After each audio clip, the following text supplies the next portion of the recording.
sunrise. The end is my beginning.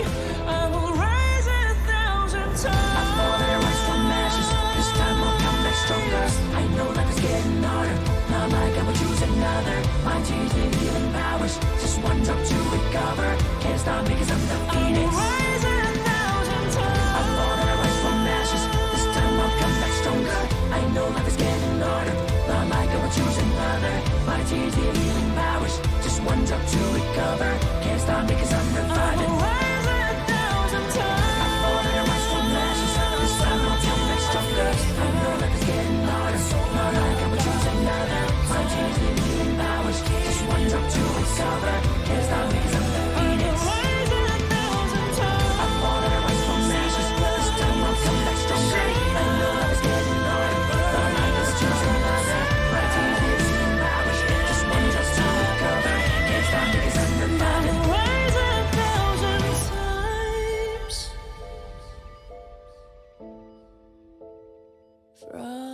from the ashes.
Nbpl trying to force the hand here as Jin dangerously low. He's going to try to play this, doesn't have any time here for it as he immediately ends up getting parried. OUG is able to claim the elimination, and AFT is officially out of this game. OUG shutting them down entirely here as it looks like it's going to be just GG versus OUG. GG holding on for as long as possible.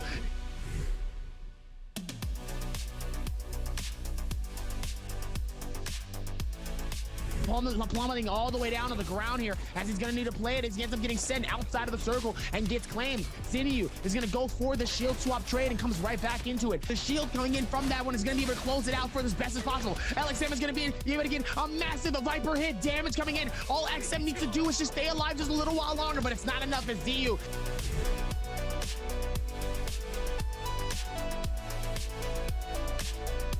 Monk on Monk, pain happens as Kakaishi able to pick up the elimination on his. J-Team gonna teleport in to this absolute madness and brings in the tactical nuke.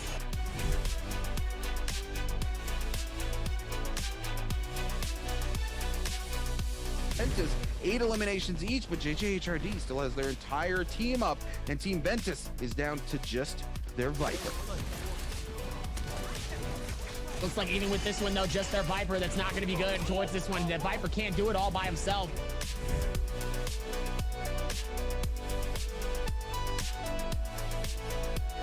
NPG, Sorrow trying to hold it here as EWG. Looks like it's gonna be a 2-10 as it looks like NPG also. Sorrow trying to fight this out here with Zaylu. Zaylu almost getting claimed though, and it looks like he does here, so now it's gonna be a 1v2. And it looks like it's gonna be the advantage of NPG here. EWG trying to hold on for as long as possible here.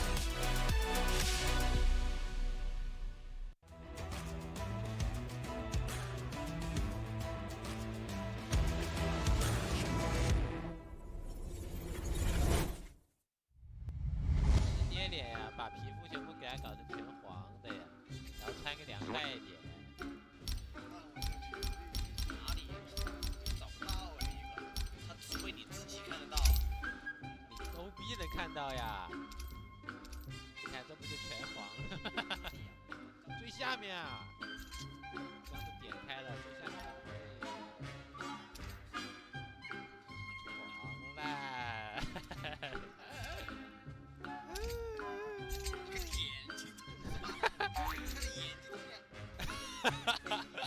够了，就这样。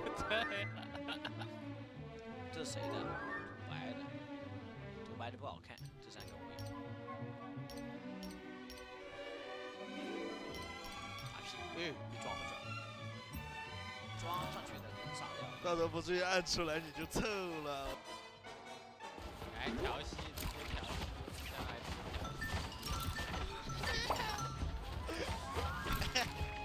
对，调戏呀，不是他妈那个。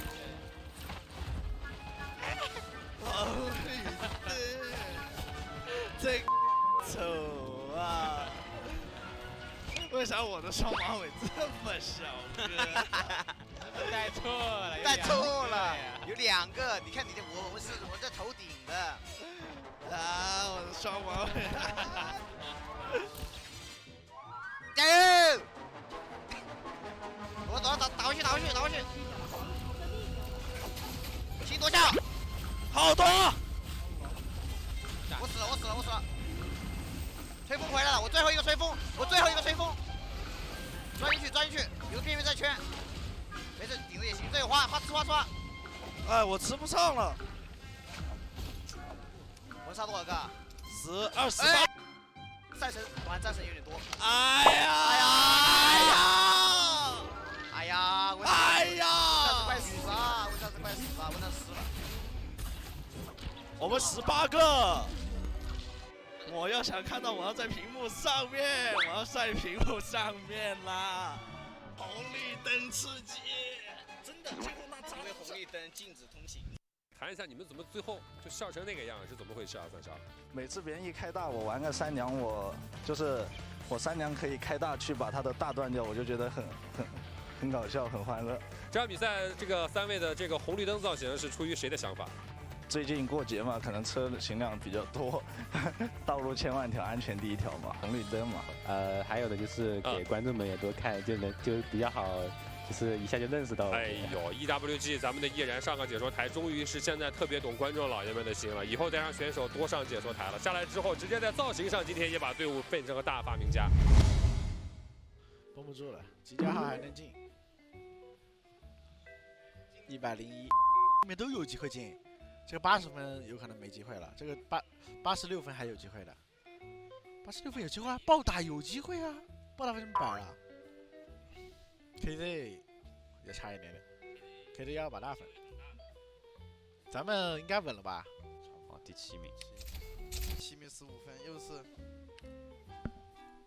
离队就在我们后面。能加3吧？就是加3呀，哥。加3嘛，那就15.6。75分加73分吗？加反正15分，就是15分，老铁。啊，这15分，这把就是102。该吼了，我该吼了。哎，早说我不取消了，拿了。下班。KZ 猛杀兄弟 ，A 队猛杀。这下估计现在也有头。这个位置看上去不错。这里应该稳。它很有用。你为什么不打了呀 ？AS 干人去啊，干乌龟去。它很有用。他可能觉得自己稳了，他要稳排名了。可能觉得自己现在有人头够了，确实够了，应该够到这个。他们找个地方一蹲挂机，真的，不是几个头啊？才9个头啊，9个头够什么？他本来就第8呀。不是，人家底下的人也在刷，你凭什么要蹲啊？需要没问题可以先做。嗯，好的。生死状。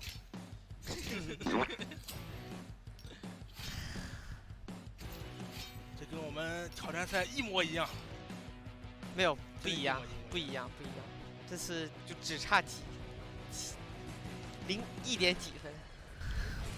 这氛围的气氛，所有人都在这里，你怎么能一样呢？对不对？而且这个比赛也比挑战赛那个。加油！落地蹦状态啊，记得。OK。我给你们来，我给你们来啊！快上，有风小心，有风离线。我推了。OK。推了。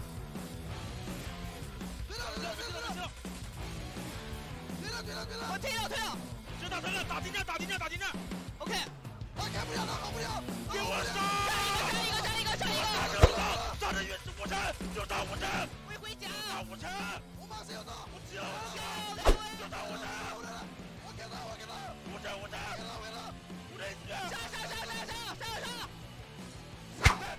！nice！ 漂亮！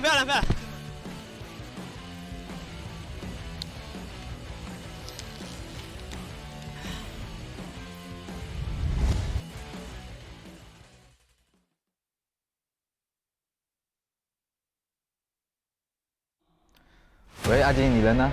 今天什么日子你不知道吗？道哥，第一次录垃圾话比较紧张呀。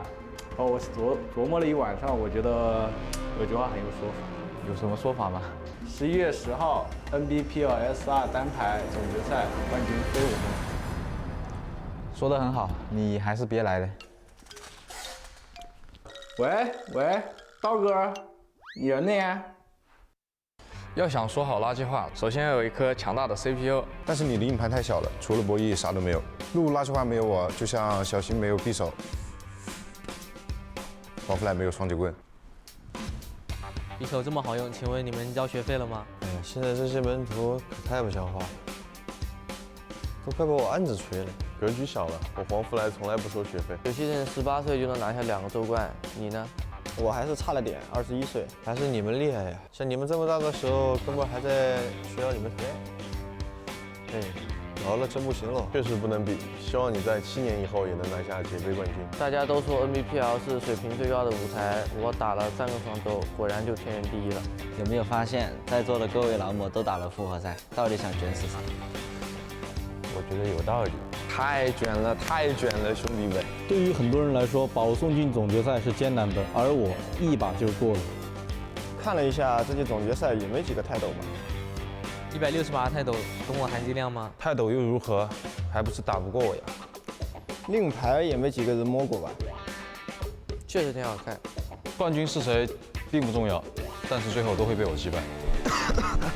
比起拿到四川省好声音前10，我还是认为 S2 总决赛拿个冠军更难一点。隔着凡尔赛呢，有机会的话，我还想去参加新说唱呢。有些人还在争取节杯预选赛的名额，而我已经研究节杯小组赛的版本。这不双11了嘛？既然我拿2份奖金，要不我考虑给大伙买一份礼物？不必了，不必了，加你2个奖杯还不够好了。自从加入 Nbpl 以来，我感觉自己越发开朗、阳光，举止优雅，口齿伶俐。阿莎该吃药了。这次总决赛的目标，活到梅花桩。安木熊猫人，你们安心观赛，有我在，火之意志永不熄灭。刀哥，待会走的时候记得带伞。知道火龙皮怎么来的吗？我刀一挥，2000年属龙。一个行走的火龙玩具罢了。帅是帅过了，是时候为自己的人生增加一份荣誉了。皇上要颜值有颜值，要实力有颜值。垃圾话就到这里了，接下来就好好欣赏我们比赛吧。兄弟们，记得来看我。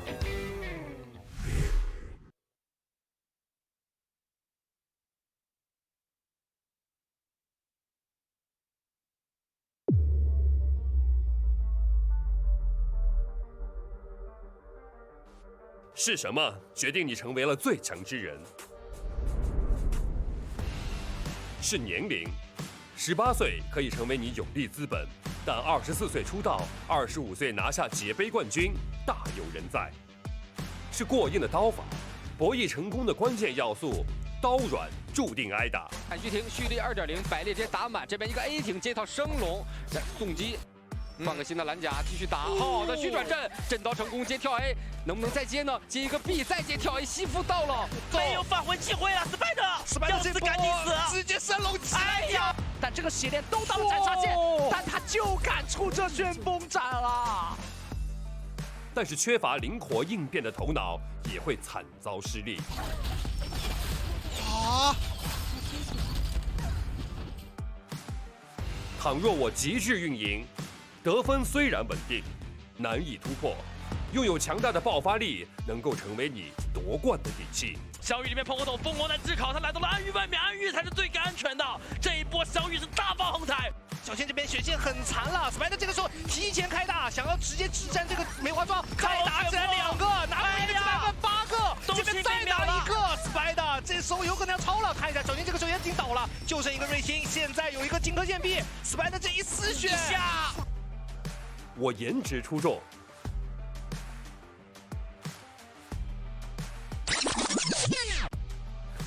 这一定会成为你的加分项。一路走来，也许你10年如一日，也许你一直捍卫你的信仰，也许你也会有所不甘。既然来到了决战之地，你们都有资格成为最强之人。如果你认为自己足够稳定，并且拥有一颗强大的内心，尝试去证明自己吧。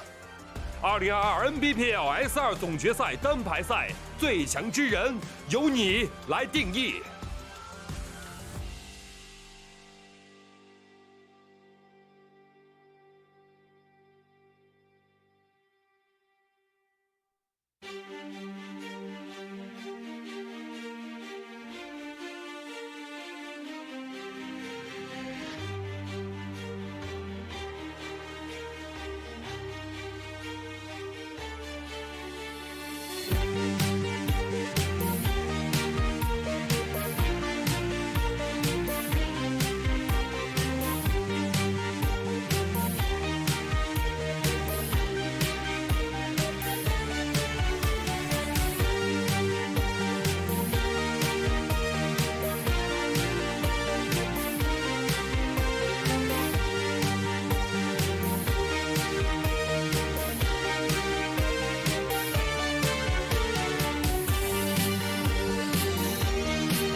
running steps. Better quit playing, heard what I'm saying. If you did not hear me, then run it back. Better quit playing, heard what I'm saying. If you did not hear me, then run it back. They know I'm the king of the city. The throne if you want to come. I'm the king of the city. This is my throne, the land of the pretty, the place I call home. Tried by many, but stand on my own. There can only be one, so I stand alone. I'm the king of the city. The king of the city.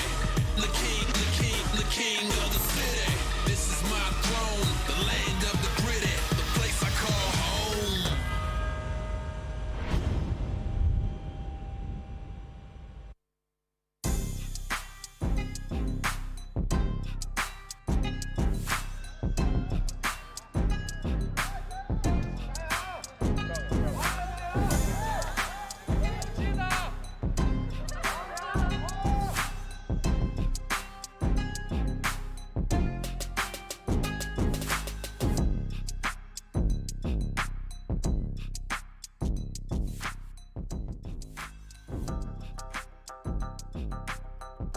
Ladies and gentlemen, welcome to Naraka Blade Point Season 2 Grand Finals for our solos. We have been going through so much madness. I missed out on a lot of the solos because I was casting the first day of trios. So trios was absolutely insane. We have a lot in store for tomorrow night for our trios, but today, not about trios, it's about solos. It's about being one-on-one, mano-y-mano. It's about all the madness and all of the third parties that comes with solos. And I'm accompanied by Moxie, who was here for our first day of our solo. So Moxie, let me know the story. What happened? What was going on? Lay it down for me. I need all the info. I mean, what didn't happen, Dabby? We had some absolutely amazing games coming out of the first day of solos.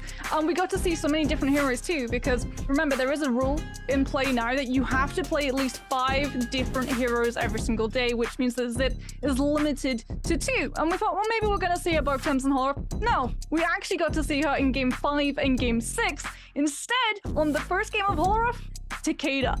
Full Takeda lobby coming on through, and the surprises didn't stop there. Temi was actually up first on game 1 of Morris Isle. We are playing on Zip's release patch, so he got a little bit of a buff in that no one can really use that F ability to be able to escape the Zephyr Wisps, and so everyone was running the Temi to try and counter everybody else running the Temi, which meant when we saw the Morris Blessings, it got a little bit sandy. But I think the surprise of the day wasn't so much the heroes that we saw in play, but the fact that Spider didn't actually end up on number 1. Instead, that honor went to J-Team's Action. He had a really good consistent day, where he was constantly posting up numbers, but it's still extremely close to call because no one really popped off on day number 1. We didn't see anyone take back-to-back victories. In fact, every single match was won by a different player, and at the moment, there's less than 2 whole points separating every single player in first, second, and third position. Sounds like Xgen is in a very familiar situation. We've seen him, especially in Season 1, always within that top 5 consistently, even during Grand Finals.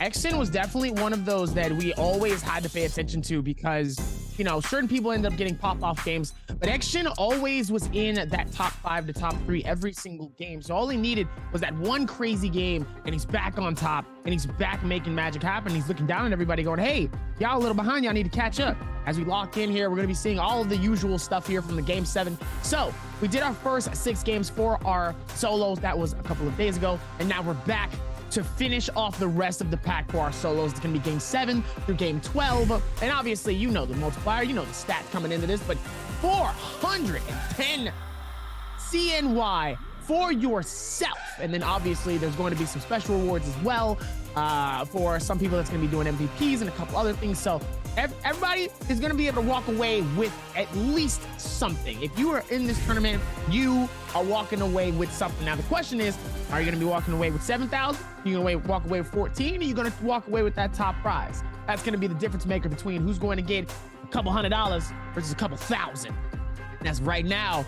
WA, sadly, in the very bottom, looks like he's going to be the one that might have to get that couple $100. And, you know, he can still do something with it. You know, it's not anything too crazy, but he can get a year's supply of chicken sandwiches with that.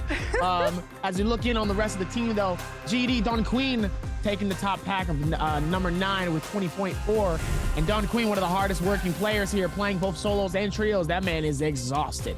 As we look up top here, you called in, you said it, Xin up top with a 27.9. Spider close at hand, though, with a 26.7. I remember you saying Spider wasn't necessarily making the best choices from some of his games here, but seems as though he's still holding his own. Yeah, so for Spider, even though he wasn't really some of the players who managed to make it into the top 4 in the lobby, because he was able to net so many kills, either in early game or mid game before he went down, in every single game that he played, and he consistently was posting up good scores, which is why he's been able to beat out some of those other players who maybe were able to survive a little bit longer, but unfortunately were only able to do that 1 or 2 games as opposed to the whole shebang of 6. Spider's definitely one of those ones to watch. I think coming into these grand finals, he was that player that every single one of us in the casting desk had our eye on. Sorry, that was to Wang Liang, who's giving kisses to the camera. Continue.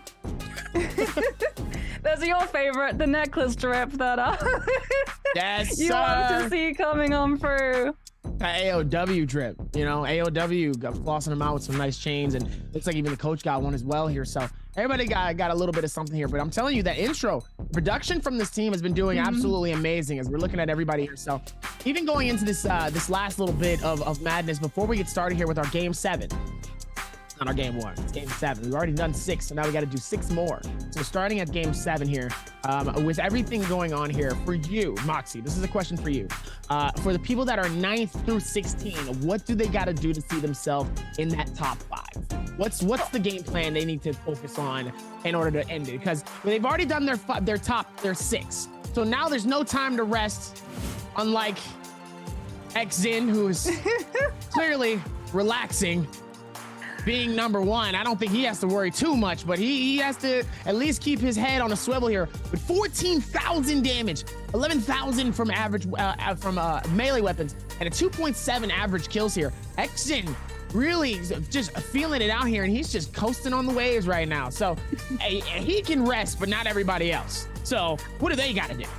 I mean, honestly, no one can really rest, but there's a reason that these players are already just sort of this low energy at the moment, and it's because they still have 6 games of Naraka to play. It isn't going to be about immediately having a pop-off game on game 1. You need to be able to slog through the entirety of the day without letting anything up, because even for Action, who is in that first position, everyone else is nipping at his heels. They're extremely close, and we can have a little look at his stats. We can see that it's not really the same level that we saw coming off of the back of regular season, where some players would be able to hit an average of around about 15,000 in solos. And the reason for that is that we had a little bit of a shift in pacing in season 2 halfway through when Spider comes along and he decides, okay, I'm going to move away from the tradition of Naraka solos, that tempo where you go really aggressive into early game and then you play safe for mid so you can get the absolute maximum points on final zone. Spider decided, no, I'm just gonna press W the entirety of the way through. And he found a lot of value with it because he threw players around him for relief. They had to play on the reactive rather than being proactive. So Spider was able to come into these fights, identify the players around them, know that they have time to be able to come with their abilities or a weapon and snipe away a kill, and then they'd be on their way chasing after another player. That was all well and good, but that was a good 3 weeks ago. And we saw 2 days ago that all of these other players in these lobbies, they're now doing the same thing. So even for players like Action who are sitting in that number 1 spot, it's so close because it's not a top-heavy leaderboard, which means that all of those players sitting around about the 10th spot still have a very good shot if they can have some really good games today of being able to walk away with that number 1 position. Looks like there's going to be a lot of balance going on between both of a lot of these solo players here. So they're going to have to do a lot of magic if they're going to see themselves in that top 5 the way that they want to here. But as of right now, Xgen still in the space that they need to. And yeah, it's going to be very, very fun to come into this. Still a whole lot of madness going on here, but it looks like everybody's about to start locking it in and getting ready.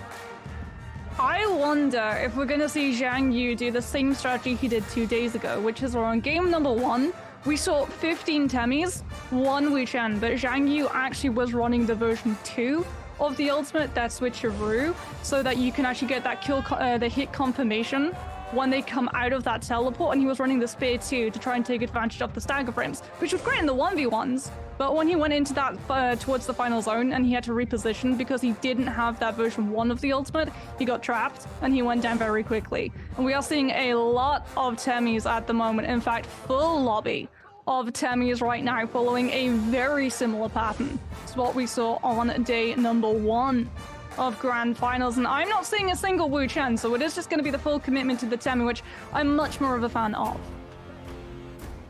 As it looks like it, though, it's still going to be a good space, but oh my goodness, still side.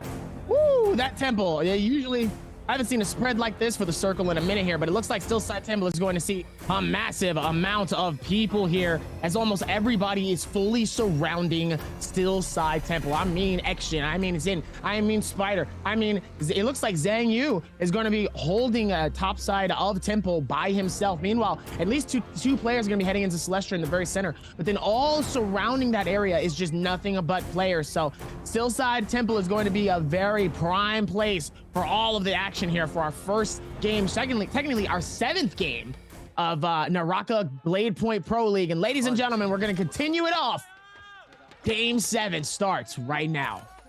J Team's Action not finding players at the moment, have been able to find themselves blue nunchucks right now. Hongfly looking to see if they can pick up any loot, and there's a reason that players are dropping this close together. They're wanting to take advantage of that first zone, the resurrections that are available. Take as many kills as you possibly can when those players are clumped up. I love to see players on LAN.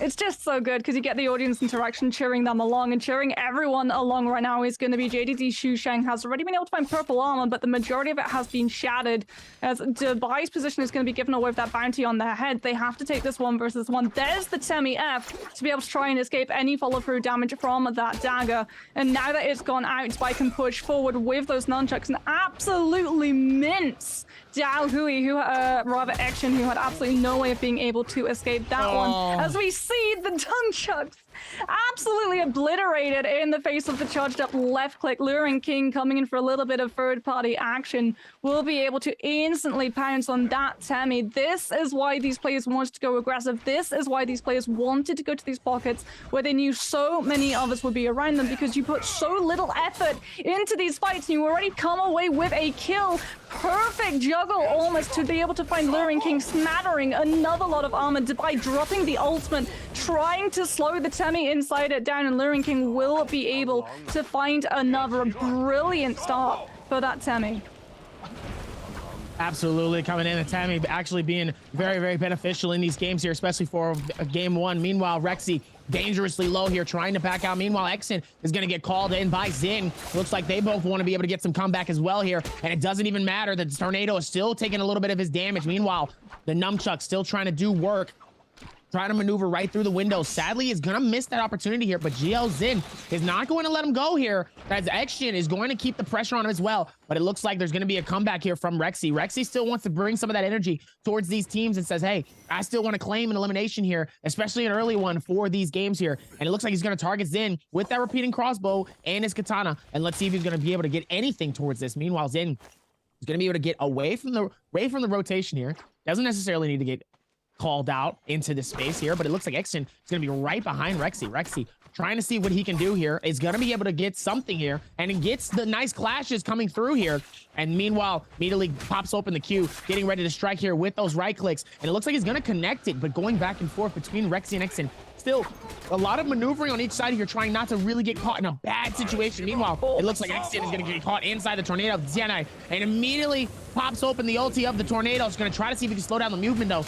Doesn't necessarily have it in him to do it, but he ends up catching him. And Zin, beautiful play style, calm, cool, and collected, is going to be able to claim it for himself here. It's going to try to see if he can push it. Just misses out on getting hit by the right click. Jin getting juggled, though, in that space, dangerously low. Oh, almost having the momentum, though, but it looks like it immediately gets taken away by GG Sha.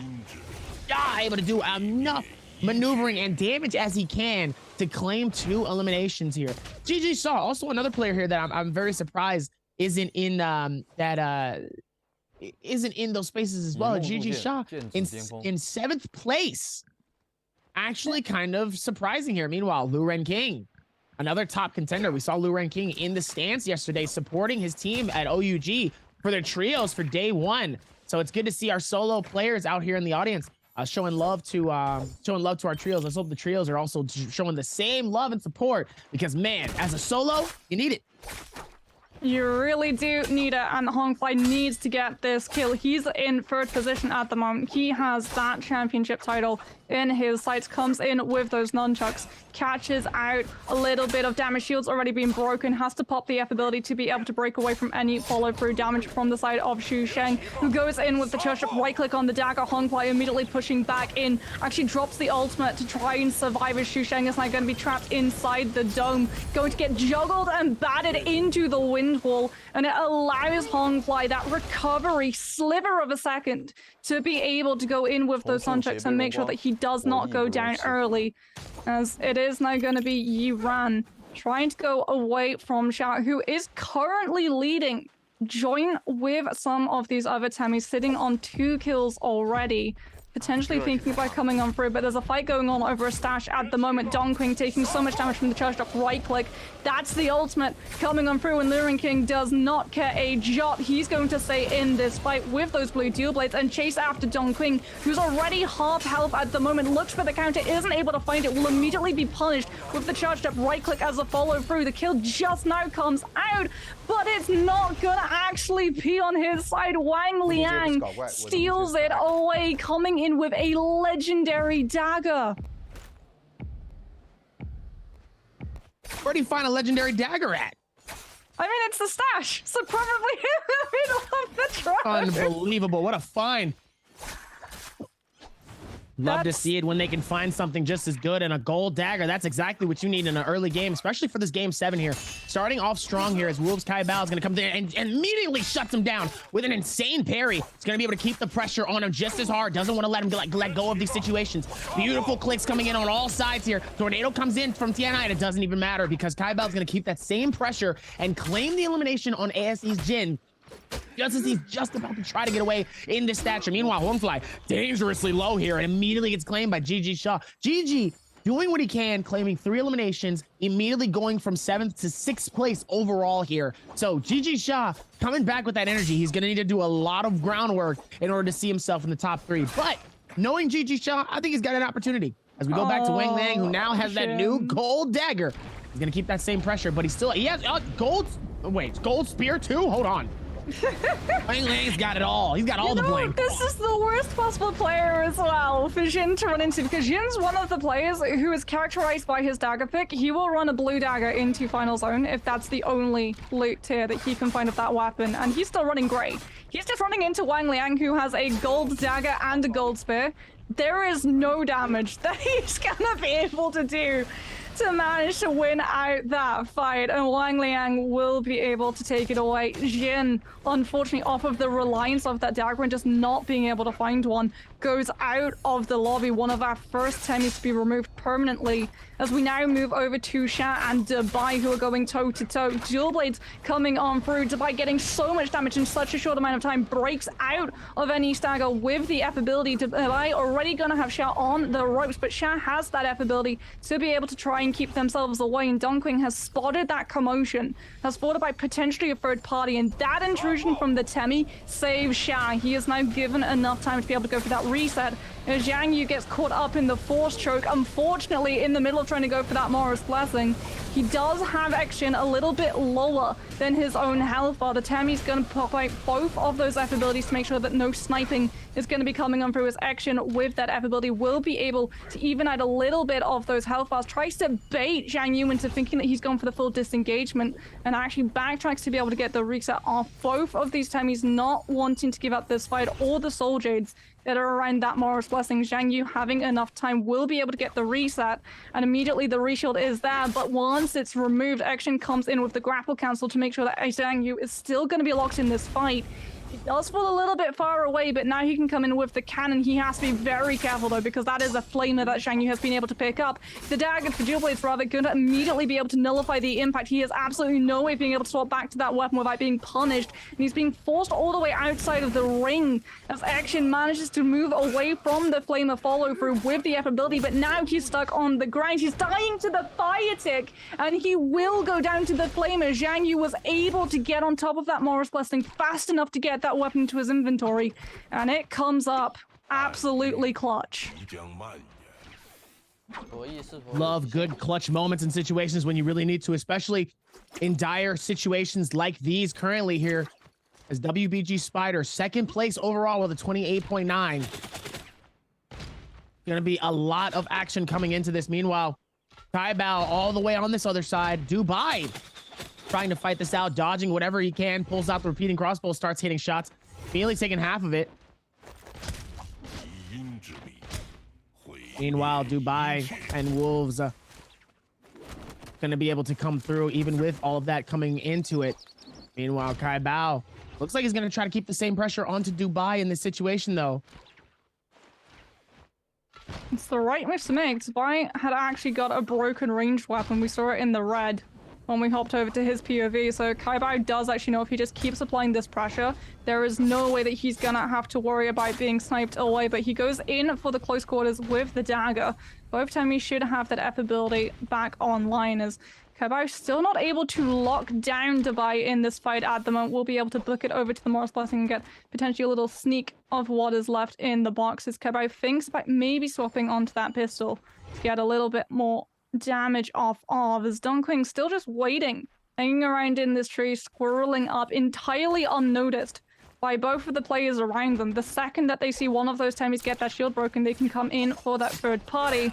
That's where it can get a little bit hairy. Zhang Yu, unfortunately, is in a little bit of a pickle at the moment. Yuan trying to initiate in is not going to be able to lock down the Temmie. Will be able to let the reshield go on through, as we can just hear every single player in the area wanting to get a little bit of a piece of that action. Every single player wanting to try and find any pick that they can to try and push their way up onto that leaderboard, as Yuan not going to be able to find any snipe with the bow, has at least put themselves a little bit of safety to potentially move on forward. But it is just going to be grabbing another set of armor, a little bit of a reshield going to be stored up as an emergency out of sight as well, so that if he runs into a little bit of trouble, he can immediately book it back into that nook and pick up the armor where it might not be expected. That's a clever strategy.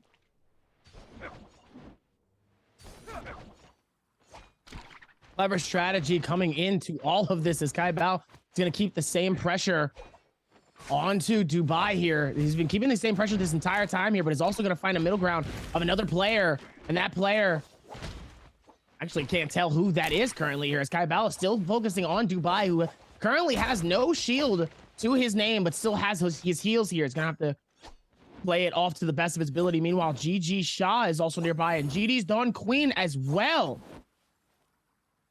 It looks like Dubai, it looks like he has the opportunity to back out. It looks like he has the safety to do it. I think Dunkling was actually the player hiding in that bush, using the fact that when you crouch in the purple bushes, you become invisible. And that was what stopped both of those Temmies from actually going for that fight. That intruder coming on through is an unexpected little bit in that equation, as Morris Blessing comes online. Two Temmies now going to go toe-to-toe. Dubai able to get a little bit of time to go through the box's contents, but Dunkling actually able to swap onto the purple armor to go toe-to-toe. That Phoenix Blast on the longsword doing absolute work right now.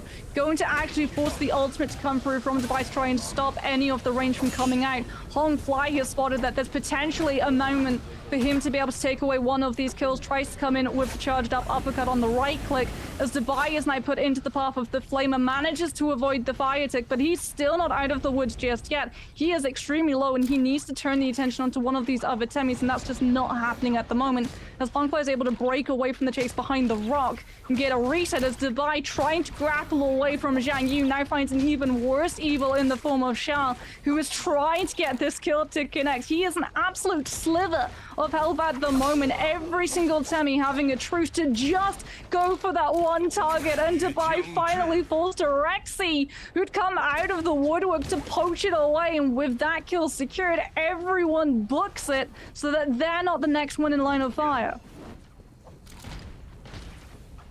absolutely playing his heart out here. Meanwhile, Jin trying to do what he can to claim any form of elimination. I just don't know if WBG Spider is the person to try to claim it. Spider is just way too good in these situations. Gonna have to play this smart. Aaron trying to do what he can here and absolutely gets decimated by Don Quinn, though. Definitely has to have some type of soul jade, though, for that longsword. Meanwhile, another player tries to come from the back to try to see if he can get some nice damage onto Yeron, but misses as they're still going to be able to push in. Don Quinn able to at least get some shield up, as well as Zhang Yu is going to try to keep the pressure right on him on this cliff side here. Try to see if he can claim something. Meanwhile, is able to hit the tornado here. Trying to see if maybe he can find, and Zhang Yu gets caught in that tornado. Definitely can't get caught in a space like that. You definitely can really lose out on some moments and get some massive damage onto yourself, and that could be massively for the other player, though, to try to come through and keep that same thing happening. The zone's closing up too, so all of these Tammys have another enemy to worry about right now. They do not want to go outside of that zone and start to take corruption damage. Every single player just rushing up that cliff so that they're not the ones lagging behind in position where they're looking extremely weak. Especially because we know a Flamer's already come online for some of these players off of those boxes. Flamers and zones go hand in hand with confirming kills, as Yuran's still going to be on the back foot, trying to dish back into that hut where the purple armor was, and he is actually going to be denied. Zhang Yu blocking the exit, so he's not able to get back and get a little bit of a cheeky reshield. And unfortunately, that strategy has been denied now, unfortunately, as well. He's stuck in the grapple cancel, has been able to get his way on top of Cliff, but he doesn't have the ultimate to be able to buy himself safety, and that F ability is doing some serious work to make sure that he doesn't get sniped out for a third-party kill, but he's still not in the clear. Somehow, he's found a ledge to be able to get a little bit of downtime, but Zhang Yu immediately coming in with that flamer, immediately going to be putting a stop to that plan, as Yiran again off of the horizontal from the longsword falls extremely low. Dongqing does not want to give this kill up, but he might not be able to find it, as Yiran has actually been able to turn the attention onto one of his oppressors. He's still not out of the woods. He is going to go down to Zhang Yu, and that's going to be something that Dongqing is absolutely kicking himself for. He wanted that kill, as Hongfly now with the nunchucks gets stuck on the statue, will be able to get his way away to make sure that he does not get punished for that one, and should be able to get the full reset on the health, as unfortunately with Yiran going down, once again, it's that lull, it's that waiting game. Who is going to be low? Who's going to be the weakest of the pack? Who is going to get jumped upon? As Wolf's Kai Bao has been able to pick himself up a very tasty legendary katana.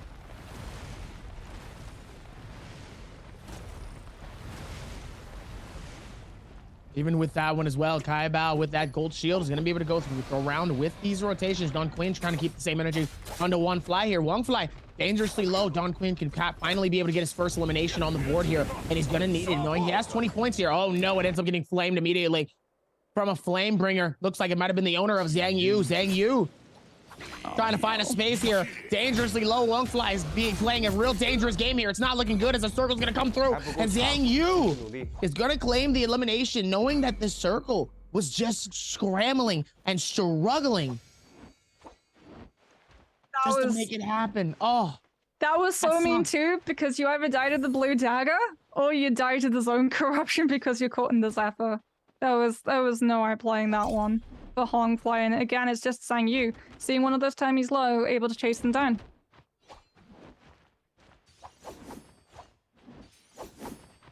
Even with that one as well, Zhang Yu near Don Quinn and nearby Rexy as well here. Looks like Rexy could also have the opportunity as well to try to see if he can do something, but they're both going to be dangling back and forth in between each other. Doesn't necessarily want to force any fights here, but now that we're down to the top 8, I don't think we're going to be seeing any real close-knit fights for a minute here until we at least get to Circle 6.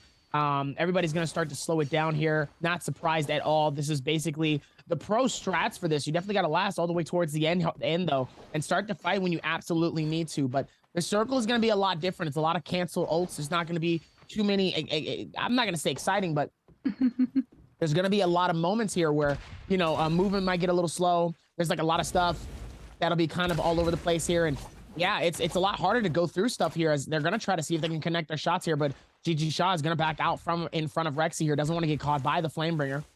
Best call to make in these situations. Meanwhile, Wang Liang's leading the pack with 4 eliminations total, 29.1 in top 3. So Wang Liang's in a good spot right now. As long as he keeps the same momentum for these next couple of games here, I mean, it would be very interesting to see if Wang Liang can actually get a title because he wants one. He's been working hard and he's one of the top contenders to pay attention to. So seeing him get one would be absolutely massive.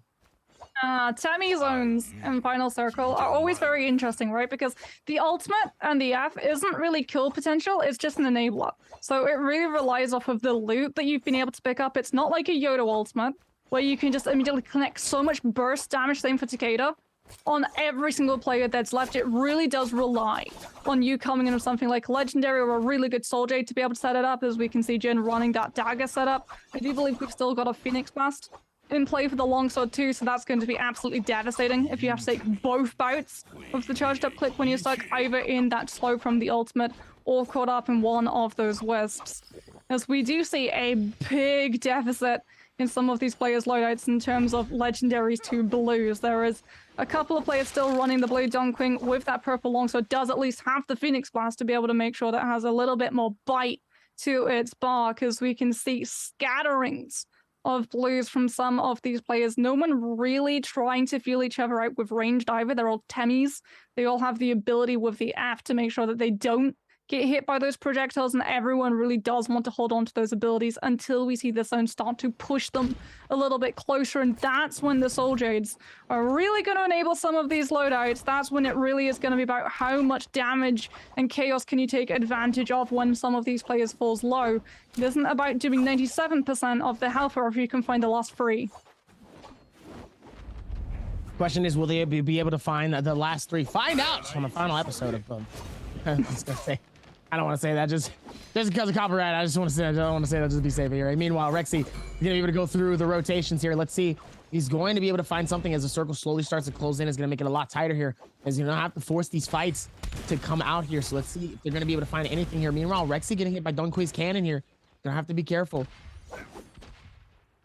They're juggling it back and forth, not really trying to get caught in bad situations here. As Wang Liang is still in that lead for this game, but Dongqueen has that massive Soul Jade on him. Gonna help him in these situations. Meanwhile, Zhang Yu is just getting hit like he's in a firing squad right now, stuck in a space, and he's the target. He's gonna be able to go through and go for the shield as well. Gonna be able to keep the game alive and keep the momentum going here. He's gonna have to pay attention. Meanwhile, Zhang Yu has the time and the space to go for his heal, go for the repair. Very, very helpful. Definitely need to make sure that you have a full kit ready to go for this final circle, because when it's time for the final circle to start pulling in, you won't have a chance. You won't really have a chance to do anything.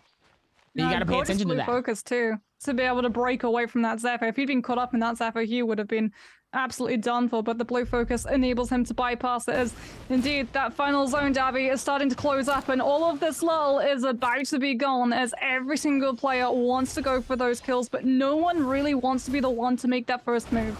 Everyone's just waiting for one mistake from one of these 8 players left in this lobby so that everyone can try and take full advantage, and Dongqing is the one who unfortunately goes 2 out into the open, gets caught in the Zephyr, and there's the follow through. We were waiting for the one moment to immediately ignite this fight, and it's begun.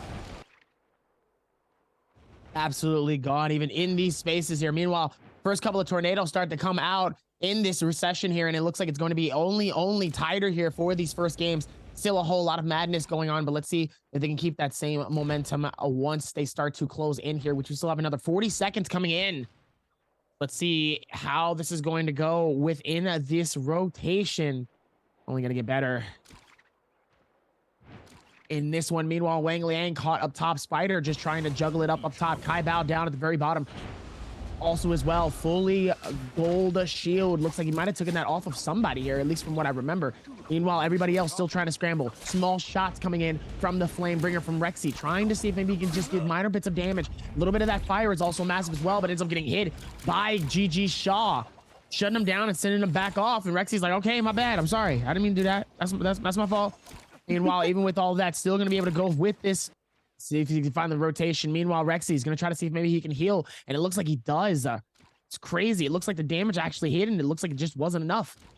Look at Spider and Kai Bao, Zhang Yu as well. All of these players are trying to grapple and keep themselves on the high ground for as long as possible so they can conserve resources and also weapon durability. It is going to be a fight for verticality, not so you can get the better Yodo off, but so that you can actually just survive longer than everybody as they just use those Fs to try and gain a little bit of grind. And Spider actually becomes predictable with this movement because of it. He gets caught out, and it is just going to be an absolute sandstorm right now. All of the flame is in the very middle of it as Wang Liang is able to clean up GG Shat. Ace's Jin is able to find another player, but it's WBG Spider who might be the last player standing. Kai Bao falls. Spider remains on the field. This was the only time in the 2 days that we've seen Grand Finals he's been the last player left in the lobby, and as a result, this is the Spider that we wanted to see going through into Grand Finals.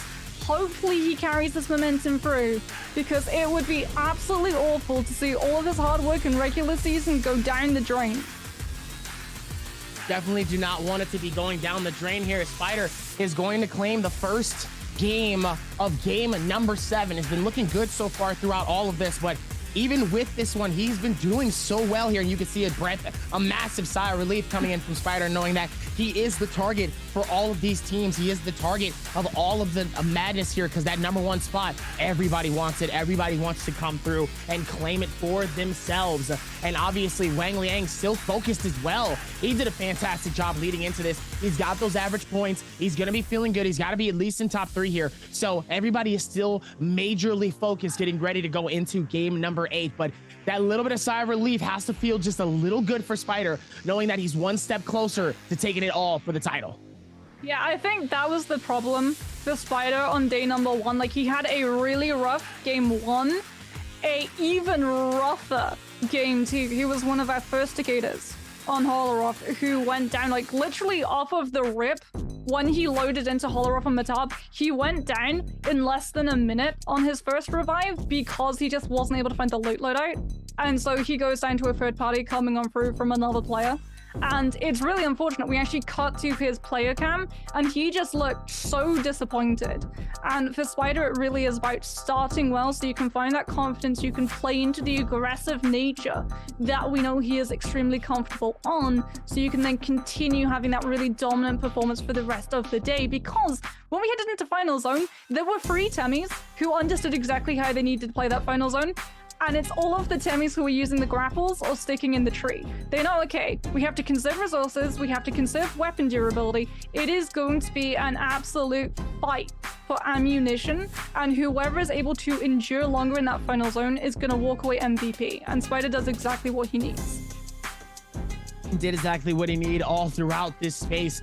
And obviously, like we said, we still have a couple more games, so Spider has to still keep the same momentum. But you can tell a lot of people are very, very stressed coming into these games here, because it's not the 1 through 6. There is no day 2. There is no day 3. This is it. You have to put everything on the line for these games, especially as a solo. The pressure is as high as it can be in the finals for our grand finals for season 2 of Naraka Blade Point. So now, going into our next game here, we're going to Holoroth. Now, you said that a lot of people have been choosing very similar comps, but they've been switching around where their comps should go. So in Holoroth for our game number 2, or should I say our game number 8, what character do you think is going to be most likely chosen for Holoroth for our game number 8? Well, on day 1, we saw the Takeda come through. Like, it was so many Takedas, and I'm expecting that we're probably going to get to see even more Cicadas coming on through. But what we can see at the moment is the leaderboard for game number 1. Spider comes in with 5 kills. It's matched by Wang Liang, who's also able to pick up 5, but Spider comes out as the MVP because he's able to survive longer, so his kill multiplier and therefore his game score is higher. But Wang Liang and Zhang Yu, as well as Sha, actually, can all be very happy with the score that they're able to post on up. Sha is one of those players who absolutely could make a round for that bout of number 1 position. He had a really good game 6, I believe, on day number 1 of Grand Finals, and starting off really well here today is a very good sign for him to just keep improving. Even with that, 12 points is still going to be massive for him. Nice little bit of points to get ahead of the game. Meanwhile, Wang Liang close at hand with that 9.5, still going to be very, very helpful for him. 7.1 coming in from Zhang Yu, but Zhang Yu is at least down in the lower thirds of our team, so he's going to need to do a little bit more work as well if he's going to see himself in that space as well. But Wang Fly, Lu Ren King, 2.9, 2.2, kind of struggling there, and sadly, Yeron all the way down. Definitely hitting them zeros. Very surprised by JDT's Shazing. Shazing was doing so much work and putting in so much time and effort and an absolute madness into these games here. It's sad to see him with 0 eliminations for our first one, but doesn't necessarily mean he's going to be doing the exact same in our game number 8 as we look at Spider's MVP. His 14th MVP as a solo for these games. Spider has been an absolute whirlwind and a person that everybody needs to back away from. 9K, almost 10K damage, 5 eliminations, 3,500 healing, and with a stacked list of Soul Jades, this man put in work. Burst Arrow, Juggernaut, Stamina Strike, Bolt, Barreled Bolt, long Sword Staff, and a Health Soul Jade. Dagger coming in with 4,500 plus damage, and damage with melee weapons in total is about 7K. So MVP, his 4th one. He's been putting in work. Let's see if he's going to keep that same momentum all the way to the very end. Juggernaut is probably one of the scariest Soul Jades that Spider could have, because Juggernaut, when you defeat an enemy, it increases its level.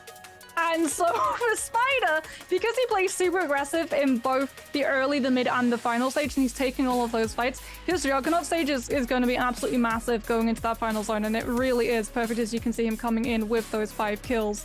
And it's going to be interesting to see whether or not he's going to be able to carry that through on other heroes, because we have had this new rule come through, and I think a lot of these players have sort of suffered, either because they have to learn a hero very quickly or because it's just additional stress on being able to get that hero up to the level expected when you're hitting into the Pro League in that amount of time. Spider is one of those players. He looked extremely comfortable on the zipping, but when we moved over to both the Takeda and the Taka, that was where we really saw a lot of weakness coming through from this player. So if we do see a Takeda top-heavy lobby coming into Holoroth, I'm hoping that Spider can take that aggression that he was able to find in game number 1 and continue having that confidence to be able to go for those fights, because Takeda is brilliant in 1v1s, right? We even had a Takeda 1v1 show match all the way back in season 1 because of the intricacies that you can have, not just in the fights in the close quarter, but in the micro that having that mythic grab brings into play. Because if you don't know whether that Takeda is just going to be able to suplex you over your shoulder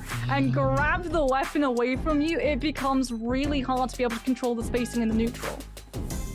Listen, with everything going on, you know I love my suplex plays, okay? We've seen a lot of suplex plays in the finals leading up to grand finals for our rep stage. And when I tell you those grabs and just absolutely going for the slam down at the bottom was just absolutely so disrespectful. Sometimes I looked, I'm like, Jelly had to do it to him like that. You didn't have to do it to him like that. That was absolutely disrespectful. And I love to see it, because sometimes all you need to do is a nice little bit of a massive throwdown.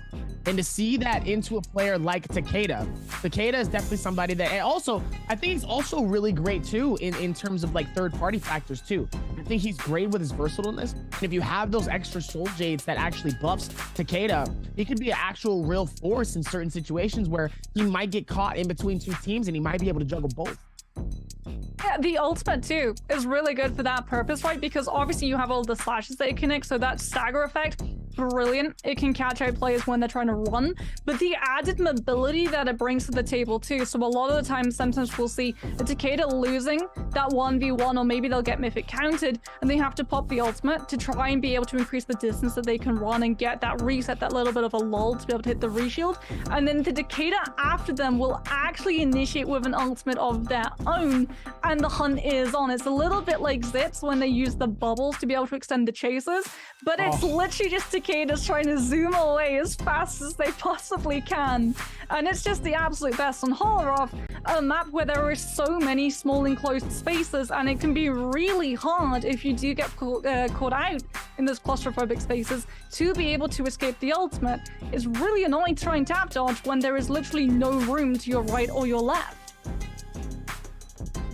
A lot coming into it, you know, even with all of the all the teams here. It's still, like I said, all eyes is on WBG Spider. And to be honest with you, Wang Liang, because Wang Liang is also a very dangerous competitor that everybody needs to pay attention to, because if you get caught in a bad situation, you might be the one that might see yourself X'd out of contention for that top 5. And that's where the real money is in this tournament here, especially for our grand finals. But even for Spider and Wang Liang, they're gonna have to watch their back. They're gonna need to be a little bit more hesitant going into these next couple of games here, because they will be the targets hardcore, knowing that you get them out early, they have a chance. I don't know. It'd be interesting to see if people start to grief a little bit prior. Like if they know certain things, or if they know what's kind of going on, they just start to just push and get a little bit greedy, which could be interesting. It could be, you never really know in these spaces. But now that we're going to get ready for game number 8, we're headed to Holoroth for our top seed, top 5.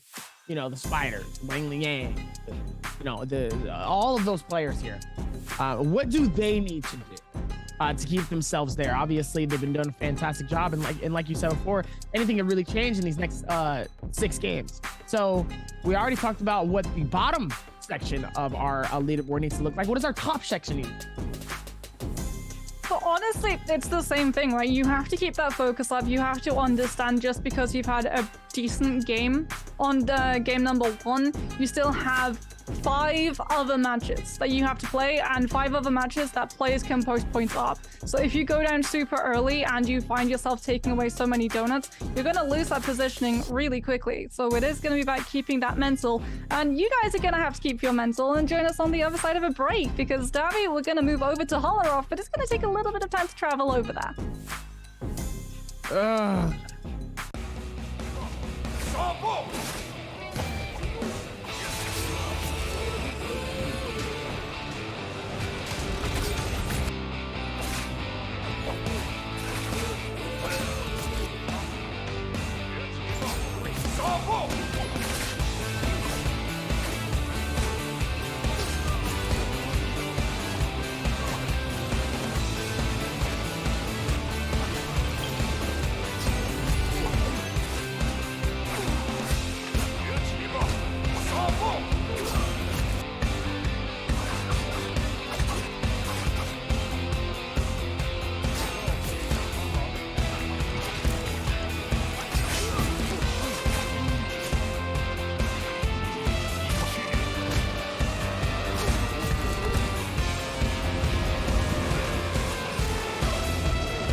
Morris Blessing with Draco Storm has descended, and the long-awaited NAD crowd has come to claim it.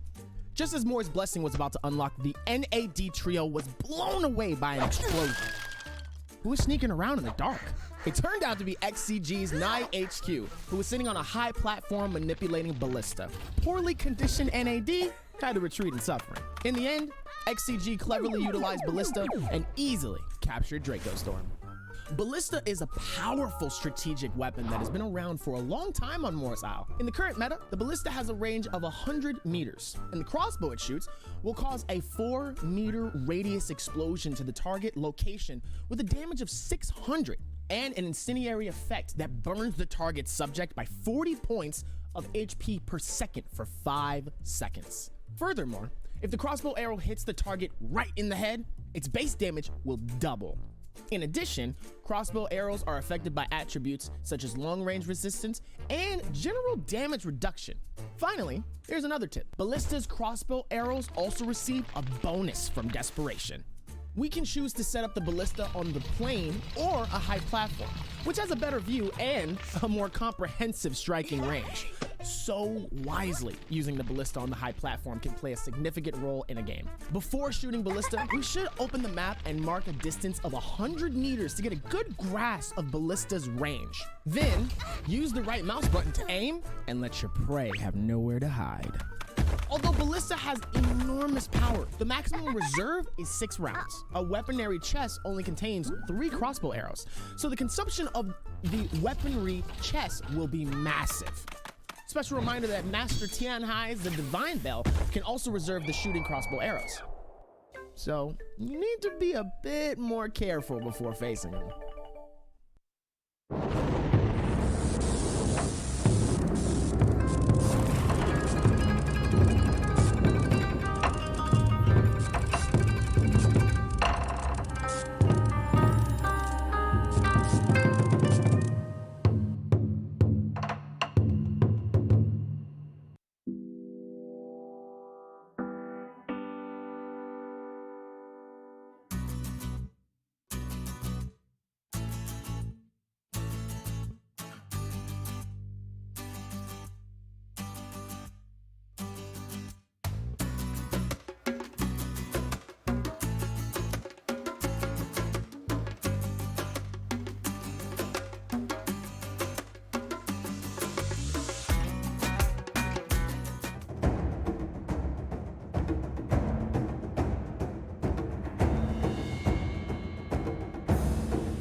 Hello everybody and welcome back to day 2, the last and final day of the Naraka Blade Point Pro League Grand Finals of Solos.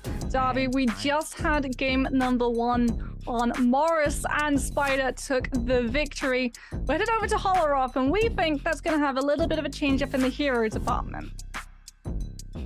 Yeah, so even with that going into it, you know, obviously going into our game 1 Spider, just takes that heavy deeper breath. Oh boy, he needed that. Wang Liang, not even a facial expression. That man was just almost mean mugging. I got scared. I got personally scared. I thought he was looking at me like that. I was like, careful. I'm sorry. Don't hurt me. I was just, don't kill the messenger. Also, top of that, everybody else is still focused on itself. It's still fun going into these games. So now, back at the top of the order, still got another game and we're heading into Holoroth. Now for Holoroth, the expectation of this game is a little bit different. I know you said it before. You said that a lot of Takedas are going to be probably locking them in for these games going into it. So now, we're expecting to see Takedas.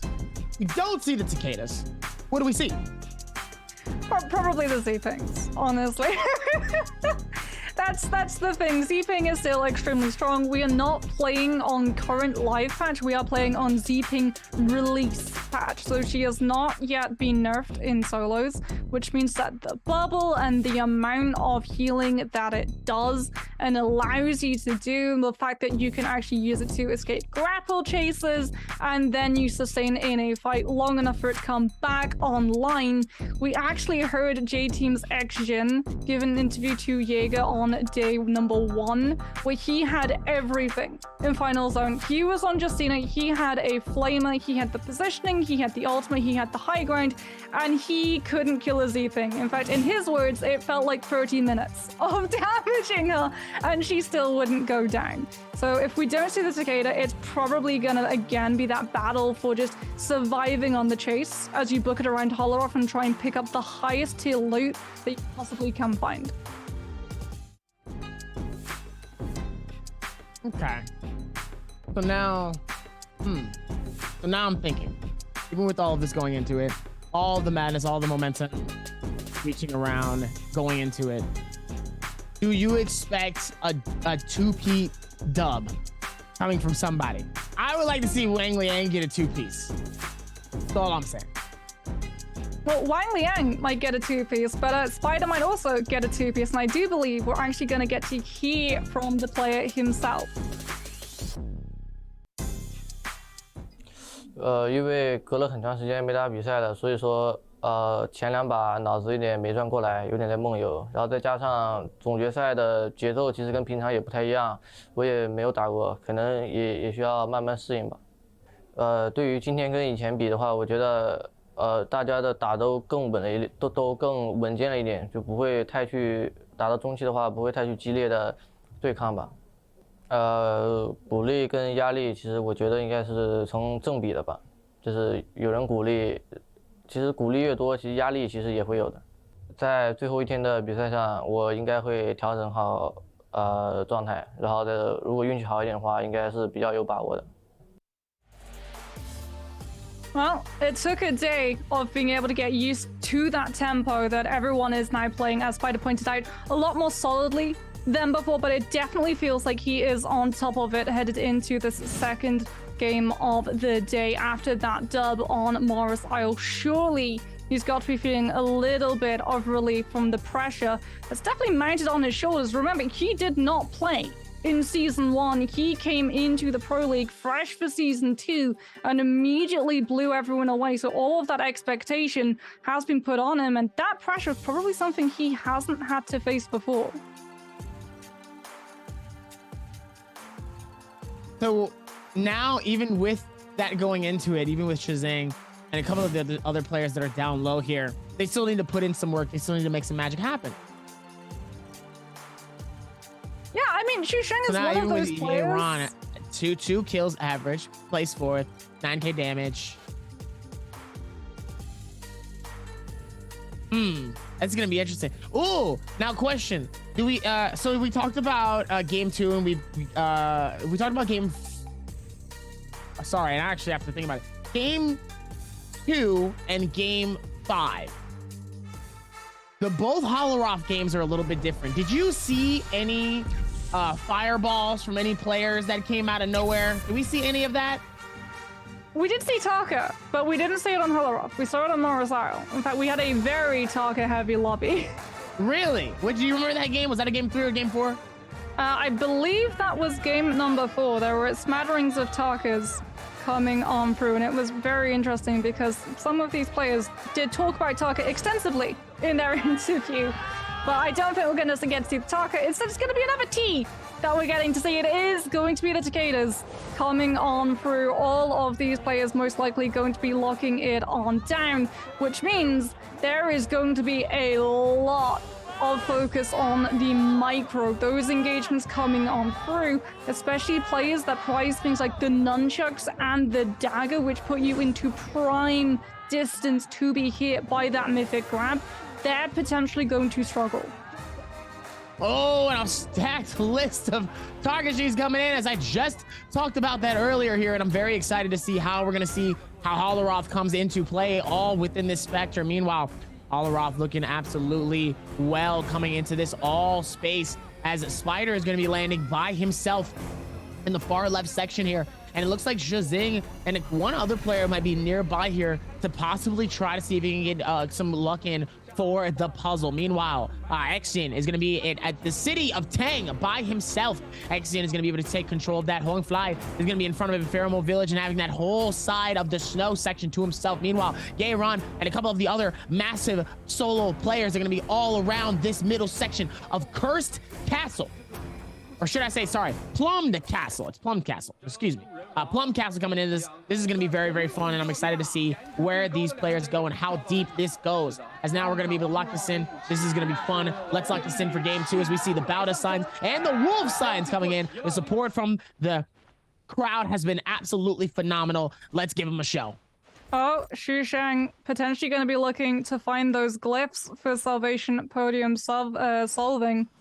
Or maybe he wants to check if there's any player around. Luring King is actually right on top of him at the moment, but the Balkling hasn't come through. I think Luring King knows there is play. He is actually going to very quickly swap to the pistol to be able to fire that one off, to try and figure it out. But Xusheng has been able to make his way behind that puzzle and will be able underneath it to get a little bit of an idea of where you need to hit those statues to get that chest to activate. But not just that, you get access to all of these different troves down, which can be extremely helpful given the fact that Luring King has not been able to find any good loot of his own at the moment. This was not a high loot tier area. Remember, when he dropped on through, has to wait for the thorny roller, but that grey dagger is going to do so little to Xusheng at the moment, who's just using those scale rushes, beating out the thorny roller, getting that information of where the statues need to be positioned before you can come in and open up that chest. has a lot more time as well. Luring King is going to have to go the full rotation to be able to figure out where that box needs to be. But Xusheng not actually taking the time to hit the statues. He's seen that some of the turrets have been opened. He knows that there's going to be a player around. And instead, both of these players are going to go for the 1 versus 1. Luring King coming in with the charged up right click on the dagger. Will be able to get it to connect onto Xusheng, who comes in with the dual blades. Mythic counter comes through for Luring King, but it's unfortunately not able to take the weapon. It's now going to be on cooldown, something that Xusheng is going to be very much aware of. Not able to stick around to find the kill, goes for a little bit of a grapple swap to be able to get the full reset. Remember, he'd taken a lot of damage off of that right click, and that fight taking a little bit longer has now actually attracted Sha, who is coming in with great katana, also not really finding the best loot off of the Rippers. Zhang Yu also has already used that mythic counter, trying to come on through. Both of these cicadas going to come in with the ultimate to try and burst through that health bar, as it is going to be a really nice connection coming through from Zhang Yu with the uppercut into immediately the follow-up of that dagger. Not able to find the kill at the moment, though, as they haven't been able to keep Dongqing locked down. The reset might be able to be there for that cicada. Both of them taking the time to get that reshield before they come back online. The ultimate's going to be running out in a matter of moments, so it is going to be all about the damage burst from those weapons. As Zhang Yu with the mythic counter flings Dongqing above his shoulder, but is not able to take the second weapon away, and Dongqing with the swap onto the blue nunchucks will still be able to find the pick. Finds the pick, and it looks like it's going to be the third pick of the day, and sadly, it's by Wang Liang. Wang Liang, it's definitely a top contender here, and very surprising to see him get eliminated, but he still has another life. And meanwhile, still Bai is getting absolutely jugged, though, by the guys over here trying to see if he can get away, and just getting hit by. It looks like he's getting a massive advantage, and oh my goodness, Takeda from Wang Fly coming through with a massive advantage here is going to be able to shut that down and make it look oh so good towards this space here, and makes it look good towards the end here. Meanwhile, Spider also gets claimed by Zin. This is a different lobby. I mean, that absolutely devastating charged left click. Anticipating where Spider's going to be able to grapple to. Gorgeous counter coming through from Luring King to be able to immediately push on to the left click from the dual blades. Will be able to secure the pick onto Sha, as Luring King having a little bit of a better time now that he's been able to recover from being held in prison by that geyser. We'll be able to find a kill off of the resurrection straight away, as Darahui just looting over in the snowfield, entirely uncontested at the moment, is going to be very happy with the loot loadout. My main concern is that this is a solos lobby, and he is running greatsword. While yes, it does mean that you're putting yourself a little bit more at a distance than things like the dagger and the nunchuck, so that the mythic counter isn't really going to be there, especially if you can tap dodge away from anticipating when it's going to come through. But unlike in trios, you don't have two other teammates to be able to set up your opponent into that stagger lock so that the greatsword doesn't immediately get countered. Because if you do see something like the charged up left click, just tap dodge away to buy yourself the time, wait for it to come out on the rip, and then you go for that counter, and it's super easy to be able to land when you're not going to be locked into position. As Dongqing and Jin going toe to toe. Jin falls extremely low, will panic ult, and immediately Dongqing returns with an ultimate echo of their own. Jin is able to find one/swaps towards that cannon, trying to chip this damage into Dongqing to finally be able to pin him down, but he's not been able to find it, and unfortunately goes a little bit too close. Each one of the slashes not able to connect the third, because Dongqing wisely stays on the ground. The juggle now starts to come on through, charges up the nunchucks, but Jin, anticipating the movement forward for the meter dump, immediately pushes into the mythic counter, removes the weapon, and removes the threat. Trying to pick up the pick sometimes can be very, very hard, because not a lot of these players are trying to go out without a fight, and you have to do everything you can to claim these eliminations, and you also have to claim it fast enough where you don't get caught in a third party. I've said it before, but GG Shaw is one of the top players that I've seen absolutely snatch away eliminations from people who have been putting in so much time and work, and you have to be careful in these situations. Knowing this situation, JDG Shungshin is not going away without a fight here, and Wolf Sky Bao is not making it easy for him to try to dip out, but every chance Chazing has is another chance for somebody else to steal them away, and sadly, it will be enough. Kai Bao is going to be able to get the shutdown, though, onto Chazing, and Chazing sadly will be eliminated from this game, and our lower two from this game are officially out, along with Dubai. Jin has been having an absolute stunner of games on Holoroth. This was the game on day number 1 that he was able to take away after managing to get a mythic counter onto Luring King when he had a grey dagger to Luring King's legendary. And he took that dagger and ran to the absolute hills and back.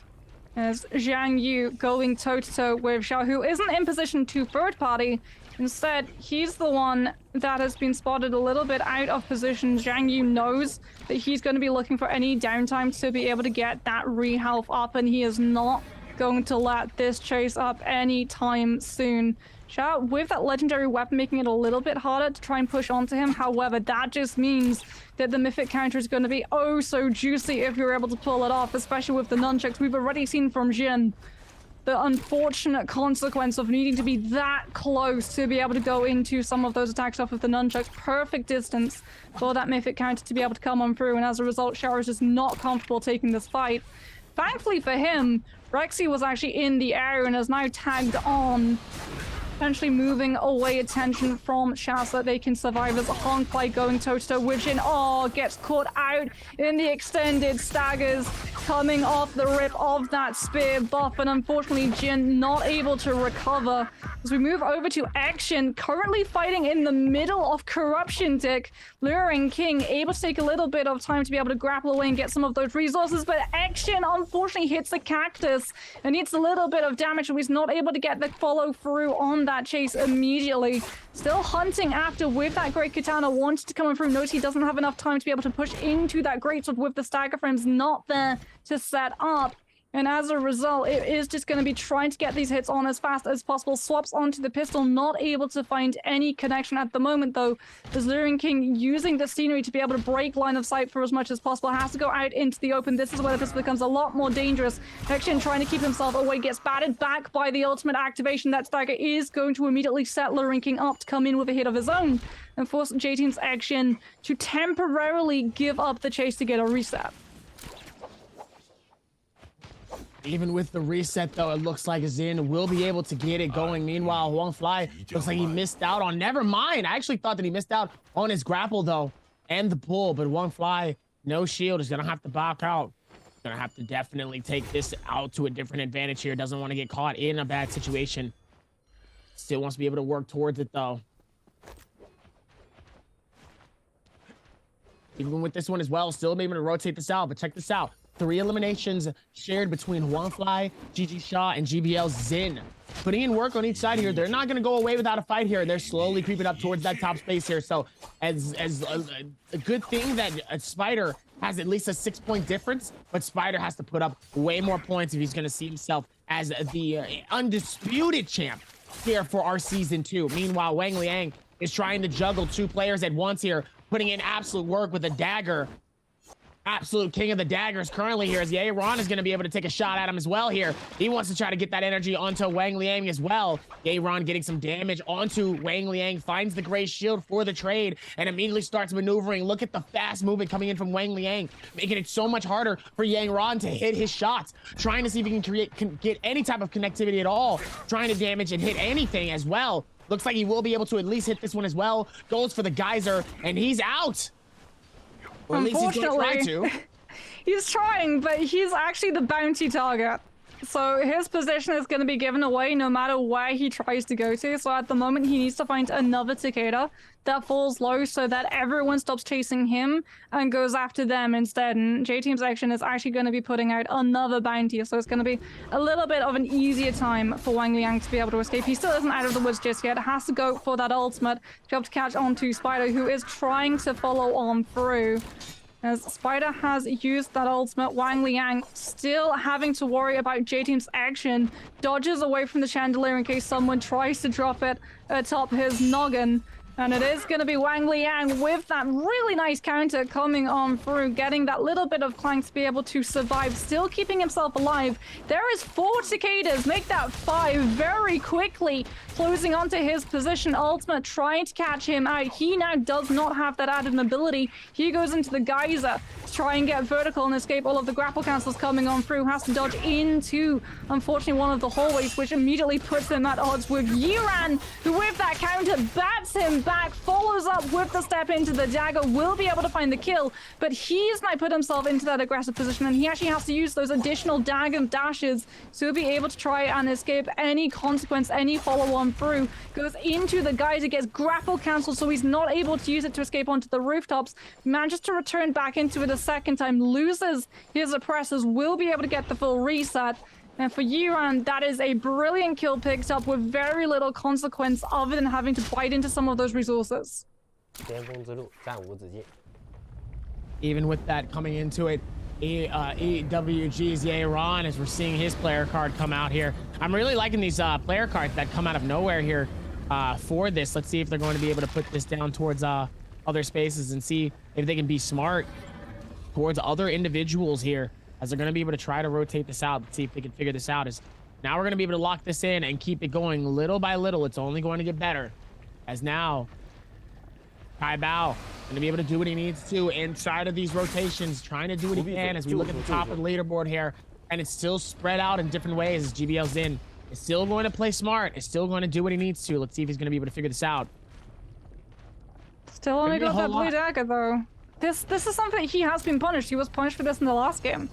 Having that heavy reliance on the weapon not only makes it really hard for him to actually be able to find that burst damage, but it also makes it pretty easy for some of these players to be able to identify him, because we get to see the nameplates, we get to see the beautiful skins. All of these other players don't. So it's all about how a player moves, how aggressive they are, how they fight, and more importantly, what weapon loadout they pick, because we actually hear it in the VTs all of the time, especially the trash talking one. Players know Xin has the dagger, Hongfly has the nunchucks. If you see those players around, they're going to be running those weapons no matter what rarity of tier it is.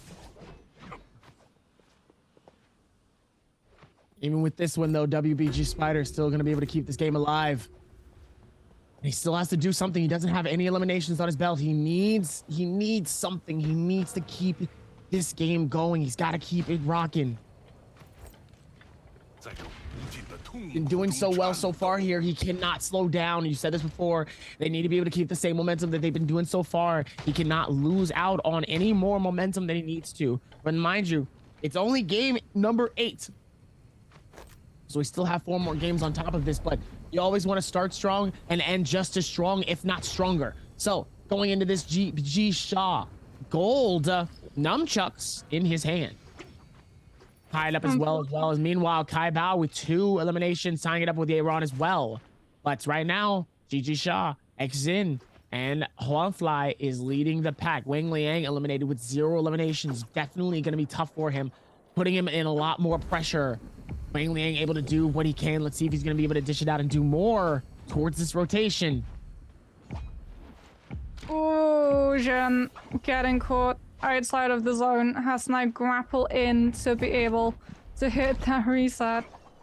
And he is having to really loop some of those rotations to make sure he does not get spotted out. Players are going to see that he was escaping that zone, that he's going to be in that reset stage.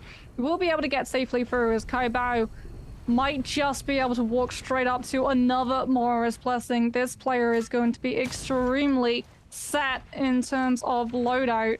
Going to have the Swarm and Legendary Armor that he was immediately able to pick on up. As this is going to be a very stacked Takeda in terms of the burst damage that you're able to do. Spider, unfortunately, caught out with that blue dagger. Trying to keep himself away, has to pop the ultimate to try and stagger out J-Team's action. Doesn't even commit to trying to get any damage on the follow-through stand-up. He just uses it as a way of being able to escape a little bit of downtime to be able to push his way onto some of those anti-grav platforms to get that full reshield, as J-Team's action now is actually the one caught out of position, will be able to break away long enough to get the reshield, but it's only going to be 1 shield potion, and immediately actually baited into using that ultimate very early off of just a little bit of additional pressure. And now that they know that those initial slashes have come through, that the stagger off of the activation is going to be gone, they are going to commit onto this Takeda action, trying to come in and find an opening to be able to push onto that Greatsword. Not able to find the Scale Rush off of the wall, has to swap to the blue Katana to try and push onto Spider, who immediately pushes back with a blue dagger a little bit faster in the movement, trying to get those clangs off onto J-Team's action. But they've got that juggle coming on through. The uppercut forces Spider out into the air so that J-Team's action is able to break away a little bit longer. Grapple cancel circumvented. As Spider is able to find a high ground, but J Team Selection still not safe at the moment. Tries to go into the high, but that platform's already occupied. The grapple cancel as he goes to the low, and Spider finally able to find the pick, but it might be a little bit too early to celebrate, as he's able to find the scale rush off of the wall, but he is still being hunted. Yuan knows that he is going to be low. He's taking so much damage at the moment. He will have the geyser to be able to try and break away from any grapple cancels, as his ankle is just being continuously held into position. The ultimate comes on through. The geyser has run out. He now has to force onto one of these Takedas, break his shielding, so that everyone else in the area tries and turns that attention on the Takeda instead. And Spider has been able to keep himself alive a little bit longer. He's been able to scale up onto these cliff tops. It's a little bit harder to try and figure out where he's perched on, but he is still extremely low. He's still in chase mode at the moment. The reset isn't going to be there. It's one potion, one reshield at a time maximum. And finally, he's been able to move away from the answering grapples coming on through. He's still not safe. He's still being hounded. He swaps to the bow, but he has absolutely no way with the burst damage, with the ultimate not being there, of being able to guarantee safety for anything longer than 5 seconds.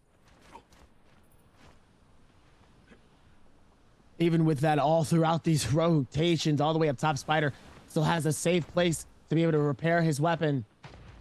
Trying to keep this game alive in some way, shape, and or form. Trying to do what he can here. Meanwhile, Spider about a long fly.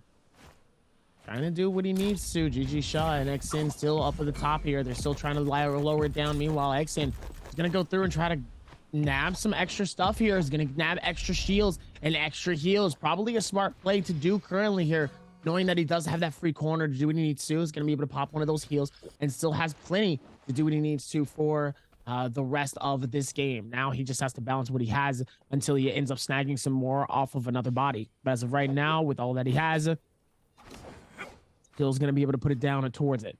See if he can keep the rotations high. He's been looking pretty good so far. Let's see if he's going to be able to rotate and do the same thing. A little bit of a lull right now.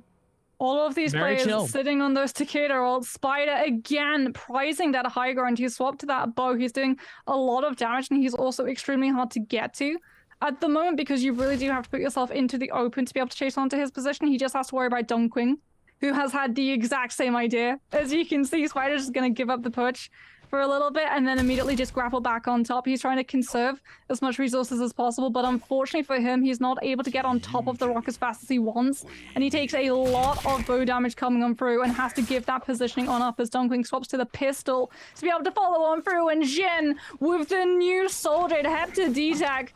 Cool Takedas don't look at explosions. Poor Spider is just having to use the geyser to get away right now, but he is extremely low. No shield at the moment. Looks for the counter, gets pushed outside of the zone, and he goes down to Dongqing.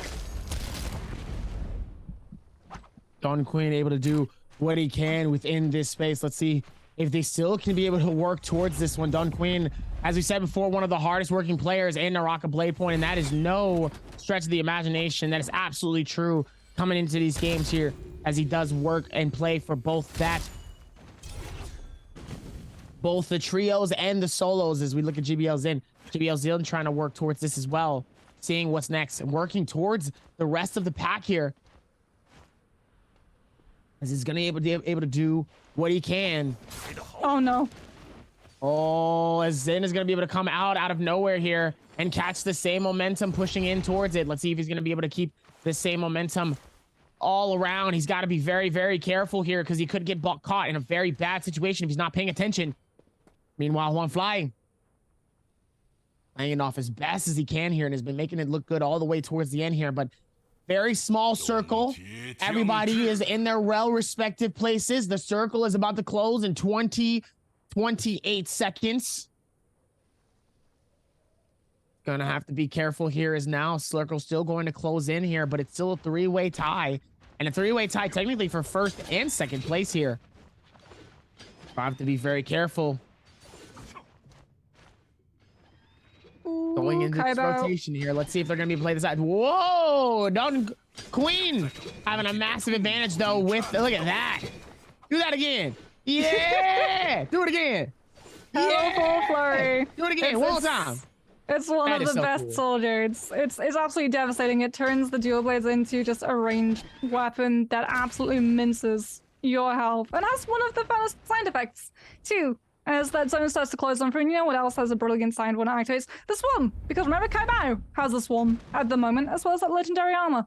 And he is just peppering it into the sidelines of any Takeda a little bit too close. Jin is actually forced into the open away from the Swarm so he doesn't get pushed outside the zone, and that puts him right into the face of Dongqing, who comes in with the Penalty Flurry and does about 95% of the work before Yiran snipes it away with the bow.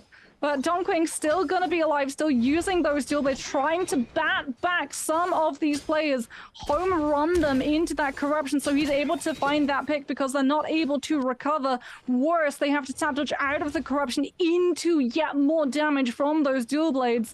As Sha with those legendary nunchucks charging up any focus strike that they can. Team Ace Jin takes a lot of damage, gets pushed outside of the zone. He's the Takeda that everyone has noticed now is going to be in danger as he goes in to try and challenge Dongqing. The ultimate comes on through, it bats Jin away, allowing Dongqing a little bit of recovery time as Shadow comes in trying to find that kill. The swap onto the cannon coming on out from Yiran as they try to get Jin, but Dongqing in the effort to chase, unfortunately, doesn't go for the reset and will go down trying to find the pick as we are left with 4 players alive in the lobby at the moment, and it is still all to play for as Dongqing going down now means that the soldier has come online for another player to grab it, and I do believe it was actually another player in the form of GG Sha coming in, sitting on that ultimate, using the pedal full floor. He's trying to take advantage and push towards the opening of the middle of that zone so he can push all of these players, force them to tap dodge into that corruption so that they have nowhere to be able to hide, and that's where the Takeda ultimate is going to find so much value. Kai Bao coming in with the dual blade is going to charge up that left click, trying again to threaten out everyone's position, forcing them to the sidelines just like Sha, as we now see Kai Bao comes through, one Takeda ultimate coming out, every single Takeda trying to play for survivability. Kai Bao wisely actually goes to the side to be able to conserve health bar so that he might be able to outlast, but he chases with the ultimate. Yiran's able to find the pick onto Kai Bao and home fly, but was he able to walk away with the MVP? Yes, he does.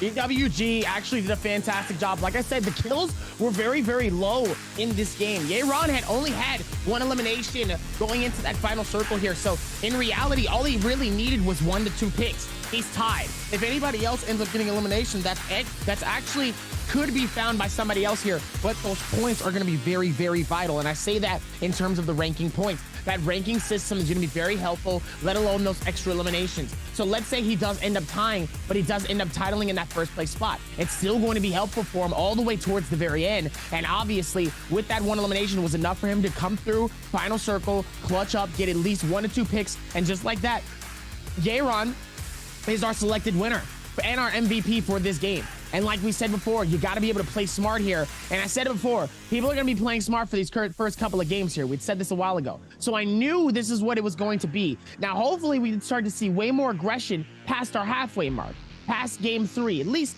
you know, sorry, not game 3, game 8. And then game 9, maybe game 10 by then should be a little bit different for us. Maybe we'll be a little bit more of a beneficiary for us, but still, even going into it, it's still a good game and a GG's for everybody, but it's going to be raining pink, and Yeron is going to be the one that claims this game. Yeah, talking about playing smart, Kai Bao actually had an absolute brilliant idea. When that zone starts to close on through, he knows it's just going to be Takeda ultimate after Takeda ultimate after Takeda ultimate. So he actually removes himself from the situation, puts himself at as much distance as he possibly can so that when the Takeda ultimates come through, not only does he dodge the stagger, he also dodges the initial slash. Unfortunately for him, that zone has already closed up so much, he has to tap dodge into the corruption. So when we see him actually try to put himself into the frontline fight and try and clean up on those players who were low, he's already below 50% health and he goes down almost immediately. It's really unfortunate because it is a very smart idea, but it is Yiran playing smart, playing for all of those slashes to be able to connect onto those players that allows him to walk away with that MVP because he's able to hit the Takeda ultimate, But in the Takeda ultimate, he's able to turn it onto multiple players at a time and force them into that confusion because he is low. He is extremely low when that game ends. It's an absolute knife's edge of him being that last player standing in. Crucially, for players like Yiran, J-Team's Action and WBG's Spider were not in the last 5 players standing, so their kill multiplier, therefore their game score, might actually be pretty low, which means that there is a reasonable chance for them to use this game to really climb up that standing board. It's going to be a lot to climb it up, especially towards the top here, knowing that each game, the chance of getting towards at least that top 5 just gets separated and separated more and more, gets further and further away, and it's a lot harder for you to be able to claim that top 5 spot. And that's really where the money is in these situations here. So Yiran able to close it out and do what he can, and does a fantastic job of balancing everybody all throughout that. I mean, we had GG Shaw in that circle, Kai Bao within that circle with gold shield nonetheless. So there was a lot surrounding this final circle here with 3 really, really good players. So for Yiran to come out on top here, surprising. Not gonna lie, surprising. I actually thought GG Shaw would have it, but when I looked at his heels, I was like, ooh, that's, yeah, it's sad. I don't think it's gonna go his way, unfortunately. Yeah, speaking of sad, I have to feel for Dongqing. He had the absolute perfect loadout, but then he just overcommits a little bit too much in a fight. He goes chasing for that kill, even though he is extremely low. And I think he wanted that kill so that he could go for the Soul Blame swap, so that he would at least get that health boss. And then again, because he's still holding onto Petal Full Flora, he should have enough threat to force everyone away, but he missteps it. It really is unfortunate. He goes down, the player that he's chasing goes down almost simultaneously. So he does not get that opportunity to tap dodge onto the can and get the Soul Blame. He just gets chunked. So what should have been an absolute glorious final zone for him, unfortunately turns into a slide down to 6th position. Unfortunate. Able to come down from here. It's not looking good, and it's just unfortunate, though. You definitely can't be sliding down. You need to be sliding up in this corner space here. As we're going to be able to lock this in even more. Very unfortunate coming into these games here. And yeah, it's definitely a struggle going into these games here, as we will be able to lock it in more and more here, but it's definitely unfortunate to see it here. So let's hope that we'll be able to see a lot more of it within this next game, but the Takeda will be taking it over as Yiran clashing it together with the Takeda, making it happen with 7 eliminations and his 8th MVP for this final. 9,000 damage, almost 10k, 5k in healing as well. And does a decent amount of damage, though, with the dagger, almost putting up more damage throughout just the dagger outside of his bow and cannon together. Soul Jades was stacked. He had 2 health Soul Jades, 1 melee resist, Blue Moon, Abyssal Aurora, and a Phantom Step. So Yiran coming through with this massively, been doing very, very helpful for Yiran here, as we're going to lock it in for our game number 9. Right?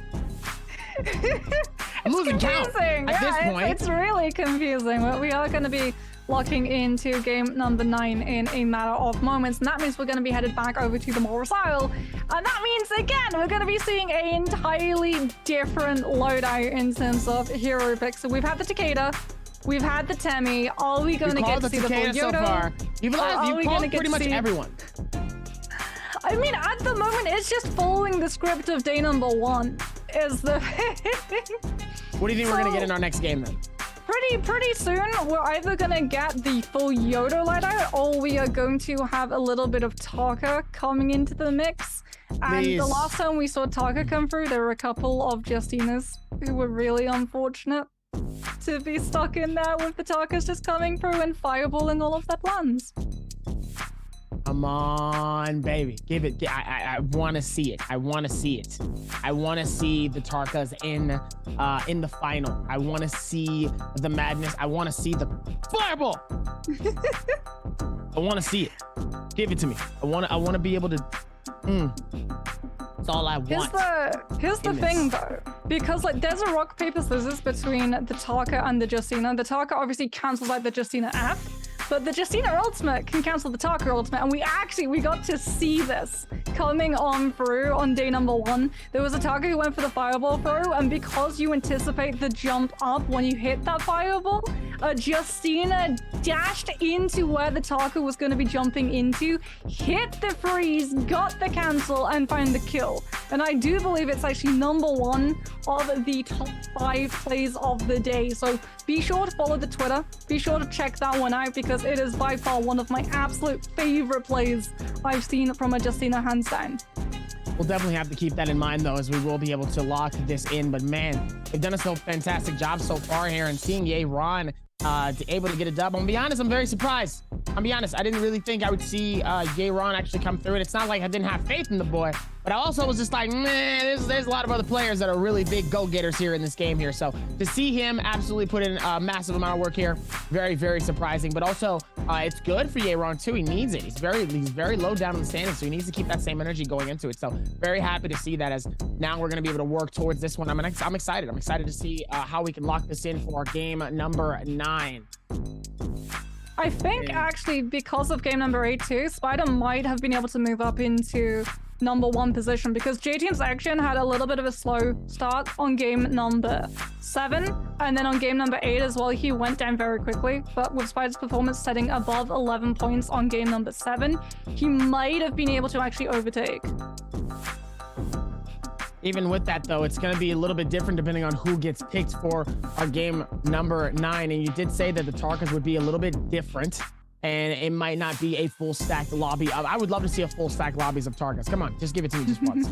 You know, y'all do the Justinas, y'all go this back and forth. Just give me one full squad lobby of nothing but Justinas. Let everybody get aggressive and let everybody throw fireballs. I want to see like at least 5 teams just fireball everywhere. And then it's just like, you look down and you're like, oh no, it's just fireballs ricocheting all over the place. Wouldn't that be cool? Like, come on.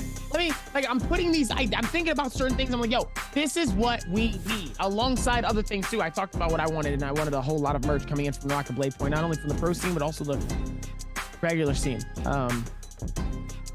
Yeah, I still need that Naraka Blade Point hoodie and some of the jerseys. Can I get some signed too? That'd be fantastic. Anyway. I just want one of the weapons. I want one of the weapon models that they give to the players for the VTs. They look sick. If you had to choose one, what would you want? Longsword. I mean, I love greatsword, but I mean, you've seen these noodle arms. I wouldn't be able to lift a greatsword. I'll take a longsword. If it's me, I need the katana. I need the katanas. The katanas are really nice, but it's not about what we want. It's what you want, and I know what you guys want is another game after this. So let's take a quick break, and we'll be right back for more action. Game number 9 starts very soon.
Debut trying to force the hand here as Jin dangerously low. He's going to try to play this. Doesn't have any time here for it as he immediately ends up getting parried. OUG is able to claim the elimination, and AFC is officially out of this game. OUG shutting them down entirely here as it looks like it's going to be just GG versus OUG. GG holding on for as long as possible.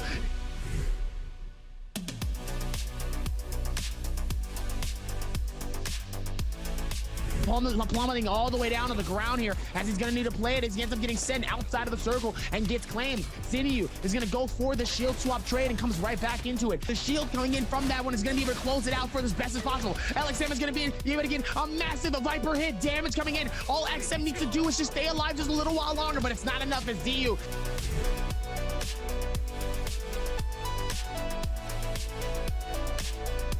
Monk on monk pain happens as Kakaishi able to pick up the elimination onto his. J-Team gonna teleport in to this absolute madness and brings in the tactical nuke.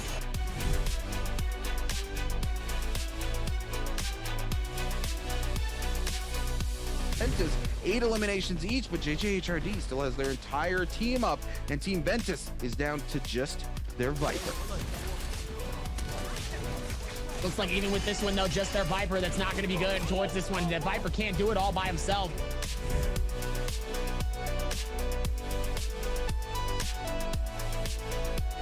NPG, Sorrow trying to hold it here as EWG. Looks like it's going to be a 2-10 as it looks like NPG also. Sorrow trying to fight this out here with Daddy Lou almost getting claimed though, and it looks like he does here, so now it's going to be a 1v2, and it looks like it's going to be the advantage of NPG here. EWG trying to hold on for as long as possible here.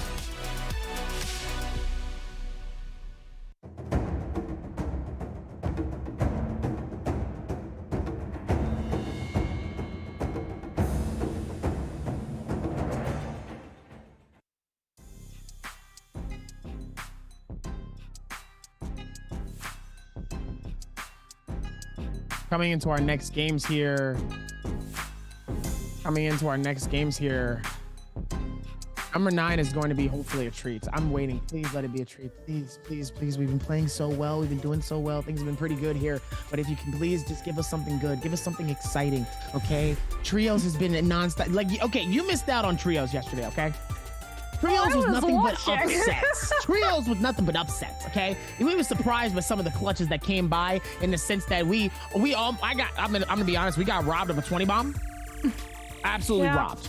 19 eliminations, I was sad. As we look at it up top here, WBG Star is still ahead, but it's only by 2 points. Only by 2 points. So, surprising. I said it. Spider, off of the back of that game number 7, was able to claw his way up from spot number 2 into spot number 1, and J-Team's action has just not been having a great start today, unfortunately. So even with that going into it, it's still going to be very, very tough to come through with this one, and it's only closing in the gap more and more and more on Spider. So there's a lot of pressure coming in on him. He cannot have another bad game like how he just did. He just cannot do it. So he has to be careful with the rest of this one as well here as we look at the crowd here. Look at all the signs that's being created. I need to know how they did that one as well coming into this. I need to know what they've been using to get those signs. Those signs are nice. I didn't know there was like glow up versions. That looked nice. Hold on. I didn't know that. So now the question is, even with all of this, where do we go from here? We're back on Morris Isle. We're back on our usual comps, right? It's finals. Are we gonna see anything different? Anything? I mean, again, it comes down to the fact that the ruling in place now means that you have to play at least 5 different heroes, and that does mean that we've seen a significant increase in some heroes that we didn't really get to see in Season 1. However, it does mean we're going to get a Yodo lobby. And again, if we go according to the script, Day 1, Game 1 was Temi, Game 2 was Takeda, Game 3 was Yodo. Are we going to get to see the full Yodo stack, or are we going to skip the Yodo and go straight to the Taka? But one thing we're not going to skip is the questions, because you want stuff for watching this, right? And if you watch this, you get stuff. So how many kills did you get in game number 8? Was it 5? Was it 6? Was it 7? Or was it 8? I don't know. We talked about it earlier, so if you guys are paying attention, let's hope that you can. Hopefully you guys have been paying attention this whole time, as we're going to be able to lock this in as well and make sure that things are going to be a little bit better. Somebody call me Afro Samurai in the chat. Hey, yo! Hey, yo! coming into it as we're gonna look at GG Shaw. GG Shaw, steady being focused here for the next games. See if they can keep that same momentum going into it. Shadow's been one of those players that like really flourishes on the Yodo. I would say his best hero is the Yodo. He has such a good understanding and depth when it comes to using that Yodo ultimate in the final zone. And it really does benefit some of these players that they put so much time in Season 1 into just drilling the Yodo and the Justina, because other than having that F3 get a little bit of a nerf, in fact that it went from 5 seconds duration to 3.5 seconds, the ultimate still plays the same. The mind games of burning those abilities out, still the same. So for those players who already have that experience in Series 1, it is a major boon over some of these players that had to come in with very little experience on the solo stage. So much experience coming into this is Luren King. Luren King has been a player we haven't necessarily been talking about too much here. He's gonna need to create some momentum going into this. See if we can work this out. Meanwhile, Jin all the way in a different situation here. See if they can figure this out going into it, and let's see if they can keep having some fun here as we see the 5.6, 33% shells it in. The Valda coming in with a 6.7. Valda. Doesn't seem too many Valdas. Hold on now. I mean, I would love a Valda to come on through. The problem is that Valda is just so loot dependent in solos. It's not in trios where you're using that Valda to lock plays into positions so you can set up really punishing charge up attacks or even other ultimates. It's literally if you hit them with that haze, if you catch them in that bubble, one hit breaks them out immediately. So you have to make sure that that hit counts. You either use it as an escape tool, so you have a little bit of time to distance yourself from the fight and the grapple isn't immediately there to cancel out your movement, or you need to have a high enough tier weapon that it is going to seriously take a chunk of health out. And if you don't have that, a Valda into something like a Yodo can be absolutely devastating, but vice versa, a Valda into a Yodo can immediately shut down the biggest burst damage available for a Yodo, because you can actually pull the Yodo out of her ultimate early. Yodo's ultimate works the way that she gets an iframe and invulnerability until she uses that first slash. The second you see the first slash go through, if you hit her with that Never Nightmare, if you hit her in the Tsunami, she actually gets yanked out of her ultimate early. And that's the true power that Valda brings to the table. A whole lot of momentum only to just get a massive trophy that's going to be very, very beneficial. Meanwhile, time to lock it in. Game number 9. We're about to hit our halfway game, and ladies and gentlemen, 3 more games left after this, and we will be crowning ourselves a solo champion. Chat, who do you think is taking it home? I need to see some cheers in chat. I need to see some excitement. Who do you guys think is going to be taking it home as we're going to be locking it? Oh, is this the Yodo lobby? I believe this is going to be the Yodo, and one person didn't get the memo. Oh, ladies and gentlemen, we're about to see a massive... See, usually when it's a Yodo lobby, that means a lot of people are going to be playing aggressive. At least one of these games, we're going to see an aggressive game, and this is going to be the game that we see it in. Game number 3, or should I say number 9, a full stacked Yodo lobby, except for one player that decides to go Justina. You know, sometimes you got to be the one that goes away from the pack. Can you imagine if the Justina actually wins? That would actually be very funny. Meanwhile, everybody else is going to be landing in definitely far side centers, still all the way on each side of each other. Golden Tortoise is going to find at least 2 people. That Huang Fly and Dubai are going to be fighting it out in Shadow Jade Mine. Hopefully they won't be inside of the tunnels, they'll be outside, so that way we can get a clear view of it. Yayron, our game winner from last game, is going to be landing in Celestial all by himself. Doesn't have to worry about anything. Kai Bao is going to be near Mohesive Haven. Meanwhile, 2 other players are going to be near Wayne Shrine, all the way near that massive tower. So hopefully if somebody's nearby, we might even see a ballista elimination. Meanwhile, Servant's Ground is going to find at least 2 to 3 players as well towards this. So the spread is still out far and wide, and even one person headed towards Council Courtyard. But not a lot of people are really going to start forcing the engagements, except for the 2 people that are going to be landing in close, tight-knit corners. And Shadow Jade Mine is going to be the first place we're probably going to see the first bits of fights happening here. But let's see how it goes for our game number 9. Shadow Jade is just one of those places that the Yodo is perfect for because of those enclosed spaces. You can drop that F3, you can keep them in position, you can trap them in those corridors so they have to either take the sword knockback or they take the damage of the weapon that you've got loaded out as. Wang Liang has been able to find Rexy at the moment. Both of these players trying to take control of these buildings so they can run into those crates and take away those coins so they can go straight to a Rift Dealer and get a really good loadout or even a Bane's Breath early on. Wang Liang with that F3 going to throw it out, force Rexy to try and move away. They're booking it into this building, trying to pick up any loot that they can to be able to get a reset of a reshield up, but they're not able to find it, as Wang Liang is going to be able to find that kill. As Jin on the back foot at the moment, Dao Hui is hunting. Clang comes on through. Jin trying to turn it around onto Dao Hui, but unfortunately that purple longsword just chunks through the remaining sliver of Jin's health. And we said it was going to be an aggressive lobby. It's definitely an aggressive lobby, as Spider not able to find the counter. Luring King is, however, able to find it, and Spider out of that F3 takes a chunk of damage and isn't able to find the reset that they're looking for. The nunchucks try to push it back onto Luring King, forcing the Yodo into backing off. They don't have the F3 either, so they are going to have to get that reset the hard way, allowing Spider time to be able to reposition. As J-Team's action attempting the juggle, Xu Shen goes up once, goes up twice, goes up thrice. Will be able to recover for a little bit of time, swaps over to the pistol, forcing J-Team back, as both of these Yodos getting that reshield, getting that reset before they can come back into this fight. They have to finish it off quickly though, because in the distance, I spy a third Yodo about to come and interrupt. See if they're going to be able to work toward this one as well here, as they're still going to be able to put this together. Xin, look at all the aggression coming in from these two players there, knowing that these are attack-heavy players. These are attack-heavy characters, and they're not going to go away without a fight here. The FDs throw out, going to be able to cancel each other here, as Shazing immediately is going to be in a tight congestion between him and Xin. Xin is going to immediately go for the parry, puts him in down, and hits a nice, massive hit onto him with the katana strike. The question is can Zhang Yu actually steal this elimination? Zin's going to be able to throw the F3, is going to be able to have him on the other side. Shazing dangerously low. He's going to be able to come through, but Zhang Yu is going to get the steal elimination onto Zhang Yu.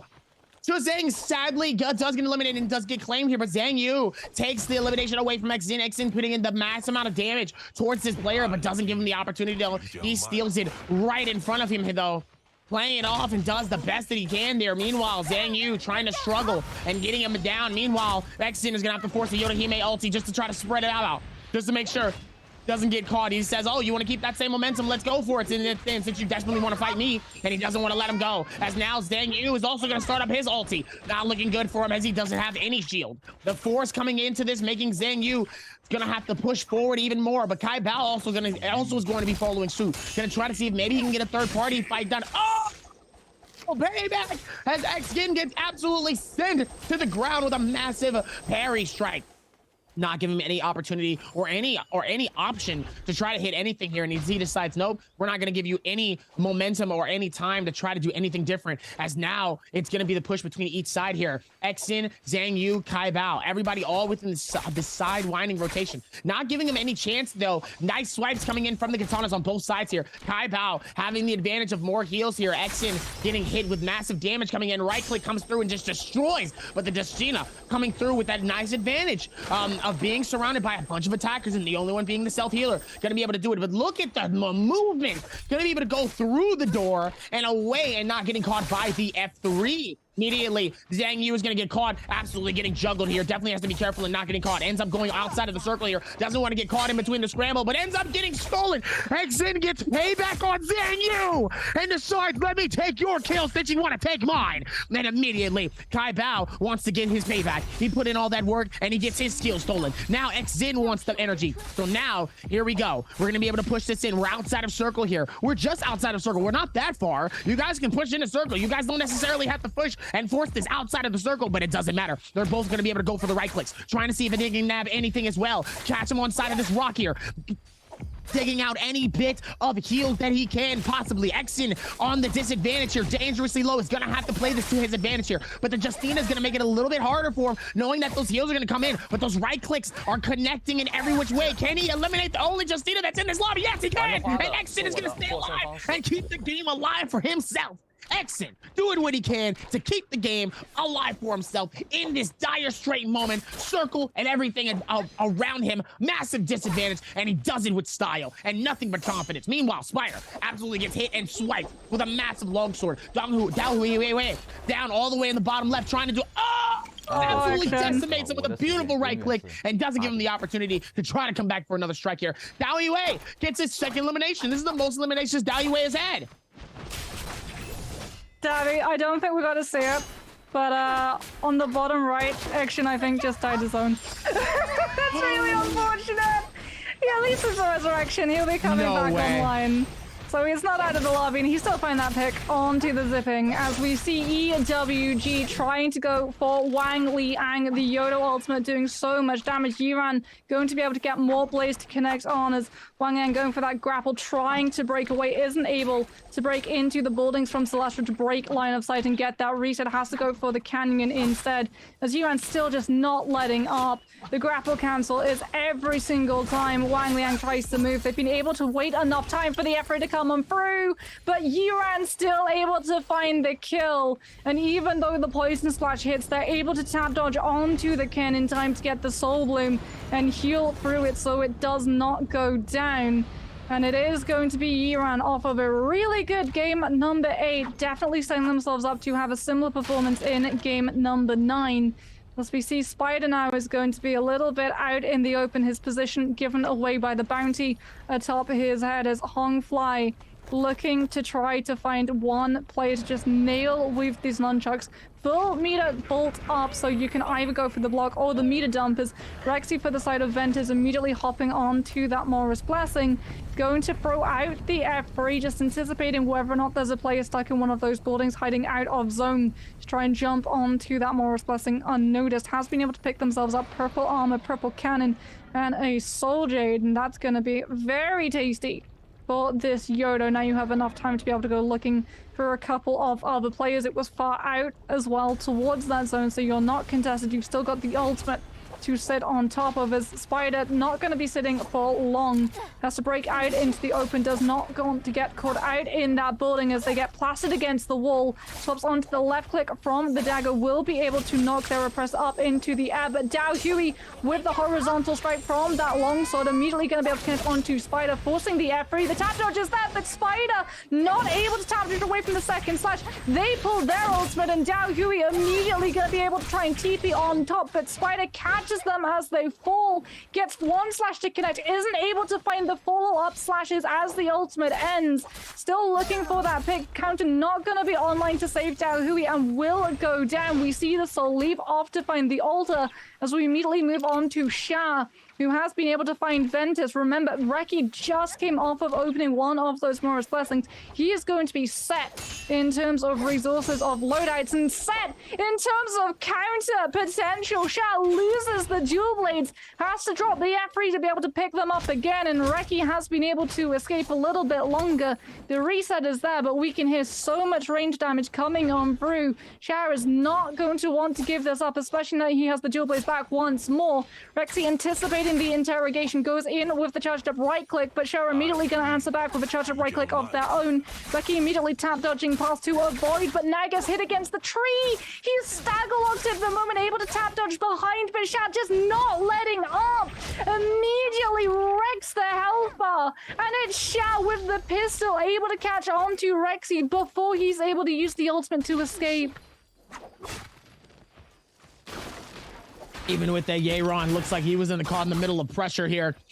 Gonna have to do what he needs to, but sadly isn't able to do enough here. Let's see if he can keep that going all the way around this space here. Meanwhile, Yiran. Oh my goodness. Oh my goodness. Comes through with his F3 and lets his F3 do the work. He didn't even need to do. That's just disrespectful. That was just disrespectful. Understanding of angles. That's knowing your X, Y, and Z. You know, like your 90s and your obtuse angles and all that. That's that graph stuff. I failed math. So don't ask me anything involving graphs or anything like that. Meanwhile, even with all of this, still going to be able to clutch this up here. Did a fantastic job of it the first time here and absolutely shut it down. I'm very impressed with what he did. And he made it look good towards this one, but oh man, Oh, Lord have mercy. Was able to do it even more than that one as that WBG Spider is going to try to... Oh, it's a massive headshot on the Zhizing, making GDJ back out. Zhizing is going to need to back out as fast as possible, though, being dangerously low on that shield. Not looking good, though, towards this one. He's going to be able to do what he needs to, but man, he made that look good as he shut it down. He made it a lot harder for them to try to really be able to do anything here, as now we're going to be able to go forth with the rotation here. It makes it look good all throughout this space here. Whole lot of momentum going in as we're going to be able to look at it from the other spaces, and let's see if he's going to be able to pay attention to it, though. That's what you need to do in these spaces. Work towards it and do even more than the last time, but man, there's been a whole lot happening here. Zin trying to keep the game alive. Spider leading it up with 3 eliminations. It's been good for Spider. Spider needs to keep the momentum. He needs to get these eliminations. He needs to get these kills. He cannot sit here and settle for anything more or anything less. The problem for Spider was that, like, this is what happens on day one. He was coming in with, like, 2 kills at this very moment, and then he overstepped ever so slightly when it came to Morris Blessings and trying to catch on to players moving on to them. And hopefully we actually see a little bit of tempered aggression coming through from him, identifying, okay, players going for Morris Blessings. If I can catch one out, great, but you have to be aware that the fact that there are others with the exact same game plan, and very quickly you can be the one that everyone turns on rather than finding that easy elimination that you're looking for. So I like this change of pace coming out from him, and Shushang has actually been able to escape Spider, given the fact that he was actually able to grapple towards Celestia, and the sheer amount of Yodos in that area is not something that Spider really wants to commit onto that full contest for. As we hop over to look at Sha, Purple Bow, and currently running one of these high grounds as well, making it extremely hard for some of these players. Oh, that scatter shot too? Yeah, you really don't want to try and test this Yodo. The fire tick on the arrows as well drops the F3 to get on top of the Morris Blessing. It's not greatly positioned, and it is going to be up, and Sha immediately putting themselves into that target focus. Will take a little bit of damage before they're able to grapple back to safety. Zhang Yu having to settle for seconds at the moment, as Wang Liang has to drop the F3 of their own, and now they might potentially be caught up in this hut. Thankfully for them, they're running a dagger, so it's going to be extremely hard to try and push through the door frame without just getting that slashed across your face. As Sha has been able to put themselves back onto the high ground. Purple armor going to be up for the Yoda, making themselves a little bit tankier.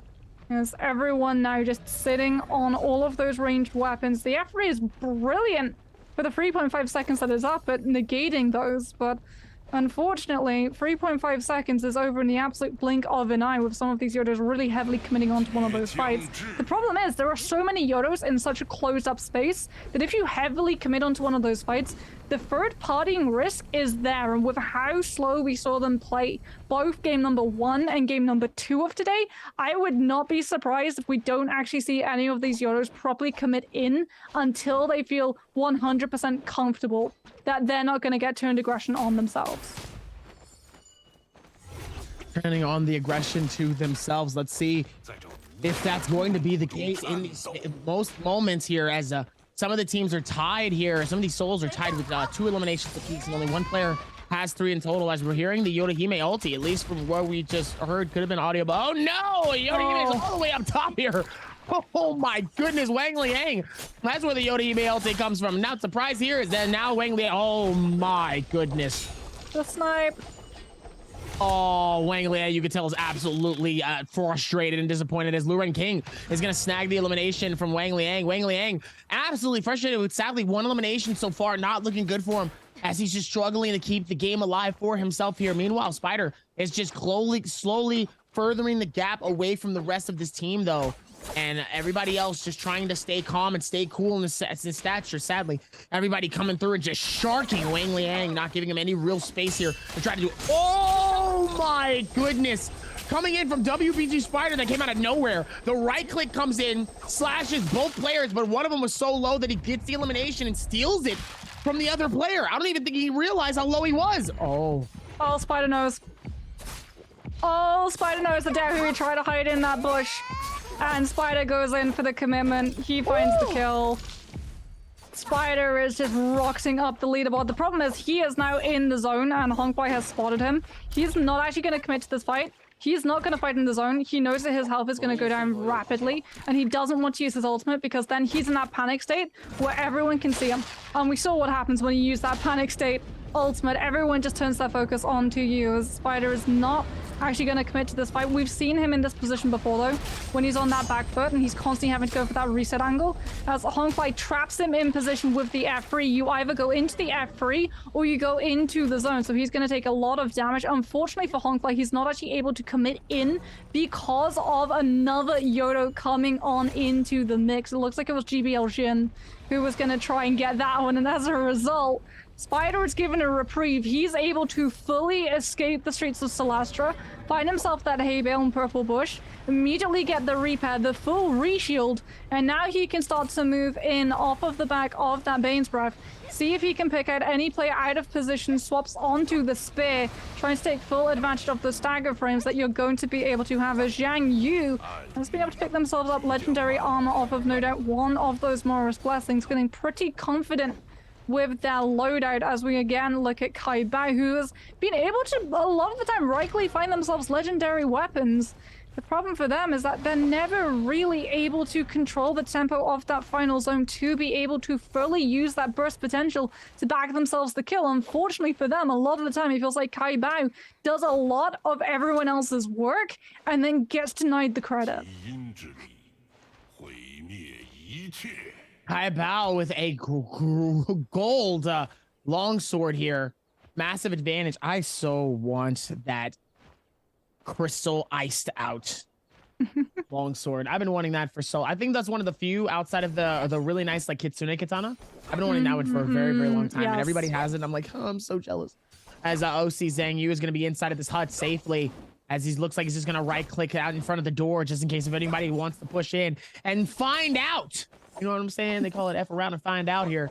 As now XN is going to be all the way up top as well here, also doing the very same thing with his katana.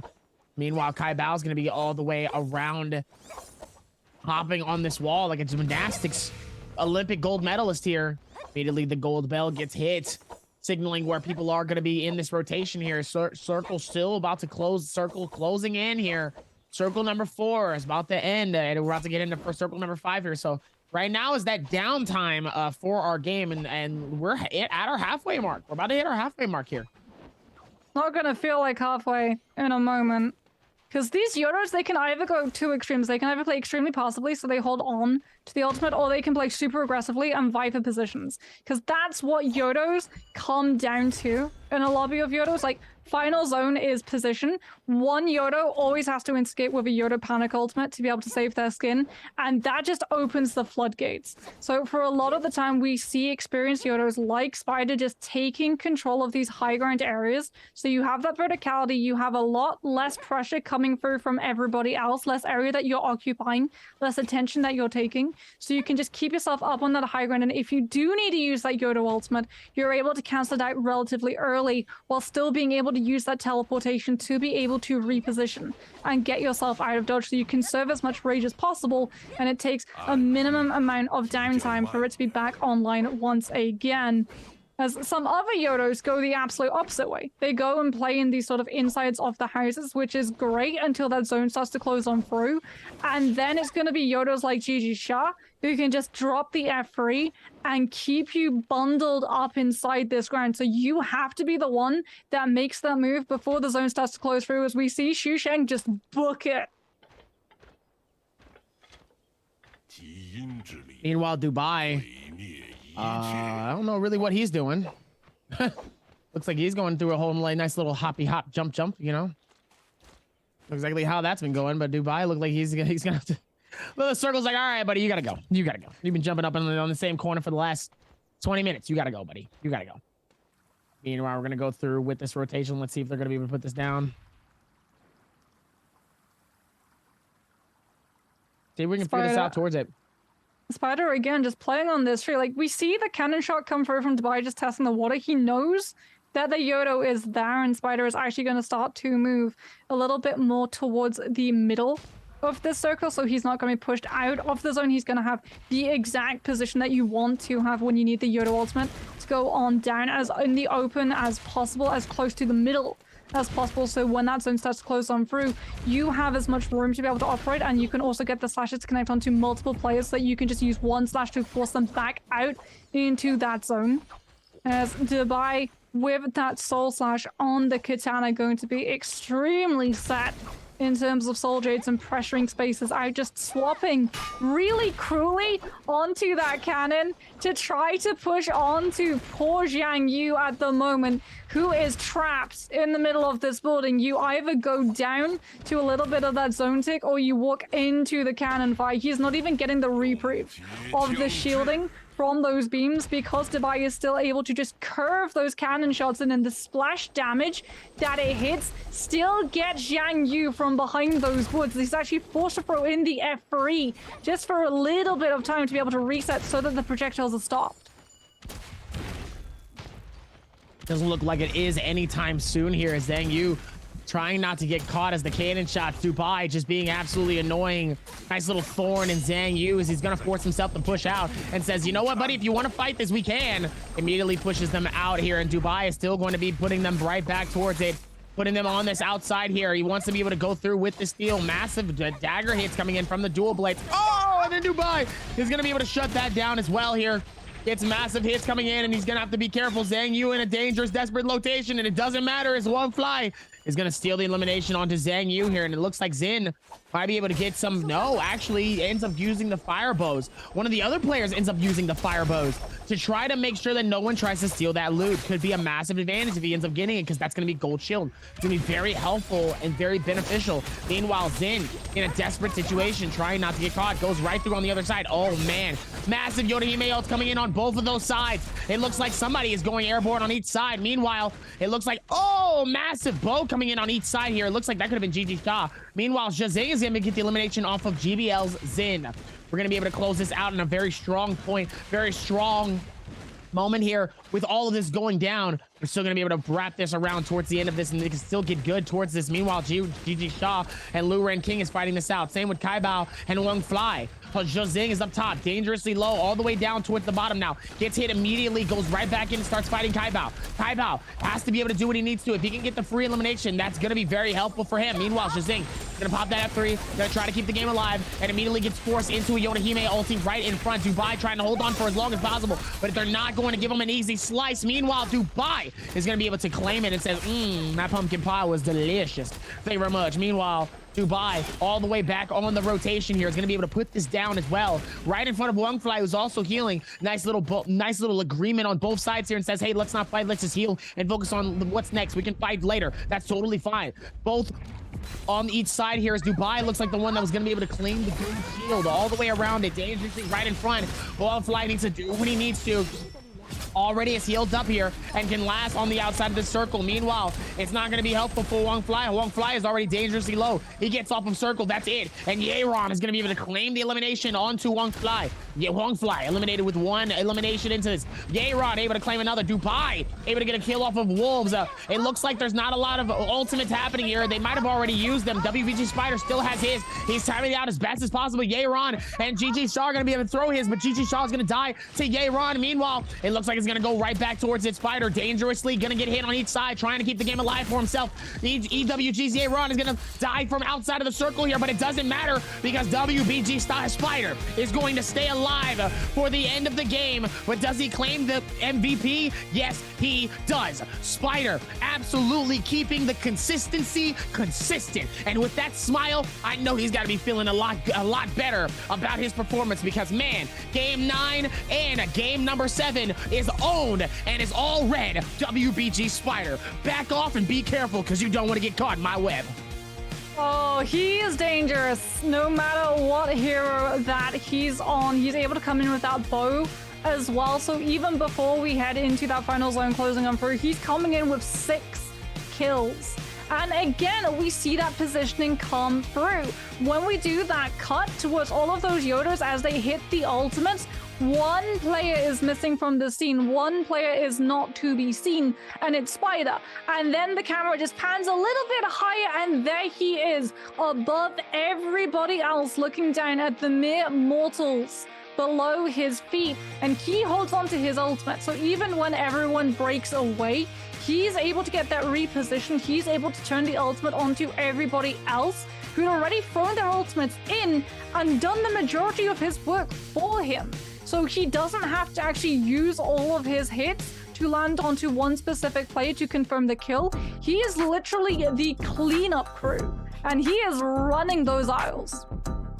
He is the cleanup crew. He is the Mr. Clean of Naraka Blade Point. He is the Pine Sol at the power of Pine Sol, baby. He is the Ajax. He is the Bleach. He is the color correction to the rest of this. And like I said, you don't want to get caught in a WBG Spider's web, because so far he has his web and he's been catching a lot of players with it so far. And so far tonight, he's done it twice. He's done it in our game 1. He's done it in our game 3. The question is, can he do it again? We've seen the back-to-back. Can we get a triple? We haven't seen a triple in solos. That would be kind of crazy. That's all I gotta say. But coming into this, I know his average points have to be higher, and so does everything else. I know it's going to be very, very good for him if he keeps the same momentum going into it. But the stress is starting to sit in for some of these players. Wang Liang is one of them. Seeing him get eliminated halfway through this game and seeing the frustration. There's a lot of frustration with these games so far and with how players have been playing, struggling to try to make it happen. It's not easy. All they have to do is take a breather, and luckily we're in the halfway mark. The halftime. Time to calm down now. I mean, for Spider, it just keeps getting better, right? There is one potential hiccup in the next game that we're going into, because that is traditionally when we see the Taka come through, which is the hero that he struggled with the most. But at the end of the day, there is light at the end of the tunnel, and it comes in the form of back-to-back Z-ping. Because this is the hero where he was able to set the record for amount of kills picked up in solos.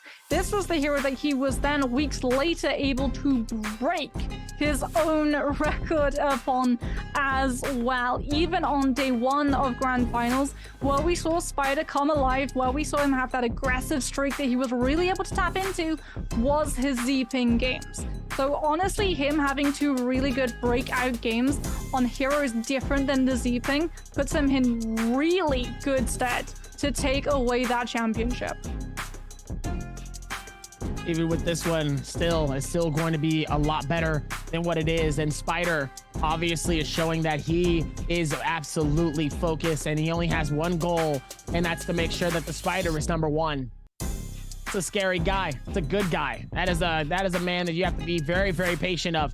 And that's also somebody you have to pay attention to, because, man, he can absolutely dish it out the way that he can with every other player so far. And everybody's been keeping the same momentum.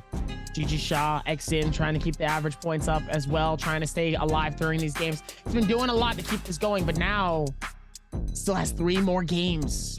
He has to last 3 more games, and then he's going to crown himself champion. Can he do it?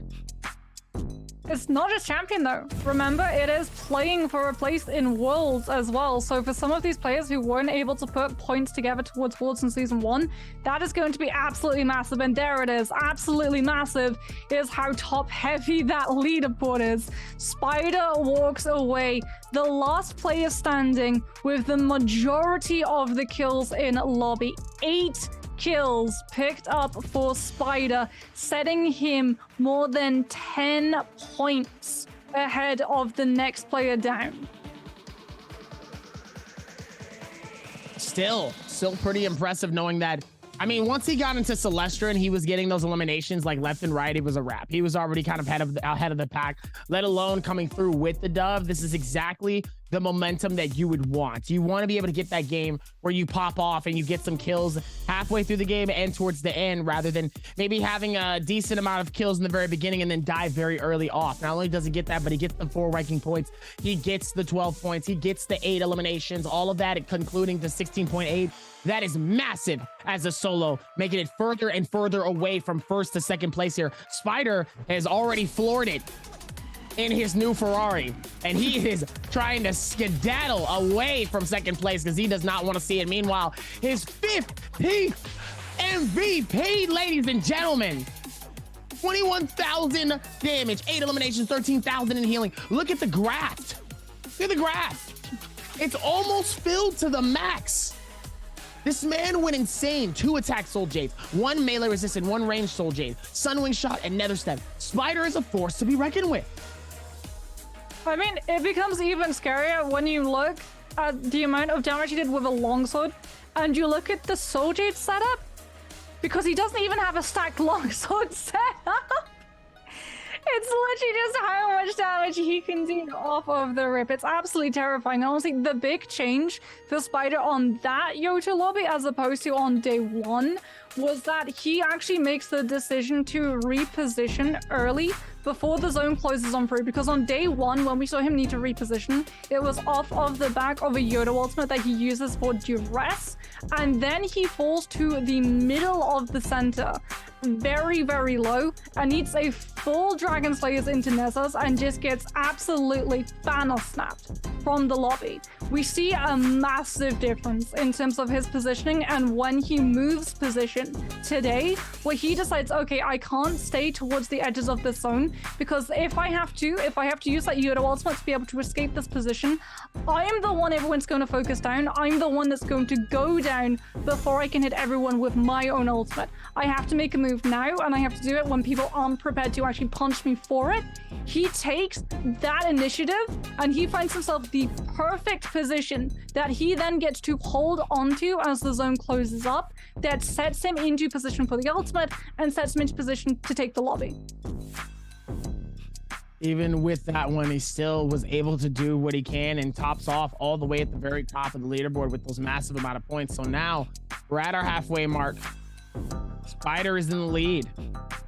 Does he need to keep that same energy going into these next games? Absolutely. The question is, what does the other player, what does Wang Liang need to do? Wang Liang seems to be getting frustrated right now. He needs to be able to backtrack. He needs to be able to calm down. He needs to get back into Zen. He needs to get back to that killer instinct that he had. I know he's got it in him because we've seen him put it down before. But what does Wang Liang need to do? I mean, I would say that you need to just be able to reset your mental. That was a game that happened, and you have to play the next couple of games. But do you know what else we get to talk about? That's the fact that we have Jaeger on the floor with one of our players, and I think we might actually get to hear from the man, the myth, the mammal himself, Spider. Hi everyone, this is Jaeger and welcome to post-game interview. And now I'm standing with Ye Ran. Let him say hello to our audience. Hello 叶然，欢迎来到我们这个赛后采访，先和我们的观众朋友打个招呼吧。大家好，我是 EWG 战队的叶然。好的，欢迎叶然，也恭喜你。其实今天我们看到你的发挥是非常的不错，而且目前也在我们的积分榜中是在领跑的一个阶段。So now you know you are in the leading position in our score. So I would like to know what's that mean to you? Do you have any more pressure or power? 那对于自己现在目前其积分榜在领先的位置的话，自己会。我想问一下，对你来说的意义是怎么样？会有更多的压力，还是会有更多的动力呢？没有什么压力吧，就是放轻松打嘛，就尽自己最大能力去打。好的 So actually, I don't have more pressure at that time. At this time, it's because I just think to relax in the game and just try my best. So also because we know a lot of times, so for the whole season 2, we know Ye Ran always keep in a very good status. And it's like, I would like to know in this like important journey and important race, how you adjust your psychology in the race. 那我特别想问一下，其实叶然在整个 SR 一直保持在一个比较好的心态和状态，就特别想问，在这种大型的这种关键节点的时候，你自己是怎么去调整你的这个心态的呢？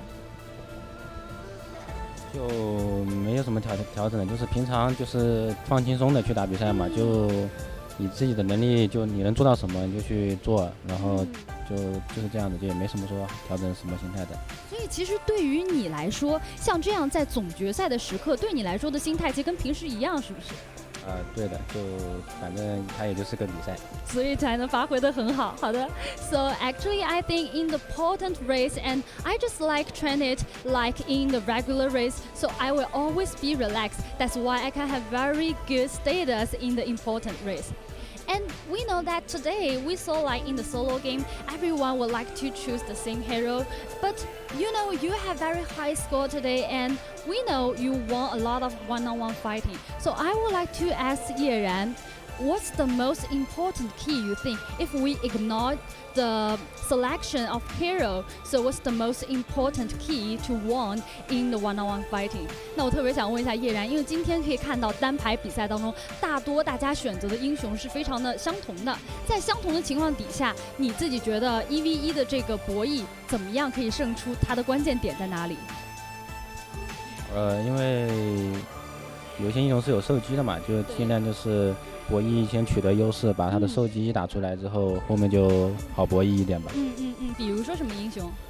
比如说妖刀嘛，妖刀，现在大部分选手都在 F3嘛，F3是个受击，就是能够把他的 F3给打出来的话，在后面的博弈会更好。原来是这样，也是非常好的一个技巧，去给大家分享。So actually, I think a lot of heroes they have their skills can using in when they are be attacked, especially like Yodo. His skill nowadays in the race, we would like to use the F3 Yodo. So if you met the older Yodo, so you just fight at first, and after he use his skill, and will it have more rate that will won the fight on one-on-one fighting. So we also know because Yeran, you are really good at parry the weapon. So I would like to know, as our players, our audience, can you teach us how we can train how to parry the weapon in the daily life? 那我们也知道叶然其实本身自己的震刀能力也是非常的强，就特别想问一下叶然有没有很好的意见给到我们这边，像普通的玩家和观众朋友，我们平时自己应该怎么去训练，可以像你一样拥有这么好的震刀的能力呢？其实我觉得还好吧，因为我是打3排的嘛，3排的话就是一波团战下来的话是震刀的收益会挺大的，所以我就震刀多一点嘛。就我觉得1.0吧，1.0好挣一点，就多挣一点1.0吧。好的，谢谢叶然分享。So because I'm also the Trolls game player, so I will always use parry the weapon in the game, and I think the 1 second parry the weapon will be the most useful way to parry the weapon. That's my skill. 好的，谢谢叶然，感谢你今天分享。接下来的3场比赛了，希望你继续加油好吗？期待看到你接下来的表现。好，谢谢叶然。Thank you 叶然 for today's interview, and we will take a break and be right back later.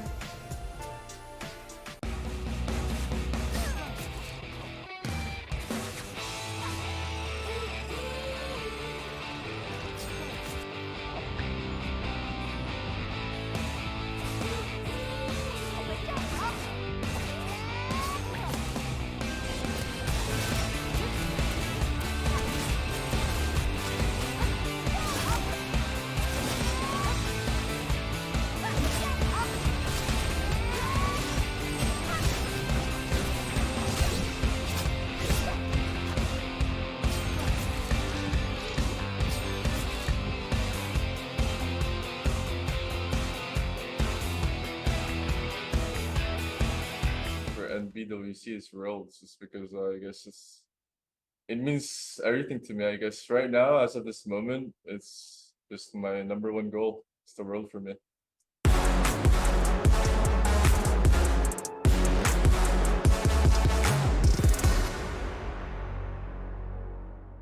They're getting pushed out. The damage is surreal here, Raph.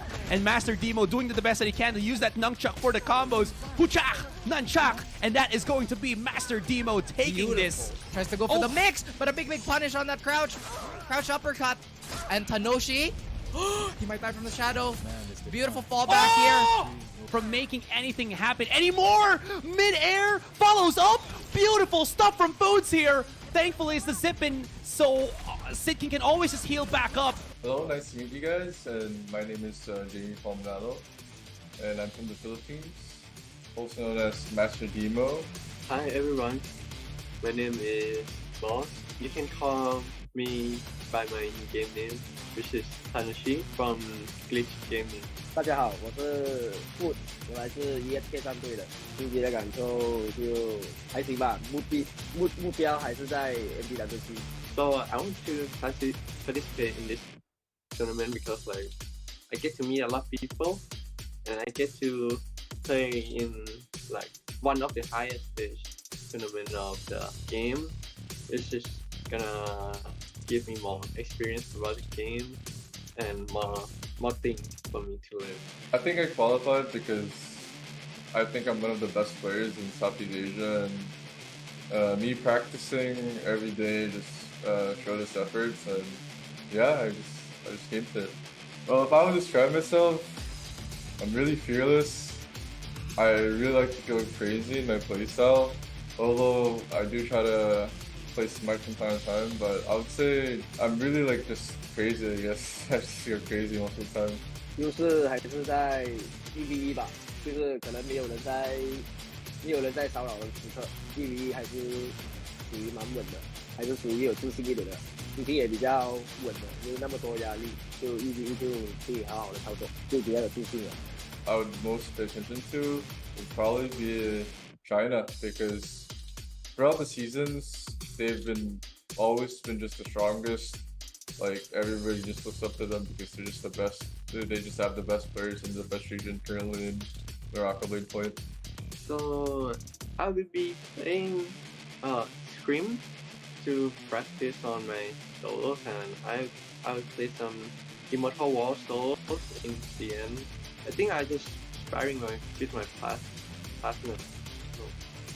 So just tell myself that I just don't need to be panicked. I try my best. I think I should be able to fight them, win them. I would just tell myself that I'll try my best, like see what I can do, go win or go home. You just had more players than us. Doesn't mean that you had better players than us. Please try your best.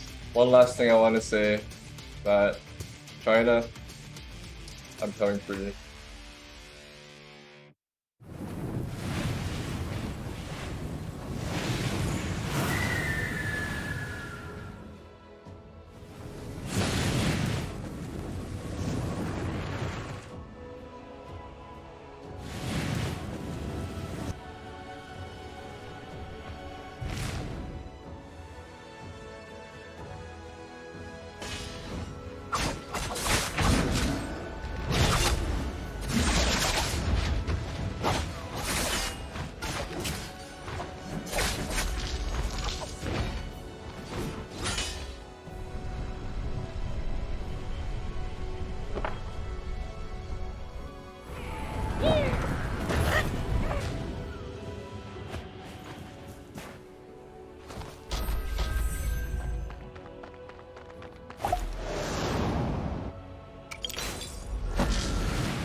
Ladies and gentlemen, ready to lock it in. We are 3 games down, 3 more to go. As I'm lounging back here, matter of fact, let me sit all the way back because we're back on Morris Isle. We're still staying back on Morris Isle. And it's time to lock it in for 3 more games, ladies and gentlemen. My name is Nbpl. I'm accompanied by Moxie as we're about to get ready to lock this in. But let's check out the standings so far for the halfway mark so that way you guys know what's going on.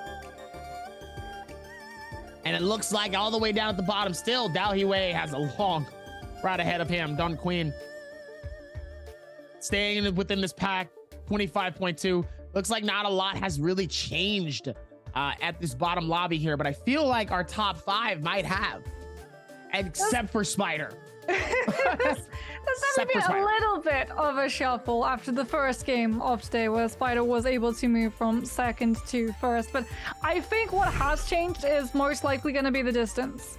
Yeah, there it is, 57.3, a little bit further ahead of Yuran sitting on that second position at 44.6. Still attainable to be able to catch Spider at the moment, and I think this next lobby is probably going to be the best chance that a lot of these players have at being able to do just that. Is, again, we've seen a very similar pattern, in fact, pretty much the exact same pattern of hero compositions coming through today as we did a couple of days ago, which would suggest that Taka is going to be up next. And I think if there's any lobby where Spider has the potential to lose a couple of points, it is going to be on that Taka, which is brilliant news for players like Hongfly and Nbpl Jin as well as JT's Action, because they both showed very good competency at swapping to those different heroes and still being able to master both the different F ability and the different ultimate and the scenarios you want to be able to use those the most.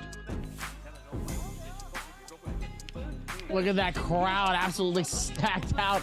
All types of stuff, MPG, OUG, people are cheering them on, getting ready for our next half. As we're about to get ready to lock this in, you love to see it as we're gonna get ready for game number 10. We're at game number 10 for our solos. We're crowning a champion in 3 games. Is it Spider? Is Wang Liang gonna surprise us all and come through and snatch it from the top spot? Is it gonna be somebody we never expected? Within, let's say, our top 7? Could it be somebody that isn't Spider? Is Spider end up losing these next 3 games and all of a sudden there might be somebody else on the top leaderboard? I don't know. But I have another question for you. How many times will Spider won MVP in solo games? Let me repeat that one more time. How many times has Spider won MVP in solo games? 13, 14, 15, or 16? Let us know in the comments below. I had said it earlier because I put a lot of hype into it, so let's hope that you guys put it together. But could Wang Liang come through and take it over? Could Huang Fly all of a sudden pop off? And could Yeron surprise us all and snatch it away from this? Tune in to the next episode of Naraka Blade Point as we're gonna find out tonight. Only on Tsunami. Anyway. I mean, not just tonight. We're literally gonna find out in the next hours. Darby, we are treated to some absolutely insane Naraka matches, and we're gonna get to see as well a champion crowned. Dubai surely has been feeling this pressure. He was that player who walked away season 1 with the solo title beneath his belt. He is currently defending his crown, and Spider is the newcomer on the block. He is that new kid who's coming into this season, showing everyone that really aggressive style that everyone else has had to adapt into. And I think we're going to be seeing a very similar story. A lot of aggression coming through from this early game, even if we move away from the Yodos, given the fact that a lot of these players already want to play that Z-ping for the double amount of heroes that you're able to pick. Which brings me on to the conversation. Kai Barry's already picked the Z-ping, so when we head over to Holoroth in our last game on the Morris Isle, there is going to be one lone player who is going to have to field something else against the absolute sea of supports that are going to be popping up on that page. So you said before we started, you said that this is going to be a Tarkashi main lobby. You still feel that way? I still feel that way. I think it's really strong. You have a lot of really good mobility. It's very similar to Takeda. Well, again, Valdir is lit dependent. And also, like, you're really static when you use Valdir's moves, unless it's the F. When you use that ultimate, it can be really easy at figuring out where the Valdir is going to be. So as long as you survive the duration of the ultimate, you can still pin down her location, as opposed to something like the Takeda or the Tonka, where you can use that ultimate when you're on the move. And a lot of the time, you don't use it for the burst damage potential. You use it for the higher mobility that it affords you. So I would be very surprised if we see a Valdir coming through over that Taka. It's very true. Even within these rotation spaces here, there's still more coming through here, as now we're going to be able to lock this in here, and let's see what happens next. I think this is going to be fun. Yeah, I mean, I would love to see the Valdir. Like, I am a recovered Yodo main, and then I moved over to the Vita, and then I moved to the Valdir. Rune and I have been tearing up lobbies in duos with Valder and Viper, but I mean, I don't think she's gonna show. She might not show it, but what we are gonna show is a quick video for you guys before we get ready to lock in for game number 10. 就前2名嘛，因为我第3，前2名就分比我高一点，但是高的不多，就这样提防一下他们。就是这段时间一直都在练，然后包括新版本的火男然后还有就是武田，包括沙男也在练，所以就是感觉做的挺充分的吧。然后后面就看到时候后天的这个状态了，如果状态好的话，冲击冠军应该没问题。其实我感觉谈不上经验了吧，因为毕竟现在这个版本跟上次结备的版本是天壤之别了，属于。然后就是多练嘛，然后最近也都加强练习就好了。See, Debbie, they did this on day 1. They mentioned Taka, and it was just like an elephant in the room. We saw about 3 different players talk about Taka before we saw the Taka fielded. So I feel like Hongfly is trying to tell us something that Taka might just be popping up on our screens in a matter of moments. I mean, it looks like they already knew exactly what was going on here. So now going to be able to go through and wrap this up here. It looks like things are going to get a little bit better here. Yeah, this is going to be pretty interesting going into it. Let's see if we can lock this in. It's going to be a lot of fun patching this in. Let's see how we can rotate this in, as now things are only going to be better. As now locking this in. It's going to be a good time, and I am absolutely excited to see how we can put this one together. But 3 more games away and we crown a champion who's going to Worlds. Alongside others as well. As we look at it, we see 2 Tarkas, a Valda, and a Justina. Very decent variety here. Let's see what's going on here. Hold on, there's still a little bit more.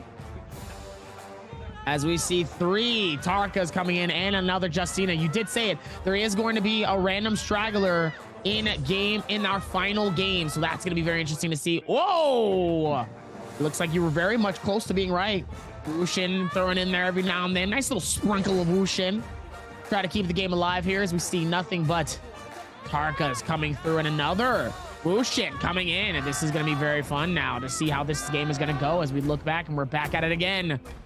And the circle landing very similar to our first game surrounding Stillside Temple. It looks like it's going to be 1 player landing towards Celestra, but everybody else all throughout that far right side, Emerald Cottage and Fairmos. It doesn't even look like Bamboo Grove might even be touched, because everybody's going to be focusing more side on Stillside Temple. Meanwhile, Moonlit Courtyard and Golden Tortoise is going to be claimed by at least 2-3 other teams, and X-Gina is going to have Celestra all to themselves. Jin might be able to come through, and it looks like he might contest some stuff too, but it's too big, and this town is definitely big enough for the 2 of them. As it looks like they're going to be able to rotate this around. Ladies and gentlemen, game 10. 3 down, 3 to go. Let's get it. Who is going to be crowned our solo champion? Well, Spider immediately dropping onto Secret Tunnel, trying to find those fireflies to build that ultimate up as fast as possible. It is going to be a Taka-heavy lobby, but Rexy on that Justina, going to already have to use that freeze bomb. Has unfortunately run into Wang Liang, another hero who can actually go toe-to-toe with that Justina's sustainability in terms of how long these fights can run.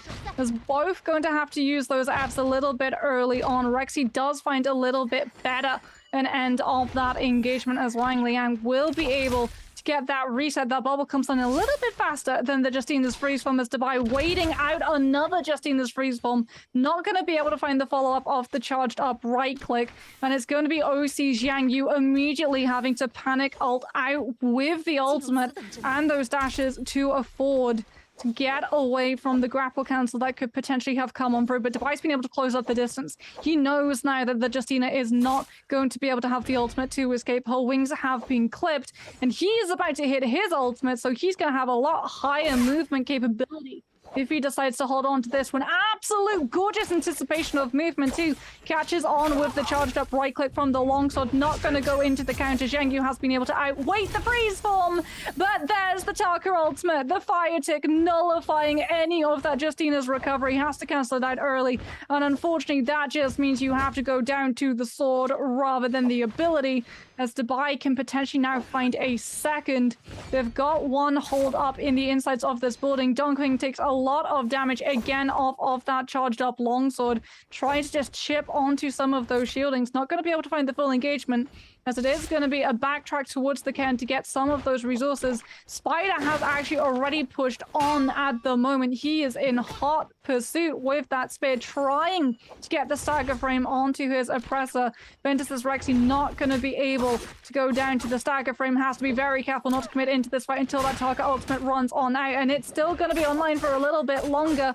Rexy falling extremely low, goes down to the spear. Spider not having to pull any of his punches, and will be able to find a pick. Already a brilliant start for our current lead of the day. Throws out a fireball at Wang Liang. Not going to bait the bubble early at the moment, though, as the Ziping decides not to commit. A wise decision as GBL Jin takes the opportunity to get a little bit close to comfort with the nunchucks. Is absolutely wailing on that Justina and forcing the freeze form. And Wang Liang's just going to wait. Looks like it's not going to wait much longer here. Zen is going to be dangerously low, but that Justina is going to help them out in a good way here. As it looks like Spider looks like he's going to be able to see him first. He's going to be able to push this in. It might be a massive opportunity. He sees the fireball.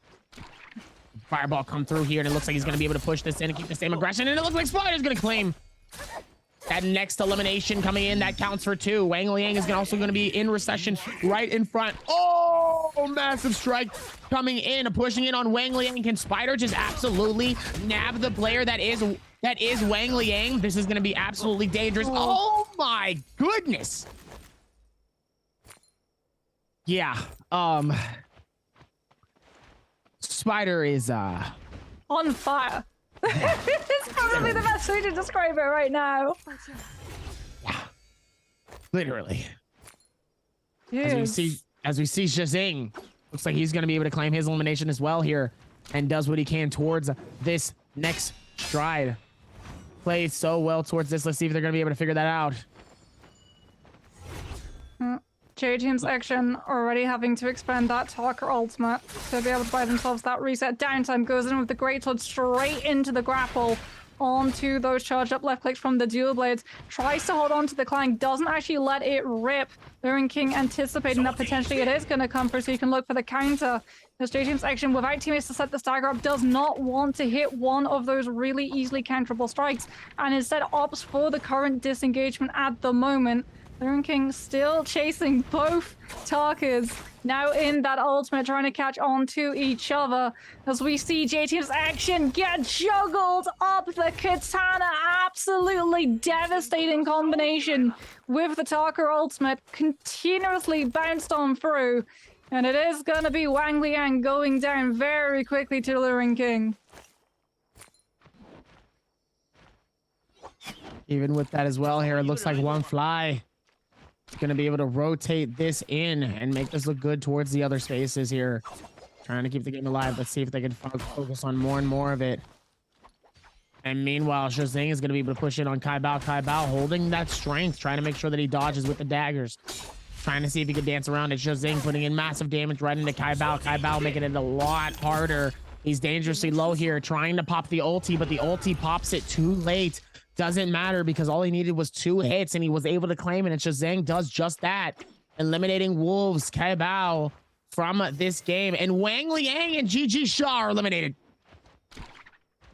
Wow. That is, yeah, that's a very fast lot of eliminations. A lot of these players getting aggressive. They know how far ahead Spider is on the leaderboard. They know that he's having a really good game right now and just lengthening that lead with the amount of kills he's been picking up, and that they have to get aggressive to be able to meet that head on. If they want to have any claim to the title today, they are going to have to not hold anything back.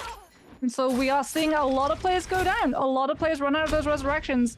before that zone starts to close on through. Freeze bomb again going to be immediately nullified.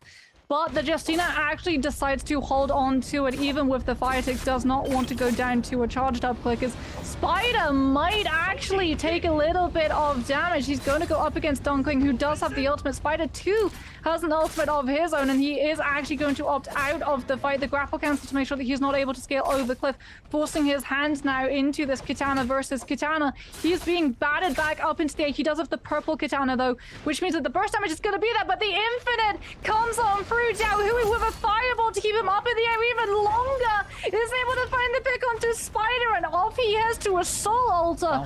But my goodness, what a play coming through from Daohui. Absolutely insane. Getting that claim to fame here as Daohui is gonna keep the same momentum coming into it. You love to see it as both of them are gonna be able to pop their ults coming through. It looks like it's gonna be a massive chase coming through. Not going to be able to keep them away from it. Daohui wants to try to see if he can get the juggle, but absolutely misses it. Meanwhile, Jin gonna try to see if maybe he can balance it off towards it. He's gonna try to see if he can get the strikes back. Gonna be able to use it with the dual blades, patching it up on each side, decimating him with his shield as well. He's not gonna let up here as Jin is gonna be able to put so much momentum into him, and oh my goodness, Daohui gets absolutely destroyed by Jin. Even Daohui was surprised. He was like, wait, that went a little bit different in my head than I thought that was supposed to go. And wow, he shut that down in seconds. I mean, we were supposed to see a second, like 2 in a row. Tarka Infinites would have been absolutely bonkers, but unfortunately, it's on a slope, Derby, and it's really hard when you're on a slope to try and judge the timing when they're going to be able to fall down, so the Infinite gets broken, and Daohui just gets absolutely blasted within moments, and unfortunately, as a result, gets knocked out of the lobby. As we are going to get to see Spider still back. I think that's actually his body that he was leading, so that he was able to find some of his old stuff and grab onto that. Goes all the way into the zone to be able to loot MP so he can get that purple longsword off of that soul altar, so that you're not coming into some of these fights with the Greys. Tarka is brilliant with momentum and mobility. Not so great for burst damage unless you're running that infinite Black Eye Bold. As he does have a little bit of downtime, will be able to heal on through. All of that zone corruption damage going to be removed, as Hongfly now does know that there's a player pretty close to him, hasn't opted in for the full engagement just yet. Blue Dagger at the moment, not really the burst potential that you're going to be looking for, as Yuran has been able to spot out a fight going through towards Eventide. He's been able to come in as well with those nunchucks, forcing out that freeze form to come through from the Justina, and the fire tick is there, but so too is the Justina ultimate. GBL Jin flying extremely high, just using that dagger, the horizontal strike after the grapple as well to carry that momentum through. He is out temporarily, but Yuran is on the hunt. He knows that the Justina hasn't zipped all the way out of range and that he is still potentially killable, as Dubai has unfortunately run into someone who feels not killable at the moment, Zeeping with a bubble. Has to use the Tarka ultimate to be able to disengage cleanly and get the reset, because if you try and stick in and burst through that Zeeping bubble with that amount of health, it's just an absolute suicide mission.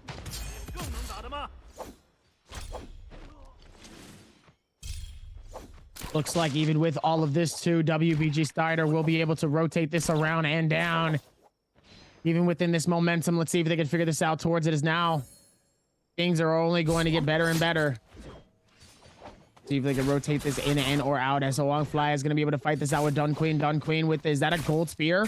It looks like that's a massive gold spear. Could be a massive advantage, but also they also have a gold spear. So let's see. Mono a mono, dukes it out. Whoever wins, I get your gold spear. Let's see what they can do.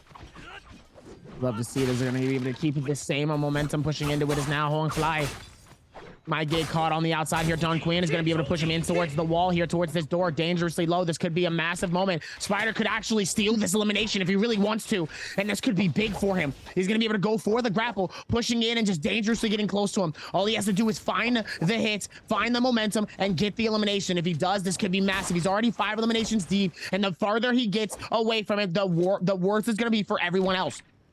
He's absolutely creating a fire trail, and he's going to try to make it harder. Meanwhile, Hongfly is dangerously low. Oh, no. Oh. He tried. He's got 5 eliminations. He doesn't need any more. He's okay. I mean, Spider spotted another player. He could potentially go after J-Team Shen, but no, Action is temporarily safe as Spider is gonna take the spoils off. Well, Hongplay may have found the kill, but Spider is the one that gets to pick up that legendary, and that is gonna be truly terrifying indeed.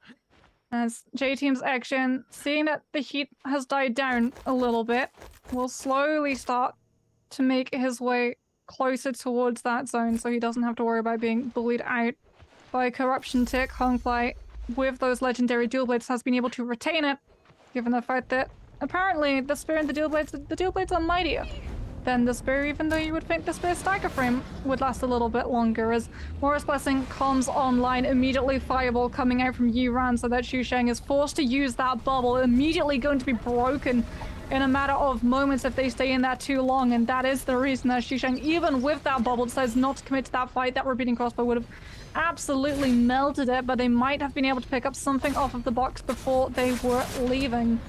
As Luring King coming in onto J-Team's Action, takes a lot of the shield away with that dual blades, is able to get the counter onto the charged up right click from the longsword to reflect it back.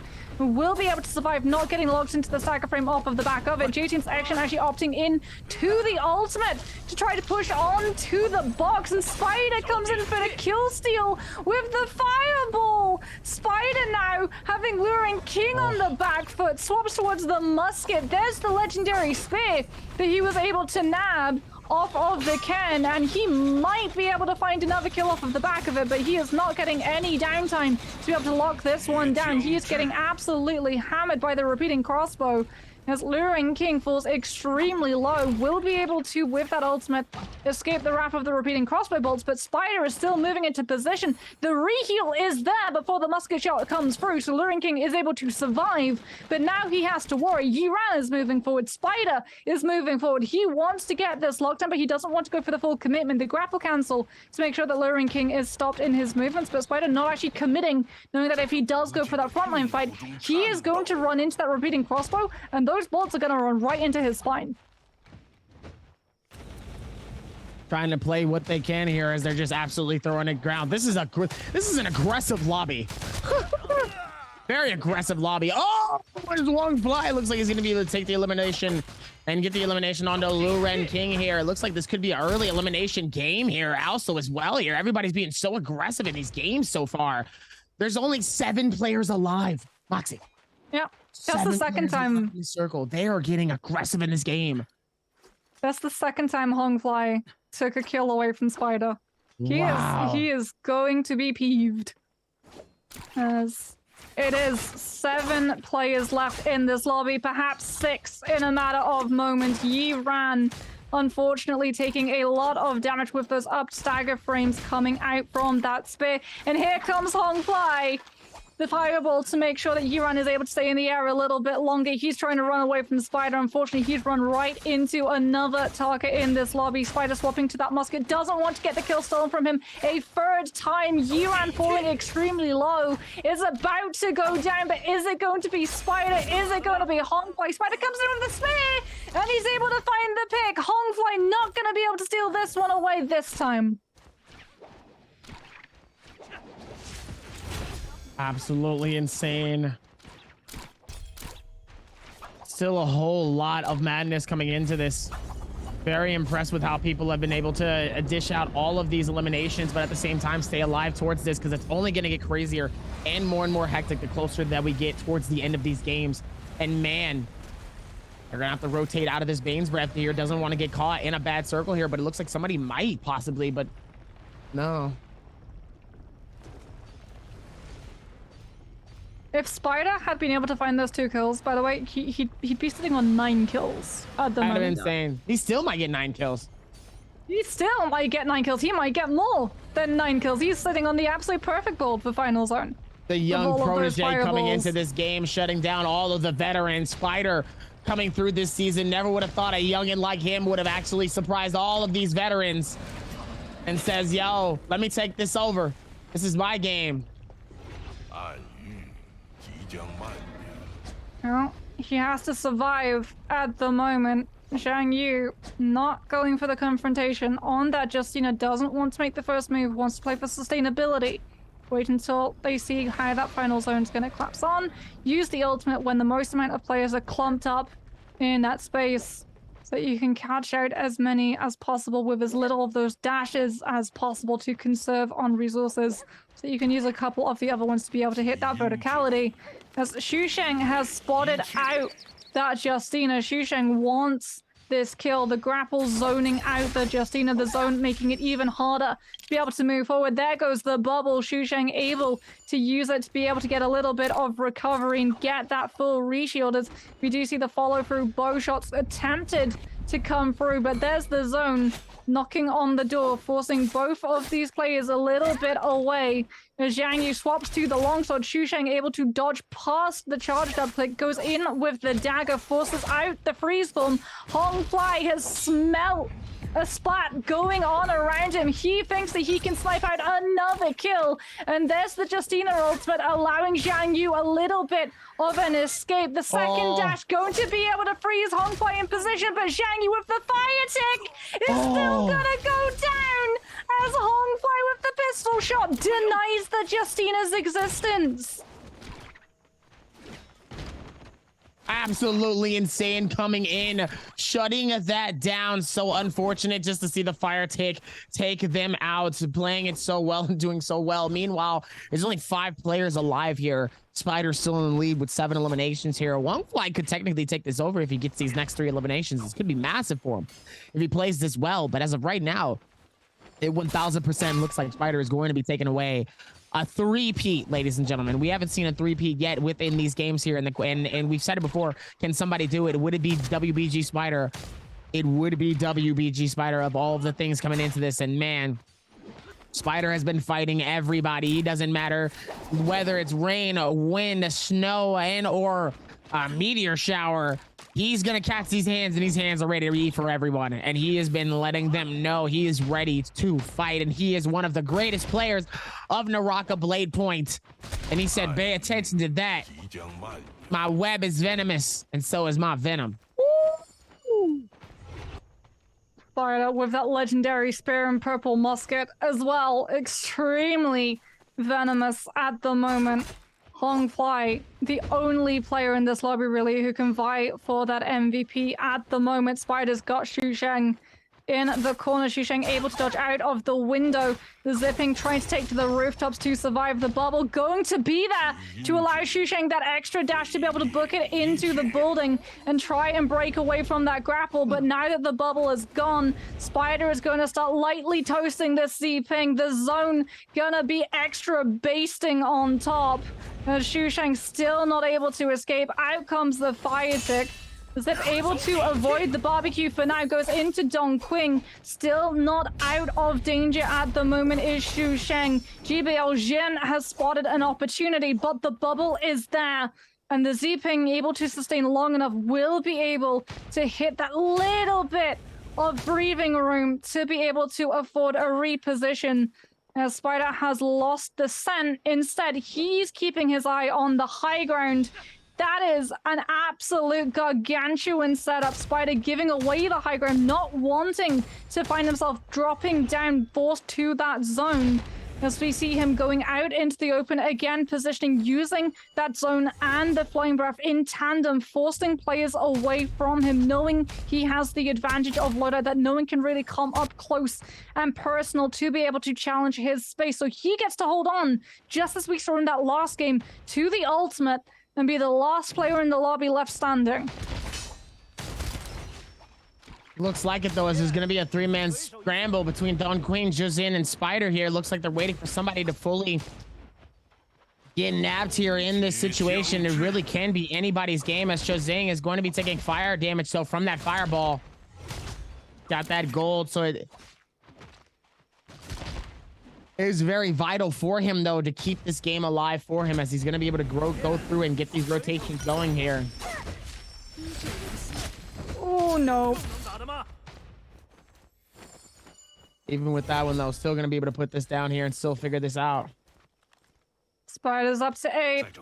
The fire tick does Xu Sheng in. Even Can he though get a Hong double? Fly Can he get a double? Can we see so 10 close. eliminations? We get 10 eliminations. We You think Spider can do it? could see the Spider 10K. It's very much on the cards right now, and he is looking to challenge these players. There are 4 players left in the lobby at the moment. Spider just waiting for his moment to strike. Dunkwing lobbing a fireball towards his left, trying to keep Jhin on their toes. Hongfly waiting to see if they can find any time for that third party. The two not allowing them to be able to use that respite and get the heal. Jhin falls extremely low for GBL. Spider not wanting to make the full commitment just yet. Has the spear primed up and ready. The zone is going to push all of these players out into the open as Donkwing starts to make the first move, initiating in with the F. Spider still not going for the commitment. 2 spears coming online. Both of these players looking to try and charge up that Dragon Slayers. As we can see, Donkwing just teasing, waiting for someone to get close enough so he can bolt into the full Nezas. Might get that stagger, get that kill locked down. Fireball that Jhin is able to tap dodge away from. The zone still not forcing these players into that engagement. Spider biding his time so patiently, trying to tap dodge into the middle, baiting any aggression early out from these targets to be able to take advantage, push them out into the zone with the Flamer as we see him start to just toast at Donkwing and now at his right as well, forcing everyone around him to turn on themselves, giving him such a wide berth. He can just let their health chip and come in with the ultimate to be able to finish them off. This is Spider's lobby to be able to take, and we even see him just tap dodging away from the engagement, but Donkwing coming in with the dual blades, going to force Spider into the ultimate early. The higher momentum able to allow him to get a little bit of time for the reset. The Crescent Slam not able to find the stagger that is looking for onto Hongfly. Oh, he's got the shot. Frantically going for the crouch spam to be able to get that reshield. As Spider falls extremely low, gets batted outside of the zone. Jhin not actually turning around to focus onto him. Spider taking full advantage of the chaos going on, goes for the verticality. The spear comes on through, trying to catch out every single target, just playing for survivability right now. As Spider gets hit by the fireball. Hongfly going for the... One flag gets hit by his. Spider's on the back foot. Spider's down. One flag gets one. Donkwing gets one. Everybody gets at least one elimination, but I don't think that matters. Yes, it doesn't matter. WBG still holds on to the very top. Ladies and gentlemen, we have just witnessed our first 3-peat winner. And that is, ladies and gentlemen, you caught him in his web again. It is Spider. Spider has caught 3 dubs back to back to back. He's got game 1, he's got game 3, and now he has game 4. At this point, Spider, I think these next 2 are going to be his celebration runs. It is just going to be a victory lap for Spider. Victory lap at this point. And I mean, it's the zip too. It's the Z-ping lobbies that are left. Like, maybe if it was the Yodo lobby, maybe if it was the Taka lobby, but honestly, no player here plays Z-ping quite like Spider. He really engineered an entirely different playstyle to Z-ping, playing it super aggressively, taking advantage of all of the aggression that the bubble should allow. The fact that you literally get guaranteed, okay, you're not going to get interrupted. Go for it. Go into their faces, take the kills, take the fights, stay in them as long as possible, and get that cleanup necessary. So for Spider, there could not be any better hero left for him to be able to play as we move into the final 2 games of the day. But even before we get to see that leaderboard, the amount of kills that he was able to put together, both in game 1 and in the last game that we just saw now, he is head and shoulders ahead of everybody in the lobby. It is going to take an absolute amazing pop-off moment. It is going to take setting a new record for any of these players to be able to come close to Spider's level at the moment. Still got a lot more of it coming into this, as now it's only going to get a lot harder for all of these teams as he comes through with just another dub. That means that's more placement points for him. That's more for the multiplayer. That means that with those 7 eliminations, potentially 8, it's just going to be another high-scoring game for Spider. And at this point, like I said, these next 2 games pretty much are going to be a celebratory run. doesn't really need to go crazy. He could just keep it calm this next game. And if he ends up getting a dub in the next one, then it's definitely over. It's definitely over. Spider's just making the lead harder and harder for everyone else. It's just setting the bar even higher too. We've never seen a three-peat, and because we've never seen a three-peat, we've also never seen a four-peat. So is Spider in the exact same fashion where he comes in, sets a new record for solos, and then goes out and smashes his own record? I will dump this entire bottle right here. I will fill this with water and dump this all over my head if he gets. You should be very careful because Jake already owes us 2 backflips. From a bet he made on day number 1. He bet that no 2 players would go down to the same Bane's Breath, and our prod was actually very lovely and showed us a replay of a Bane's Breath to show that 2 players did in fact go down to a Bane's Breath. So be very careful what you say. I'm gonna hold to it. I'm gonna hold to it. If Spider gets it, filling this with water, dumping it all over myself. Let's get it. I'm gonna hold it. Somebody, we're placing the bet right here. If this happens, I'm dumping this full bottle of water on myself. And Spider's gonna end this with 13.5. It's a ranking point of 1.5, kill points of 8 out of 12, and 8 eliminations. Longfly coming through with 5 eliminations as well. I'm getting 8 kill points and 3 ranking points. JBL Zin getting that 2nd place, getting those 4 ranking points. Very, very helpful for him. Spider coming through with that 1.5 was good. If he ended up doing more, or if he ended up surviving that and not getting absolutely slashed, he could have done it. Yeah. If he'd survived, if he'd been the last player standing, oh boy, that game score would be something absolutely monstrous. But Spider is still got to be feeling so happy with himself, and it really does feel like it was just day 1 jitters. He said it in that VT. It was something that he hadn't really experienced before. A lot of players as well were playing completely different to how we'd seen them in season 2. He'd lost that surprise factor of coming in and being the only aggressive player on the stage, and it took a little bit to find his footing. But now that he has games where he posts 21.2 thousand damage. That's trios numbers. I mean, just wow. 16 MVPs, and look at this Soul Jades. Attack Soul Jade number 4. Thunderstorm, Earthshaker, Katana Stab, Advanced Heal, and Phantom Step. Oh my goodness. Oh my god. And had it all. 21,000. You're right. Those are trio numbers. I think he's also got the most MVPs. Like, Spider has more MVPs than some 2 players put together. That is his 16th MVP in all of season 2.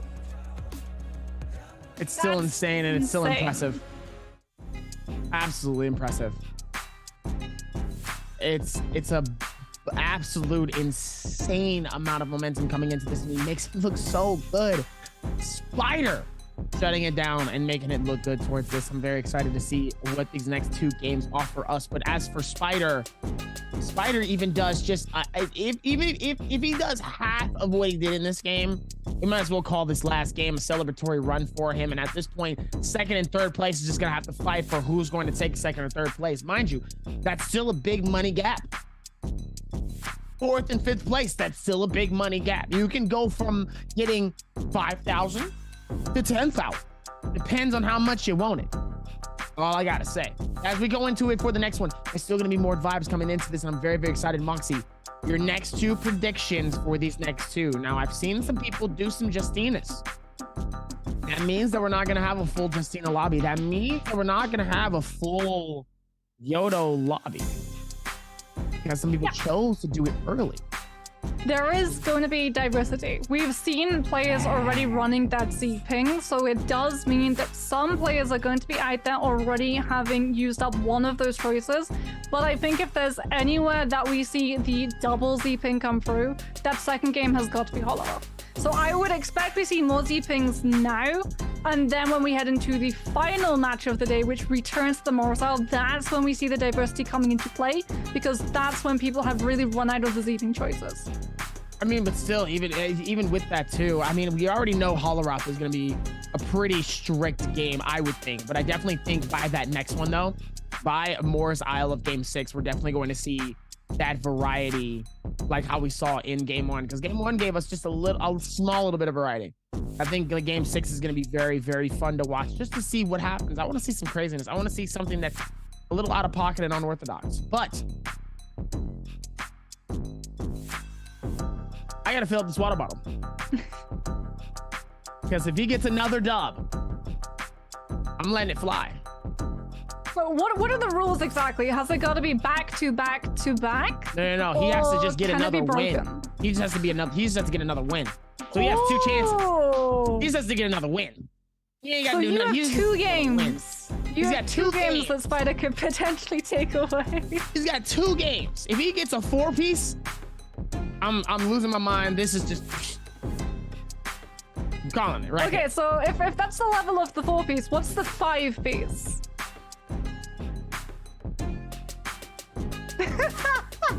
I guess we'll do 2 bottles. I guess that's what we...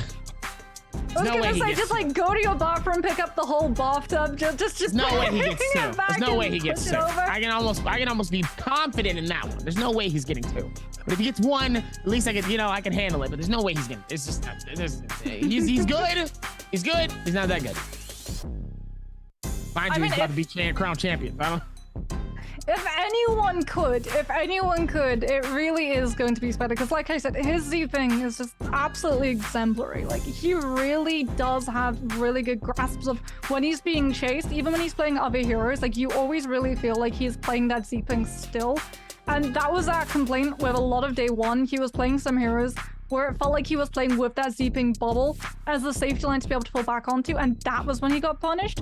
But now that he's able to use those chases, elongate the fight so that he can go back into those bubbles, pull back into that ultimate, that's where he's able to really come into his own. And that is why I would not be surprised if we do see the 5-piece win coming through from Spider. If he gets to play double Z-ping in these next 2 games, you're going to be very wet. Absolutely insane coming into this. We're gonna see how this goes here, but as of right now, I gotta go fill my water bottle. We'll be right back after this with game number 11. Things are gonna get good. Can Spider get another one? We'll see. I hope he doesn't.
Years later.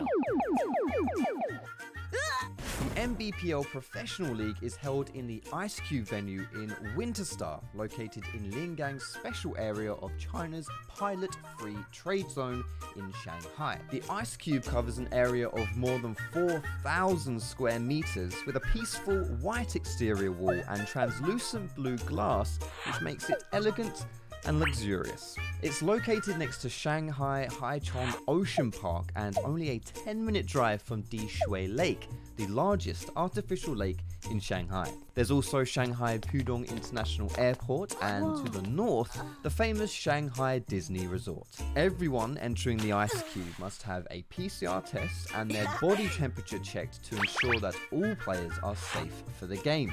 After entering the venue, players proceed to their locker rooms. There are 16 bright and comfortable individual rooms on site, which provides players a space to relax while ensuring the privacy to discuss tactics.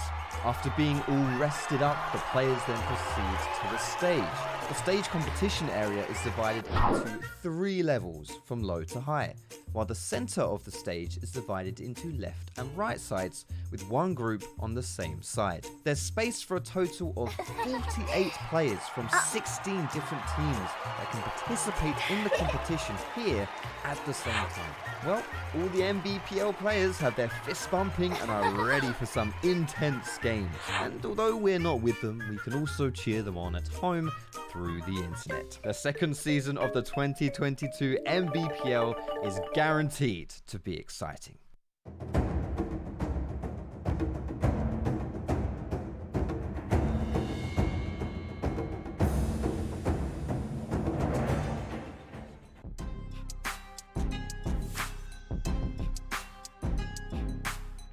Water bottle's been filled. The Spider ain't gonna get another win, I'll tell you. He might get the championship, because obviously with him being in the lead by a massive point error, I mean, at this point, it's just this is probably the last time we're gonna see this, ladies and gentlemen, until we get the final standings here. So make sure to have a screenshot, get a good look at it as we look at it all the way towards the very top of the leaderboard here. Zhang Yu taking 9th place with the 31.7 Dubai, 25.7 and Lu Renking with 23 points. Meanwhile, up top, Spider with a 20-point margin. I mean, at this point, oh my good, see, now it's about the 8th through 4th place. Who is going to take home how much amount of money? That's all I'm saying. That is going to be insane in terms of that. Remember when we started off the day and there's less than 2 points in between first, second, and third? Yes. I don't remember that because it doesn't feel like we're playing on the same darn day. Spider has had an absolute monstrous run. It's absolutely ridiculous that he has been able to pull that far ahead in that short amount of games. And I've got to say, I think you're about to look like you lost a fight with a Valdemar, because I can see him taking another win. All right, listen, I'll allow Val to give me a splash. That's all I got to say. So Val just came to me and was just like, and just splashed me with a full hurricane. I'd take it. I don't know if I would be able to, you know, breathe through it, because I'd be...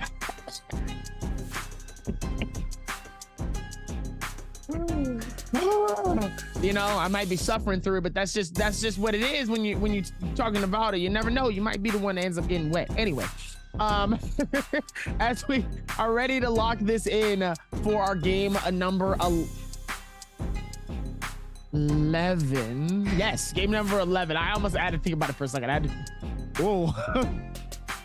to think about it real quick. Game number 11, right? We're back on Holoroth. Okay, and I love Holoroth. I love the switch up of these mains here. I think that Holoroth could be the diverse version that we haven't seen before with our lock-ins. But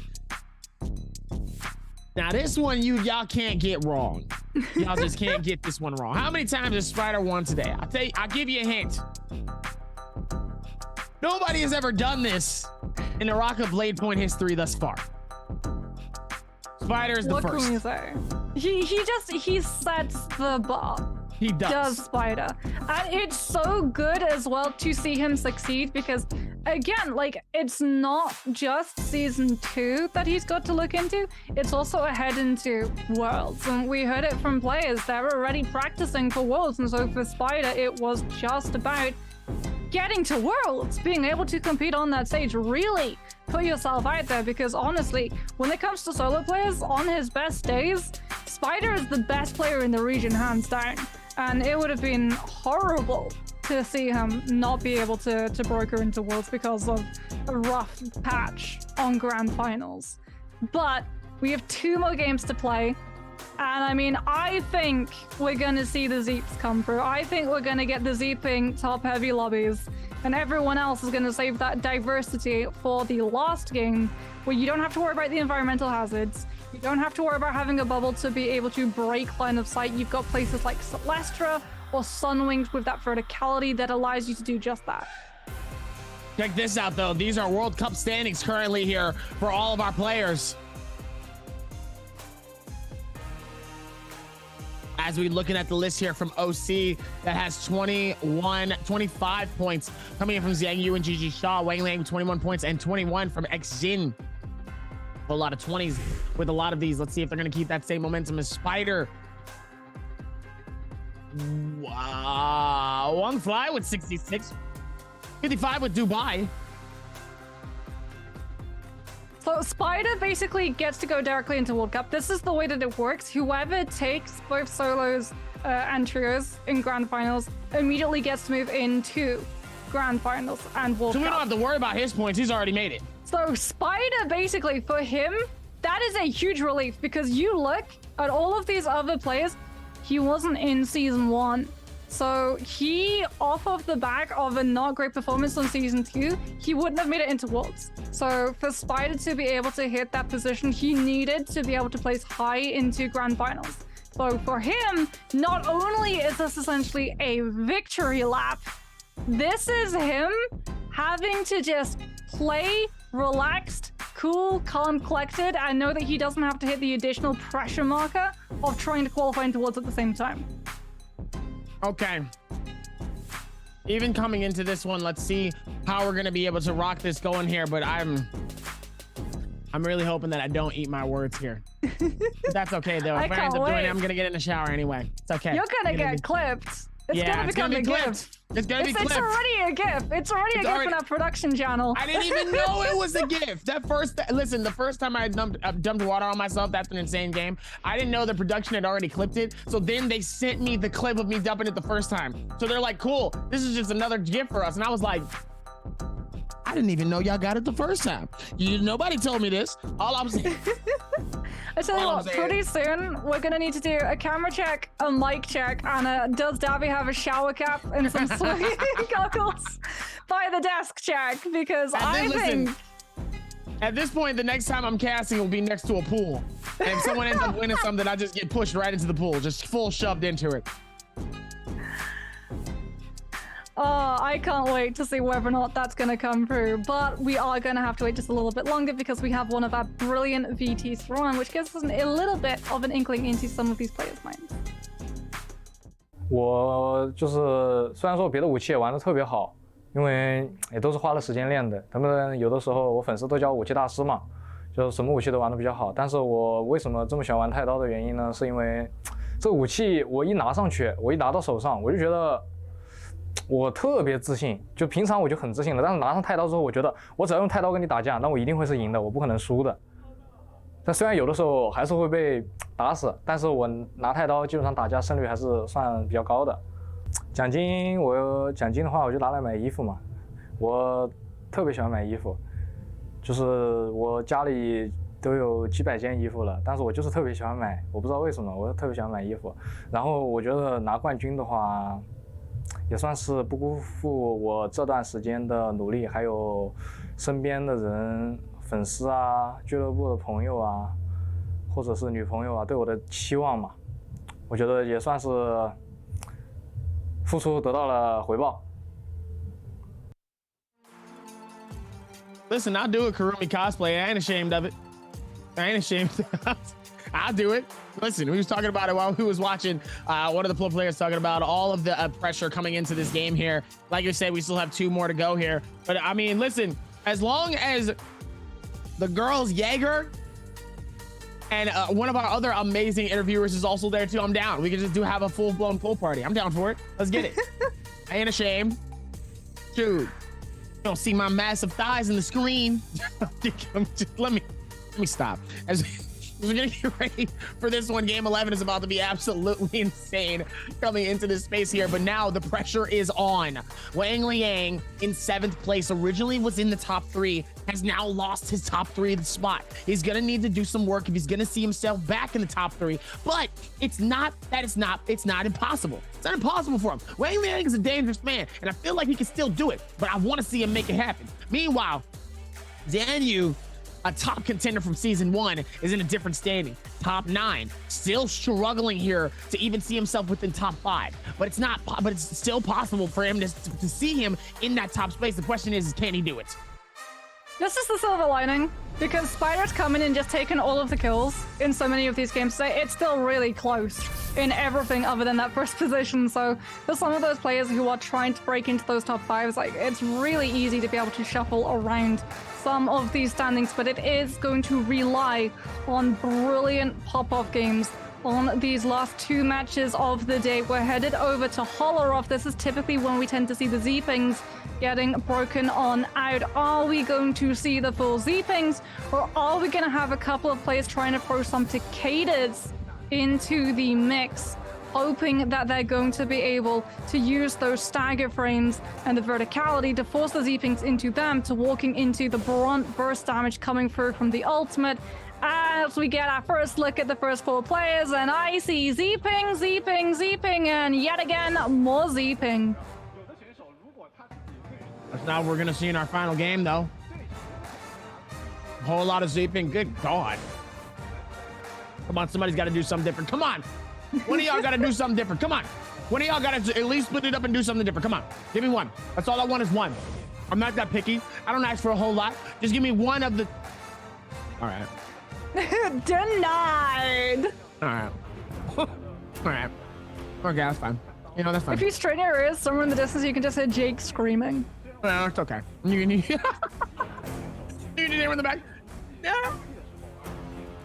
You just hear him in the fake distance. Meanwhile, there's gonna be a massive fight happening here.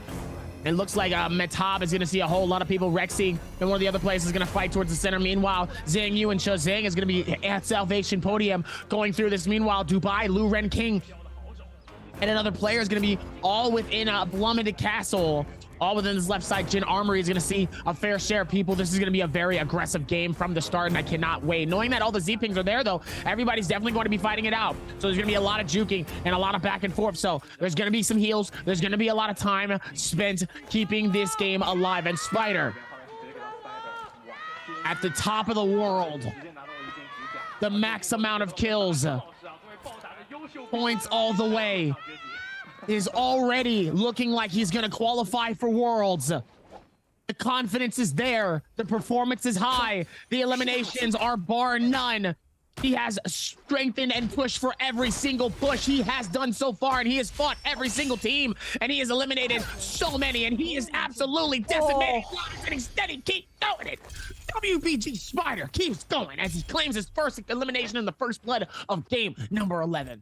What a counter to open up the game for Spider, straight into the follow-up attack as well. Absolutely shredding J-Team's action, and that surely got to feel terrible. Action, remember, was in first position heading into today. Spider has since overtaken by such a drastic amount, as GG Shaq coming in with that spear, trying to find an opening at the moment onto Jin. But there's the Z-Ping bubble to make the fight last even longer. Potential third party coming through from Dao Hui, who's looking in for that engagement. Both Sha and Jin have now used that bubble.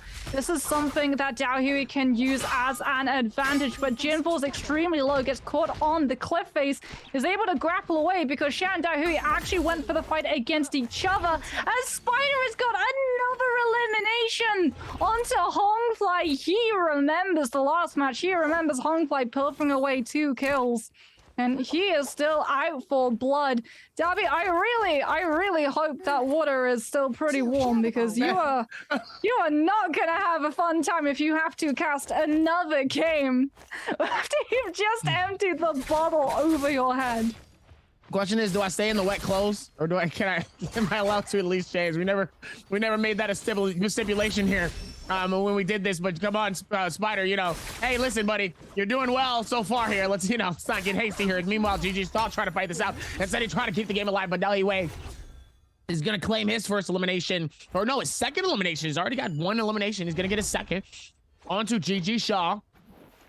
Listen, tell Spider to calm down here. Spider's been keeping this momentum as well here. Hey, you don't have to win the next 2 games in order for you to qualify for Worlds. You're doing fantastic, buddy. You ain't, you know, hey, listen. Calm down. Hey, listen. Scaring me here. Meanwhile, was in a really bad position. He just got eliminated off the Spider. Remember, Honfly was the player closest to catching Spider. If he goes down again, he's out of this lobby permanently. The Spider's just gonna keep lengthening out that lead. As Rexy goes down to GBL Jin, who's still trying to find a second on Takai Bai. The bubble is gonna be able to save the Wolves player. As they try and go in for the counters. Oh my goodness, I love our observers. They literally just have a separate Spider cam. At the moment, Spider falling extremely low, going to see if they're going to be chased. Preps up the horizontal charge. It unfortunately gets reflected back into him. Spider is down. He will be able to get the resurrection. I love Spider. He doesn't even go straight for the solo. He sticks around, gives a little bit of respect for DAY3 to be able to win that one as Juanfly now comes in with the charged up right click on that dagger, trying to push on to that Z-ping now that the bubble has been broken, but it's not fast enough. DAY3 will be able to tap dodge back into the spiritual twig, and Huangfly now has to do it all over again. Bubble expired. Huangfly can try and chase in, unfortunately goes down to that horizontal charge up. The bubble is there to be able to keep him in this close quarters fight, but again, he has to find this kill fast, or DAY3 is just going to be able to step back into that F, and he finally is able to find it, as Spider has given you a little bit of a reprieve at the moment, Darby. Absolutely coming into it and snagging him more and more here. He's been doing a fantastic job of it as Spider. He's going to be able to go through the rotation, though. Where is this man's shield? I mean, he just got rezzed. Cut him some slack. Oh, I was about to say, I didn't realize he had already got eliminated. I was like, where is his shield at? Did he leave it or something? I was like, what happened? This is what happens when you, this is what happens in the Rocket Blade point. You never know what you might miss in this situation. Oh, we're actually going to get the replay. It's the WBG Spider fighting it out with Dun Queen. Dun Queen trying to dish this out, putting in so much work and momentum here. Spider is going to be able to shut them down. But then Spider comes through and then buries one fly. Oh my goodness, this man is going off. This is just turning into Spider's greatest hits, literally. That was replays of every kill that Spider has been able to complete. So Spider's about to put out a diss track, and this diss track is just him killing all of his players. It's just that's just the diss track. It's Swords Out Part 2. It's just a highlight reel of Spider's greatest hits. Call her the album name is Spider Life. Look at that. Be crazy. That's all I'm saying. Listen. That's all I'm saying. Okay. Dubai is going to be able to push this out here. Meanwhile, Wong Fly is going to be able to fight this out. Oh, man. Wong Fly is going to get the... Oh, he's going to catch him. On the other side, though, the heal's coming in. Spider keeping the game alive here as he's going to be able to back out and grapple as fast and as far as possible here. Look at the movement coming in from Spider. This man is insane with the movement. He's moving. He's moving harder than Can't Touch This. MC Hammer, okay? Absolutely. This is what I mean. This is what I mean when I say that Spider is just the best Z-ping hands down. Like, he is so good at that chase, so it lasts always long enough for him to be able to get that bubble back. And even if he takes the hits, even if he's only on a sliver of health, he's able to get that recovery. As the zone is going to start pushing him away. Homefly is still in this fight. Both of these Z-pings have already used up that resurrection card. So whichever one goes down, goes out of this lobby permanently, is Spider not able to break out of this chase as easily as he was wanting. Has to actually go back into the zone, trying to bait Hornfly, who will actually chase after him. Not gonna go down to taking a little bit of damage from the trap. Hornfly still in very hot pursuit, swapping to that bubble. And the bow coming on out, trying to break it as fast as possible. Spider still not getting locked down. Breaks around the corner to be able to push away from any chase. Hornfly having to try and cut his exit off instead. Phony Roller gone. It's safe to cross the tracks. And Spider yet again has lived long enough for that F to come back on cooldown. He's still alive. Remember, he started off this chase on less than 100 HP, and he is still gonna be back in full right now. Hornfly has not been able to get on top of him. Meanwhile, trying to come through with this one, though, it's not. They've been all over the place trying to push this one together here, and they're still able to patch this down here. Gotta have to be very, very careful here. I think that's Spider's fourth bubble. I genuinely think that Spider's 4th rotation into the bubble on the same chase from Hornfly. Wow. This guy is so hard to kill, we need to start calling him Cockroach. Listen, and spiders eat those. You see what I'm saying? Spiders are actually pretty hard to kill too. They're very jumpy. And they're very scary. And they're very scary too, because the moment they disappear, then like your paranoia goes up like 300 meters. You're like, where'd he go? Where'd he go? Well, I'm not staying in my place. I'm gonna go to the hotel for the night. So that's just. He's really fly like Spider-Man. Exactly. Listen. He goes high in the air. You go high, we go low. And Dao Hiwei does sadly get eliminated with 3 eliminations. GBL Zin gonna be able to claim the elimination, and that is his 4th elimination coming into this. Actually, GBL actually leading with 4 eliminations into this game so far. Already ahead of the pack here. Taking a po right to the shoulder. Still not gonna commit to one of these fights. Just playing for survivability at the moment. Blue nunchucks, not the best loot loadout. Heading towards Plume Castle. Hornfly is still after this guy.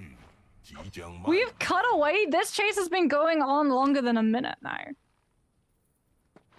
Might be even more than that past this one, but we'll see what happens towards this rotation. It might be longer than a minute. It might be shorter than 40 seconds. You never know.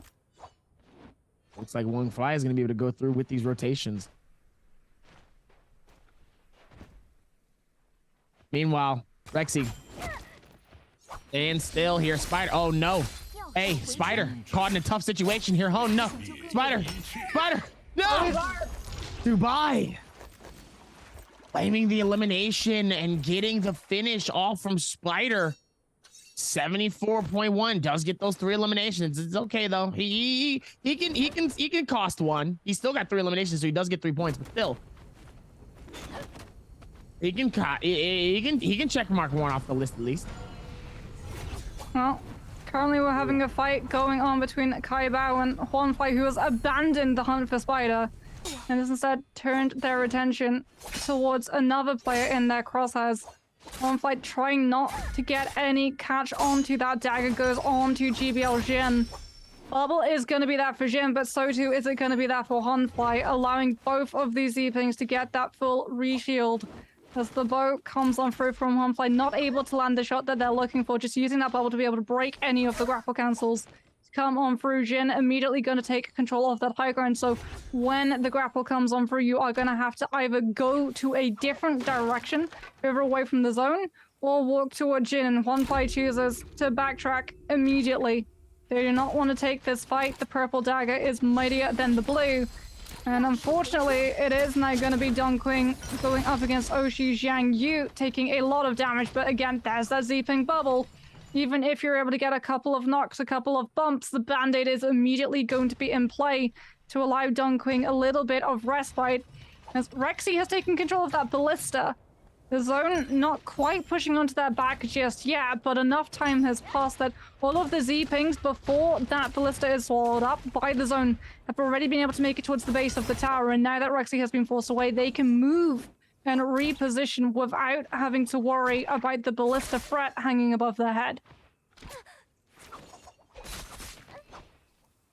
Hanging above their head. I don't think you want it to be hanging realistically anywhere here, as they are going to be able to work through this one as well here. Let's see if we can figure this out. As now Hornfly is going to be able to do what he can as Xin, and Hornfly is going to be able to do the impossible, and Zin is going to be able to get the location.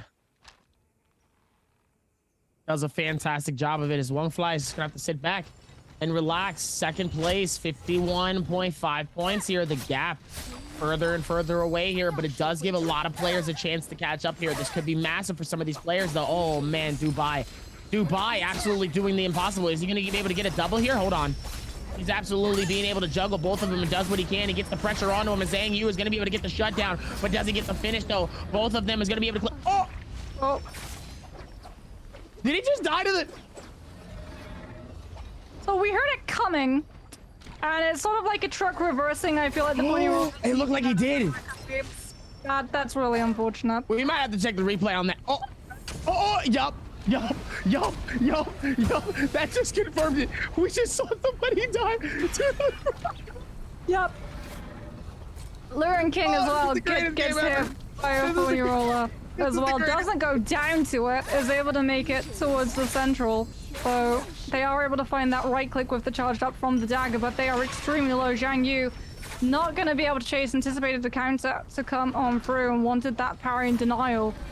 As they will be able to get a little bit of a repro. Luren King taking the opportunity to get downtime of their own before both of these Z-Pings go toe-to-toe once again. But another intruder has come on through. I believe there are now 4 Z-Pings all fighting around. The phony roller goes past, and immediately it allows those Z-Pings to start pushing onto those corridors. You can just hold on either to the ceiling on the wall to be able to avoid those hits. And this time around, the phony roller won't hit anyone on its rotation.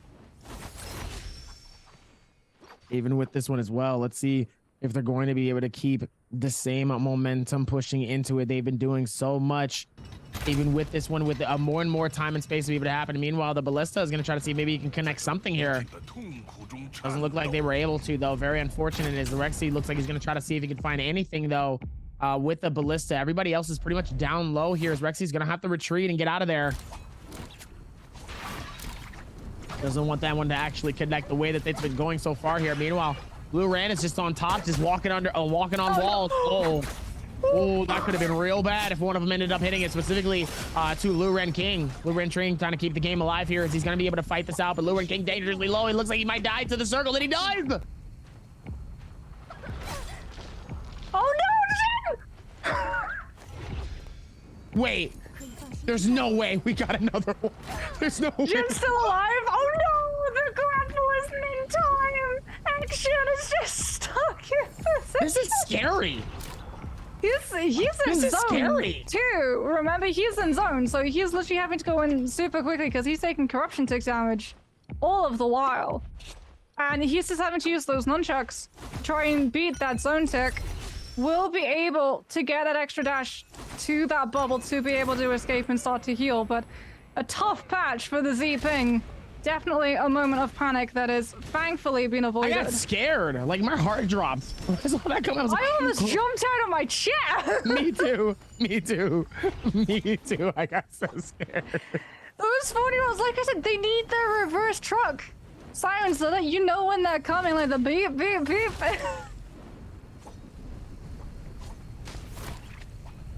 They sneak up on you.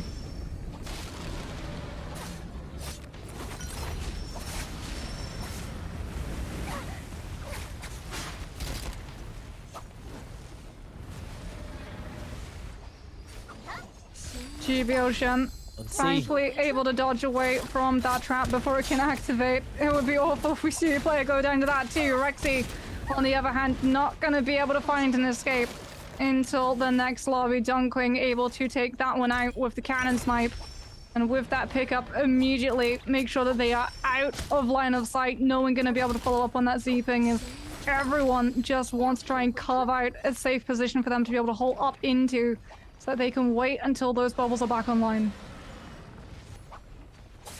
Looks like it, even with everything that's been going on here. Zhang Yu keeping the pressure onto Xin here, and it looks like Xin is going to get absolutely sent back. The absolute katana is going to be able to put down and shut this one out as well. He's going to be able to do what he needs to, though, as now he's going to be able to find it and follow suit with it as well. It makes it real good towards this one, and now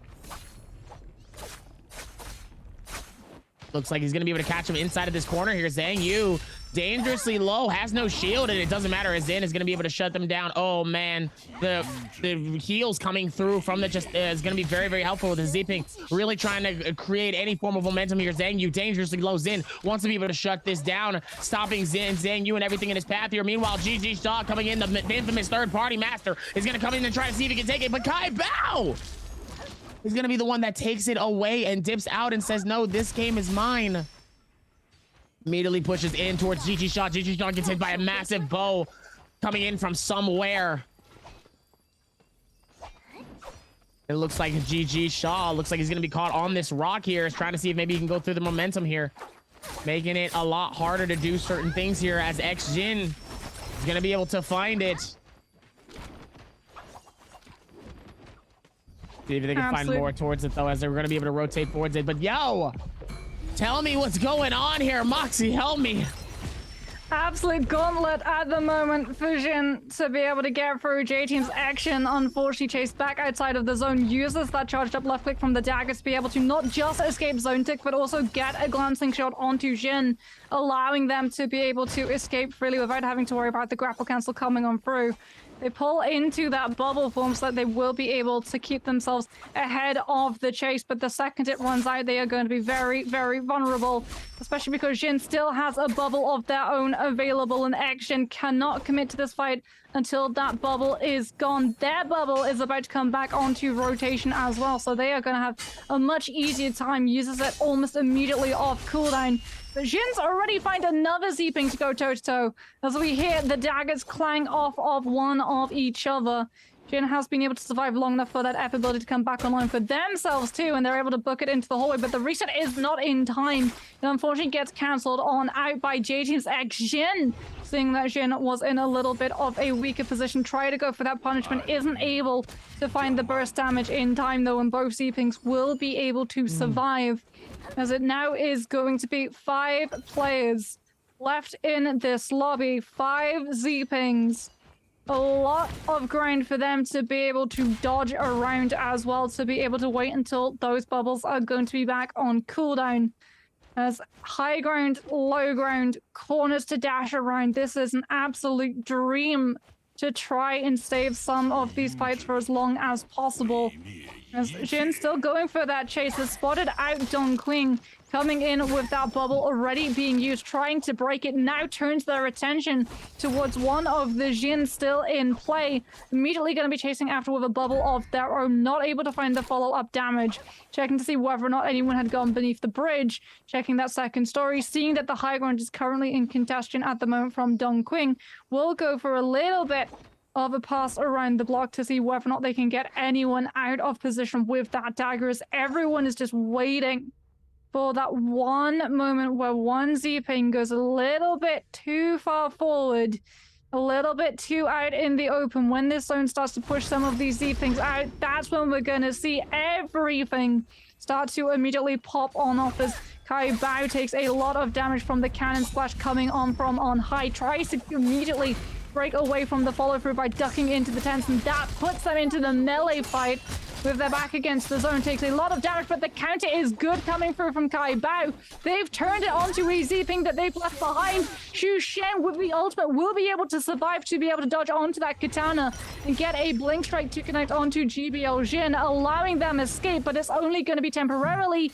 Jin swaps to the flamer and absolutely melts both Z-Pings so close to that trap. No one gonna backstep into it. There's that blink strike again connecting onto Jin, but still no kill. Coming into it, there's still so much happening though. The Flamebringer coming out, a lot of the cannons are going to try to see if they can create so much damage and crowd control from each playing. Meanwhile, Dongqing getting hit with the Flamebringer here, putting the pressure onto Shazing. Shazang trying to see if he can manifest anything that's been happening here. GBL Zin looking good towards this game here with 5 eliminations. He's been needing a movement game like this in a minute. GBL Zin putting in so much work and making it look good towards this one as well here. So I'm very interested to see what they can do with it.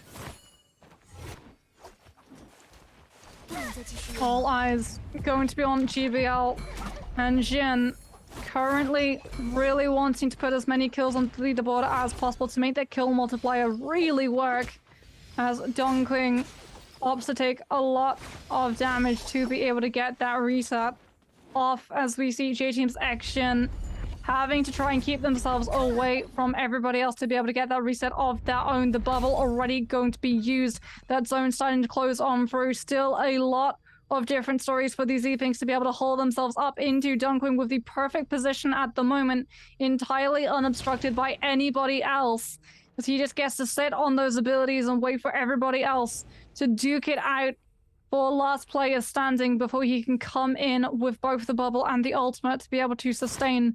But every single Z-Ping left has realized that same aim, that same win condition. No one is committing to this fight. They are going to wait until the last possible moment to try and decide who is going to be the last Z-Ping standing at the moment. As Jin, without any way of getting a reshield, he's out of armor potions, is just going to have to try and find either a Ken or a Trove that's been untouched to be able to find any of those resources.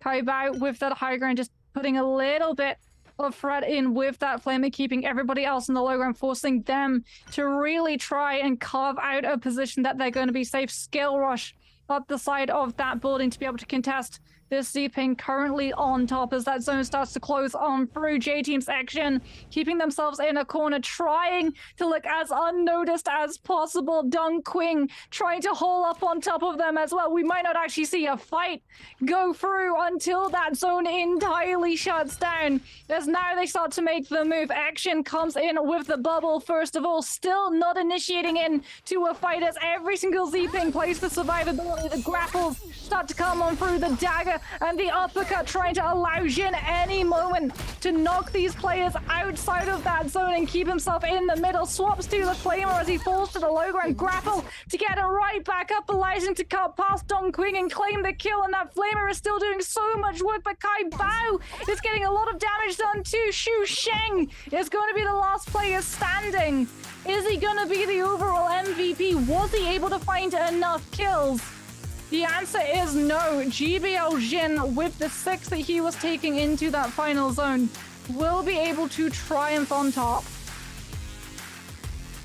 Absolutely shutting this down as GBL Jin, a top competitor, but also a player that we knew eventually would end up getting some recognition here. He's done a fantastic job so far of really keeping those average points high throughout some of this stuff here. So he really needed to have something in certain instances, but and even in that one, he was able to do something as well. But GBL Jin, we've seen him in the top placements before, and it's no surprise we're here to see him in the top placement again. He had a really impressive day one as well of grand finals. It's really lovely to get to see him come out as MVP in one of these lobbies. Spider, it feels like he knows that he's won already. To be honest, like the fights that we see him come through, and it's like, okay, yeah, this is my final lap of victory. This is my swan song. So I'm just gonna have fun. And I think if we cut to like Spider's player cam, he probably is just gonna be having a whole lot of fun. But for Jin, it was just about playing for survivability, knowing, okay, there are other players who are going to be playing on top. I don't have armor reshields. I am just going to have to keep myself out of sight, play as small as possible, as unnoticed as possible, allow everybody else to burn into those resources. And then when that zone tick comes through and those shields don't matter, that's when I need to make my move. And that's exactly what we saw happen. Honestly, I want to see if he does something random with this final game. I would love to see if maybe he threw out something random like a Viper or a Valdo. You know, I'm just throwing it out there. Throwing it out there.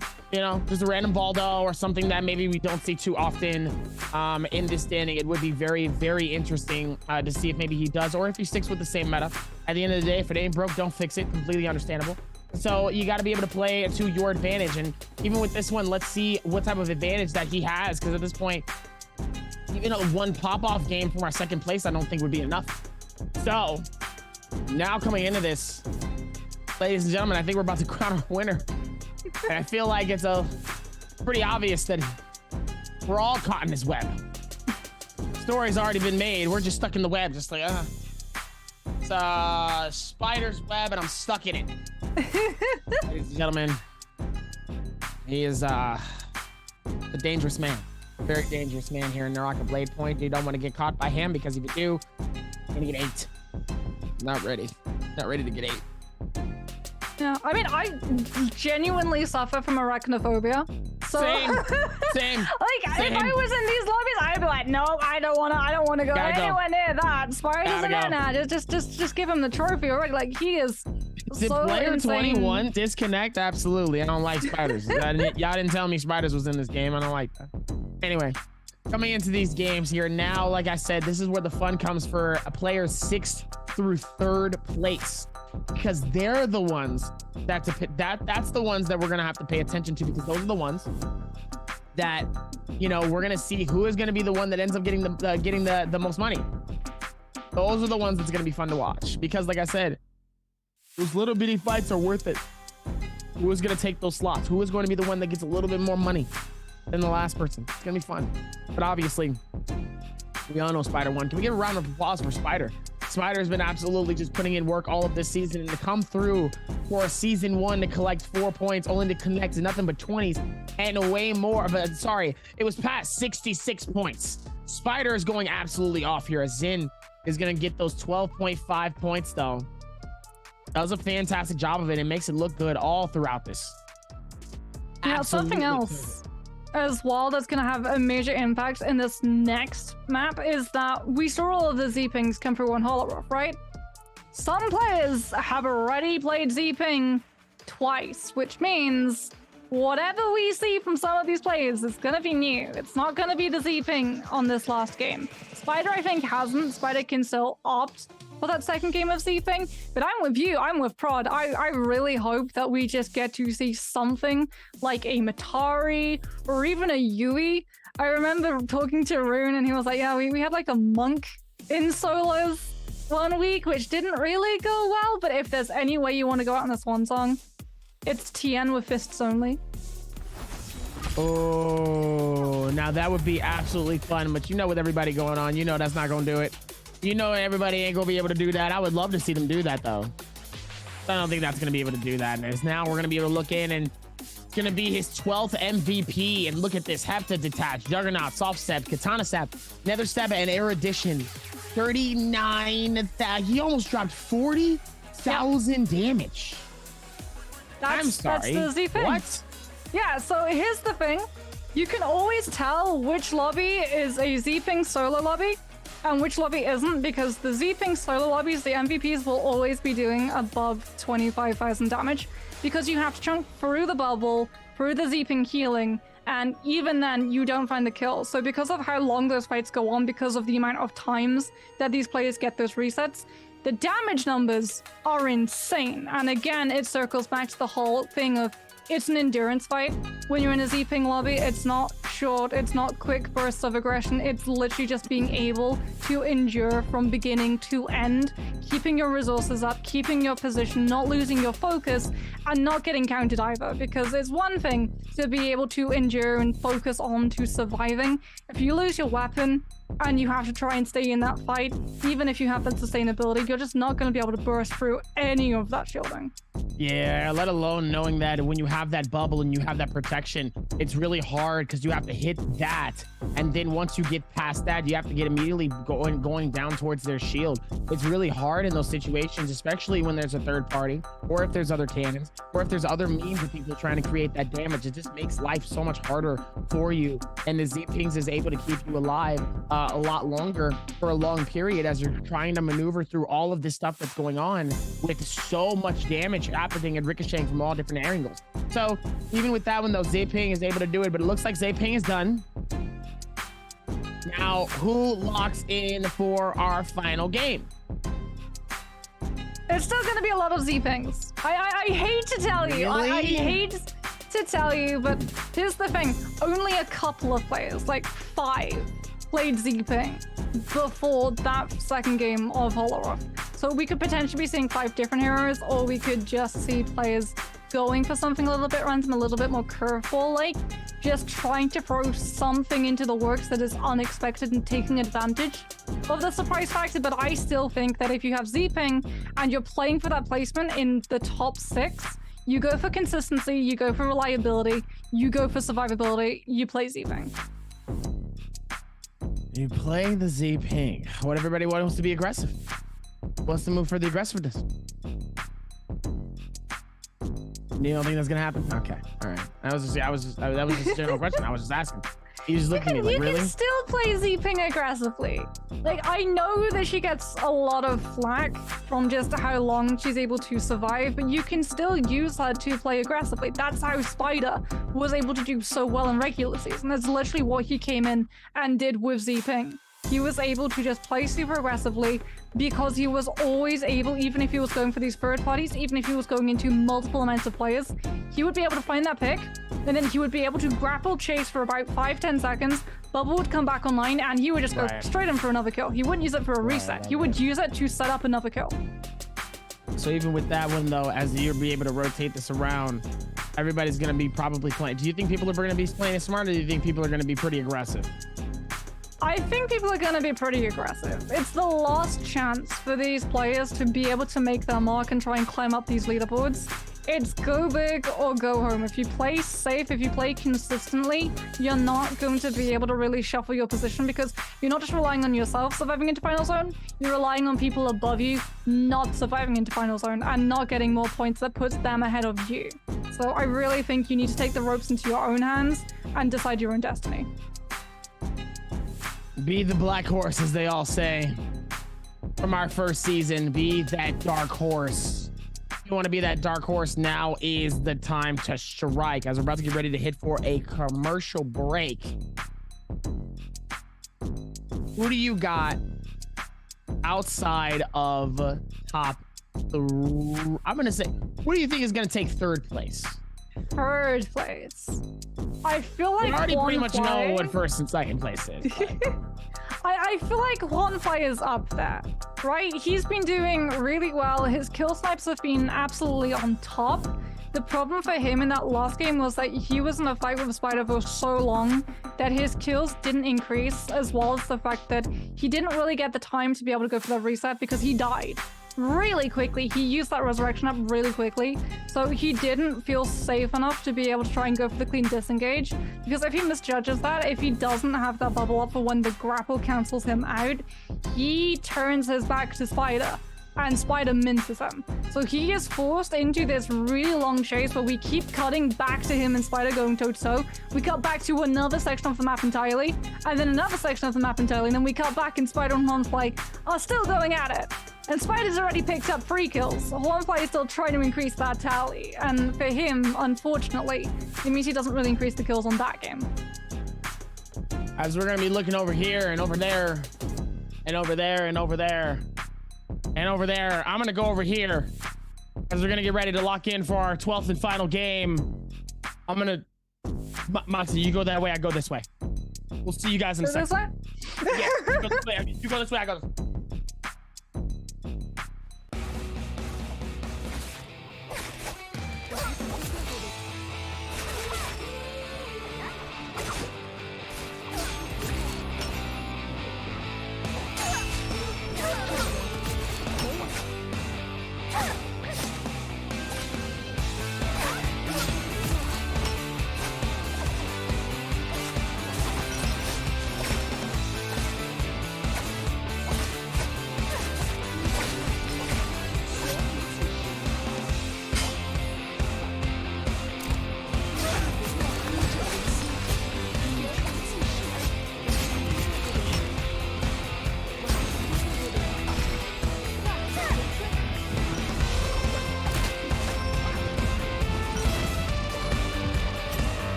还得再买一张吗？买，来，丢钱，哎，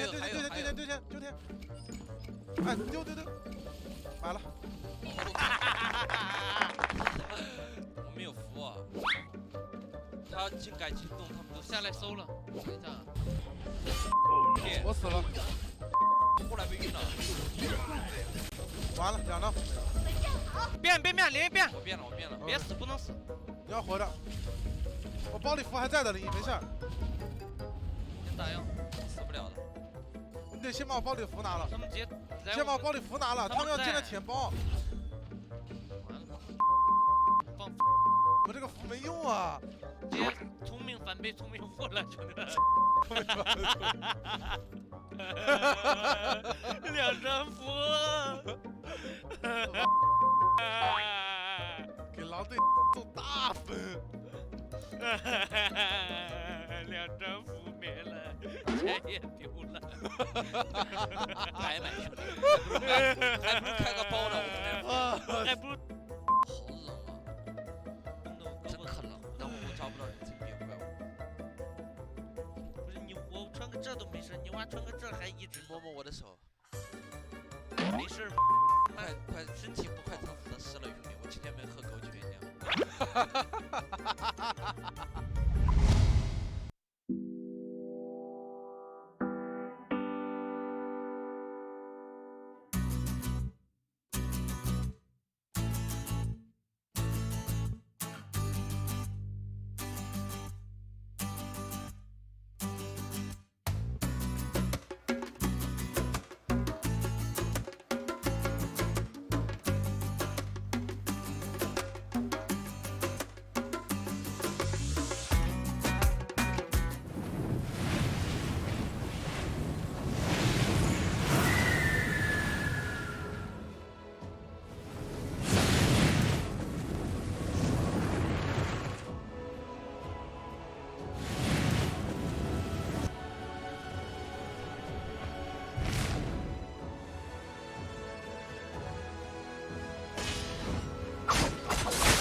And we are back and ready to lock in our last,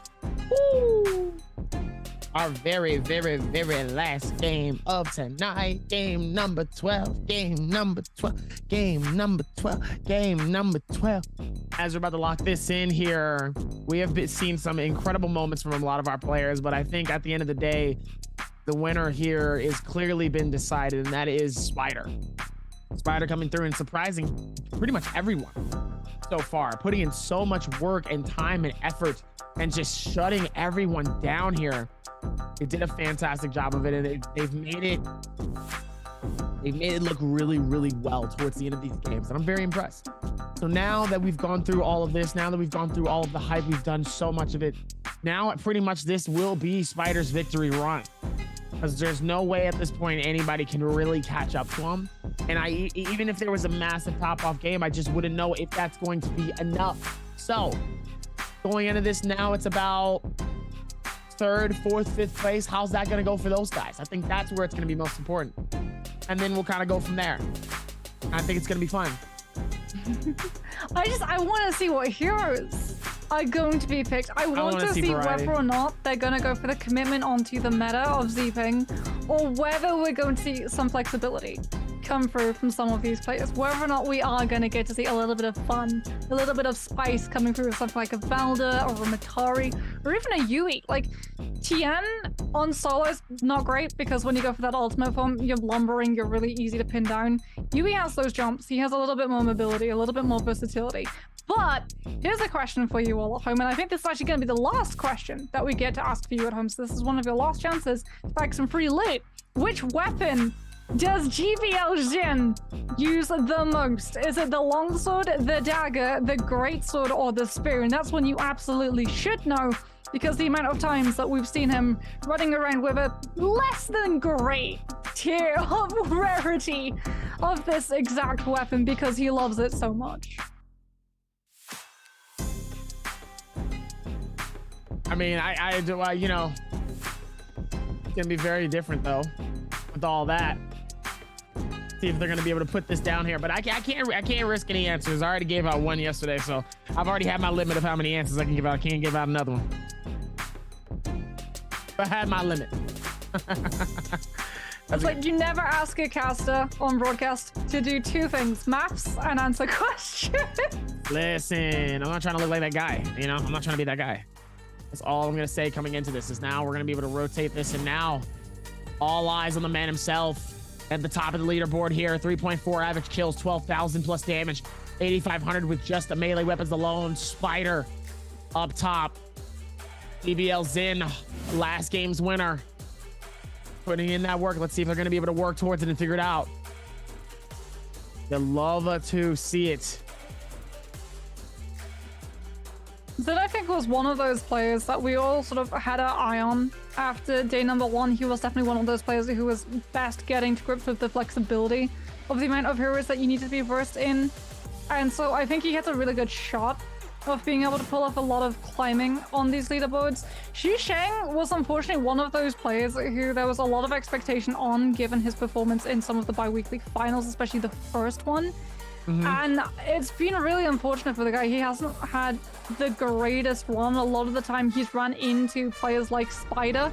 A lot of the time very early on and had to have used those resurrection charms super early into that first zone too, and as a result hasn't been able to go for as many 1v1s to try and climb his way onto those kills. But we're heading into the last game of the entirety of the solos for Naraka Blade Point Pro League Season 2. This is the last match that we're going to get to see some of these players play. We're going to be back to the Morris Isle. Are we going to be back to the Z-Ping? Meanwhile, coming into this game, it looks like we're immediately seeing the variety, the Wu Shen and the Justina here. Let's see if we're going to be able to do this one coming into it, as we're going to see more of it. A random Tarkashi spotted by Luren King here. See if we're going to keep the same momentum pushing into it. I love to see how shit goes, as well as we see a Takeda. Oh man, the variety is very high at the end of this one, and I'm very happy and I'm very excited to see how this game ends for the final. Spider went Z-Ping. Oh. It's the full commitment. That's okay. I'm just happy to see some variety. That's all I'm happy about. We're gonna be able to lock this in. Ooh, a different split circle here. Definitely something I was not expecting though. Is now we're gonna be able to go through with these rotations. Let's see if we can figure this out here. As Kai Bao is gonna be around it. Lu Ren King is gonna be nearby as well. As Zin and Xjin is gonna be near Shadow Jade. Shozing and Rexy are also going to be landing nearby each other, so it's definitely going to be an immediate fight that we will see. Wong Fly is going to be able to find a lot of loot in Celestra by himself. 2 players are going to be inside Zest Winery and Lake Yellowleaf and Service Ground. It's going to find at least 2 to 3 players here, and it looks like Council Cordia is going to find a decent amount of fights too. So ladies and gentlemen, our 12th and final game. Sorry, let me do this correctly. Ladies and gentlemen, our 12th and final game of Naraka Blade Point Pro League starts right now. Leading the pack is Spider with a 74.1, 51.5 coming in from One Fly. All the way in the second and third, a 50.6 coming in from Xjin. Yeron Dun Queen. Yeron with a 46.9, dangerously close to that second and third place spot. This could be massive for him, but Lu Ren King is going to be able to claim an elimination here. Listen, for everybody that's in these games, this is the deciding factor on whether or not do you walk away with a couple thousand or do you walk away with a couple hundred. Some of these players have been putting in so much time, they want to at least walk away with something. Everybody is walking away with a decent amount of prize money. The question is, who is going to max out their prize money? As Spider immediately gets turned on and shut down. Good thing he does have that Z-Ping, as GG Shaw has got a pickle to mess with here. And he's going to find him, as Spider is going to be able to retreat and dip out as fast as possible. Look at the movement coming in from Spider. Spider dipping out as fast as he can, and GG Shaw is deciding not to push it. Spider immediately lost on the horizon. There's still a fight going for Sha to turn his attention to, and he's heard that noise. He's been able to have that reset after that bite with Spider, and he comes in for the punishment, comes in with that uppercut. We'll go in with that Z-Ping bubble now to be able to properly commit onto this fight. Trying to catch out one of these players, not going to be able to find the pick onto one, but now can punish Jiang Yu. Tries to go and catch them with the charged up left click, will be able to find the follow through damage, but there's that Z-Ping pesky bubble. Now you have to break even more of their health barriers. Sha finds himself turned upon. He has the ultimate at the least. He will be able to go in with the counter as well. Absolutely gorgeous. Drops the blades onto the ground. Shan now trying to control that neutral. Will be able to get the juggle into the glide onto Zhang Yu. The follow through, the tracking is absolutely perfect coming through from Sha. As we're going to follow along to Spider and his shenanigans, but he's run into a Takeda in the lobby. The Mythic counter not going to be allowing him to get that full engagement that he wants. Will be able to pull out that bubble. Katana's going to be in hands if he wants to try and chase after this. On the horizon, we do see a play closing in, sniffing for that potential third party as Spider wants to take this fight at the moment. Grapple on to the receding Takeda, making sure they're not able to immediately remove themselves from this fight. Baits out a little bit of the focus attack. One of those bars burn from that nunchuck so that he can properly try and push on through with the katana. But there's the third party, and it is going to be Hornfly yet again. The fly potentially caught in this Spider's web, as Hornfly has been able to isolate out Dongquin's Takeda, trying to find the pick. And it's Jin who's gonna be able to find Jin, but it's Hornfly on our screen who takes Dongqing right under the nose of Spider. Whole lot of momentum coming into this, making it look good as he's still going to be able to push in here. WBG Spider trying to look and still get his first elimination of this game here. Let's see if he will be able to find it here. He's been doing a fantastic job of it so far. Let's see if he can find it. Still rotating around, trying to close that gap on with him and GG Shaw doing what he can here as he makes it look good towards it. See if he gets closer and closer towards this one. He's going to be able to juggle and do a massive amount of damage. His Spider going to be able to claim the elimination onto GG Shaw. Fantastic job coming in as he's going to be able to shut this down and make it look good towards this one. Meanwhile, GG Spider is going to be caught in between a Wang Liang and Shazing as well. He's going to have to be very careful because it could get bad if he's not paying attention. See, the thing is, he just saw both Justinas use that freeze bomb though. So it's honestly now up to Spider. It's his agency to go in for these fights. Both of these Justinas going to have to run until that freeze bomb is going to be available. And Spider with that bubble can just hard initiate him. He knows it's not going to be online for a little bit. Swaps towards that pistol, trying to get any of that follow through. There's the freeze form. Xusheng has been able to survive long enough for it to cycle back into play, as they will come in with those nunchucks. Spider taking a lot of damage on the shielding. Just has an absolute sliver of health that they have to break. Gets caught in that ultimate. Will be able to heal back up with the Zeeping ultimate. And there finally is the damage necessary to chip Xusheng down. Spider gonna be able to pick up a second kill in this lobby as Jin going into that zone, trying to find this pick onto Dubai. Both of these Zeepings not wanting to give on up. Jin, however, not wanting to take the risk of fighting in the zone. He's one of those players still trying to defend his position in the top 5 of players overall, and he does not want to go down to overconfident fighting in corruption. Even this all the way down on the right side here. WBG Spider is going to be able to do a massive shutdown on the Wang Liang. Is going to be able to push him back in and out here. Not giving him the opportunity here. He's going to be able to go through with the rotations here. Let's see if they're going to be able to figure this out. Nice little shutdown though from it. It's not going to be able to put this down here. Let's see if they're going to be able to find it and figure it out towards this one, as Spider is still claiming 2 eliminations here. The lead is massive. It has not found Wang Liang. Wang Liang is going to be under this hut here. It was not able to find him. Oh no, and it looks like he does. He actually finds him. He finds him, he baits like the freeze form, and now the hunt is on Spider with the dagger, able to collapse onto that Justina. Wang Liang extremely low, has to go on the offensive for a little bit, tries to bait Spider into thinking that the nunchuck follow through is going to be there, and as a result, the Justina has actually been able to break out into the streets of Celestra, and now it is about Spider keeping track of where exactly they've ended up. Wang Liang gets caught on the pillar in the ceiling, and Spider is able to actually find the kill. Another one bagged for the Prime Predator, as it is now going to be GBL Jin again trying to find this pick onto Xusheng.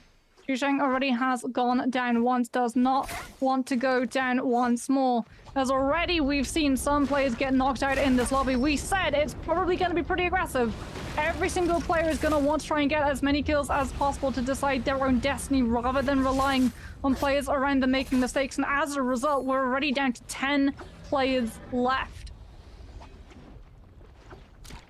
absolutely insane. With 10 players shutting this down, that means that the aggression has been very strong since the very start here.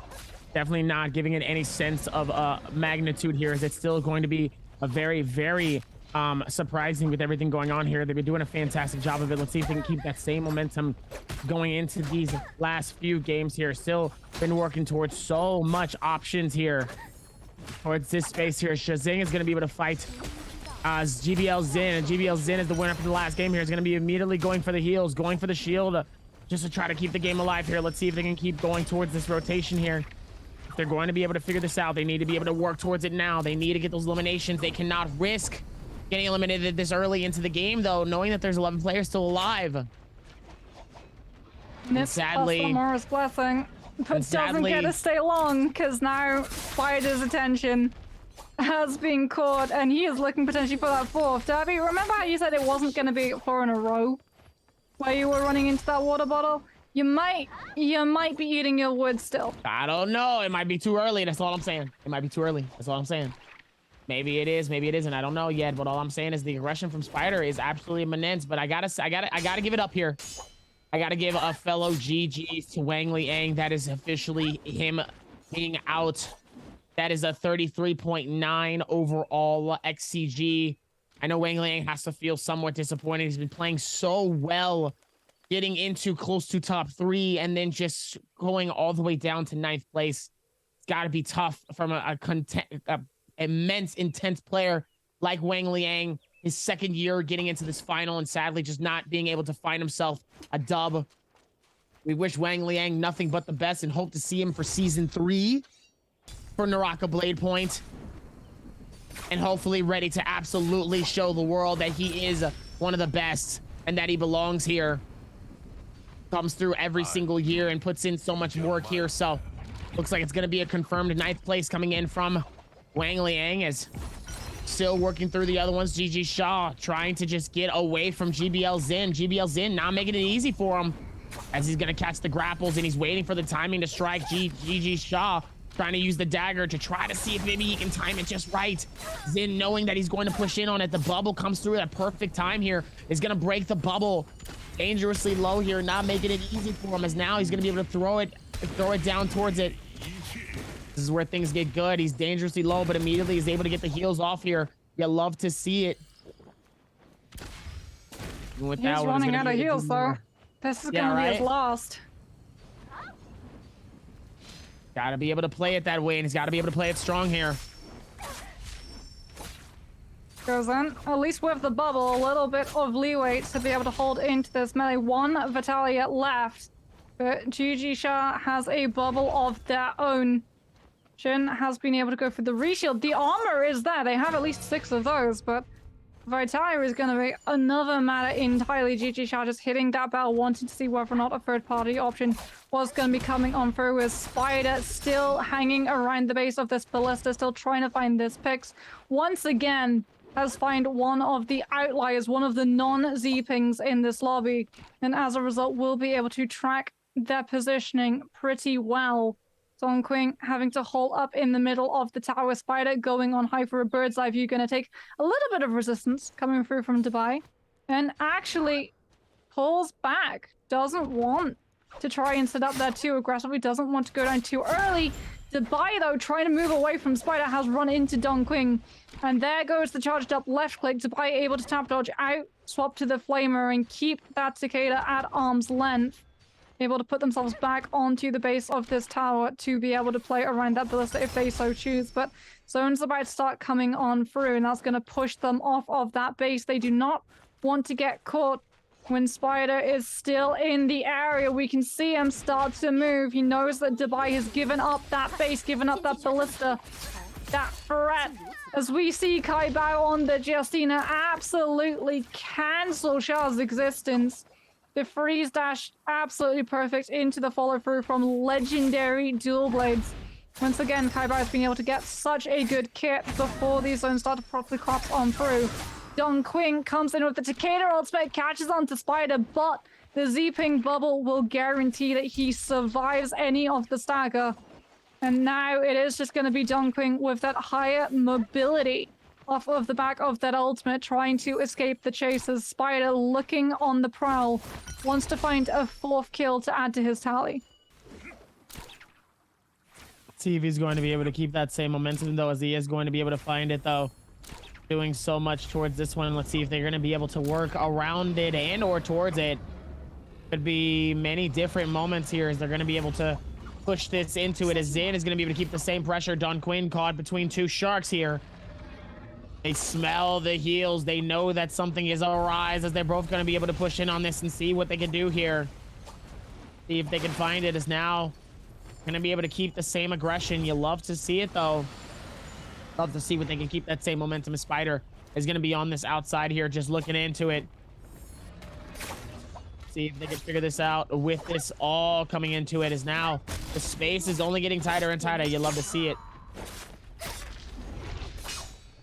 One play with the pistols, actually able to find Dong Qing, but Jin at the moment is just going toe-to-toe with another Z-Ping blue dagger. Again, this is the criticism of the guy. He's so reliant on this dagger loadout that unfortunately a lot of the time he just does not have the burst damage because he's still running a gray or a blue, and especially in these Z-Ping lobbies where there's just so much sustain, a blue dagger is not going to be able to do enough damage a lot of the time to be able to finish off these fights cleanly and quickly. So he does get third-partied a whole heck of a bunch. There's Spider potentially coming in for that third party. Not gonna be able to find the kill confirmation. Jin still able to hoof it around the base of this building. Spider not giving up at the moment, following with the dagger. GBL Jin able to survive long enough for the app to come back online, but it's broken within absolute seconds, and Jin's helper blown to smithereens alongside it. Spider, it's a victory lap around the map. It's a victory lap around the can. He knows no one can catch him. This is just Spider doing what he does best and having fun with it. Spider doing what he can do best. Slaying it up and down here, putting in the amount of time and effort into this. Making it look good. You love to see it all within this one. See if they're going to be able to work towards this one, as now we're going to be able to see how they can put this one together. And it's only going to get even better and or interesting, though, as we're going to be able to work towards this one. And now looks like about one fly all within this one. And sadly, that is going to be a GG's for GBL Zin. Placed in 3rd place here. That's a nice stack of money here. Meanwhile, you look at our other standings as well. Talked about it before. In terms of the income here, I'm actually about to bring up the list right now of how much these players will be earning here. GBL in 3rd place. Been putting it down here. So 3rd place gets 35,000. So GBL Zin looks like he's gonna take home 35,000 CNY. Yay Ron in 4th currently is gonna take home 15 if he stays within this X-Jin.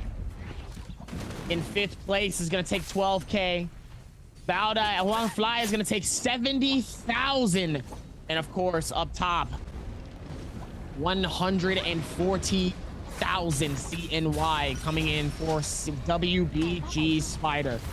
Spider coming through with a massive amount of elimination. You know what's crazy? That could have been Wang Liang. Wang Liang could have walked away with 70,000 CNY. But sadly, because he's in 9th place, he walks away with 8,000. Still, 8,000 is still good. That's still 8,000. A lot of money. But knowing where he could have been in a much better position with that one, and that's very unfortunate. Meanwhile, WBG Spider still pushing this one together and making it so much harder to try to do anything here.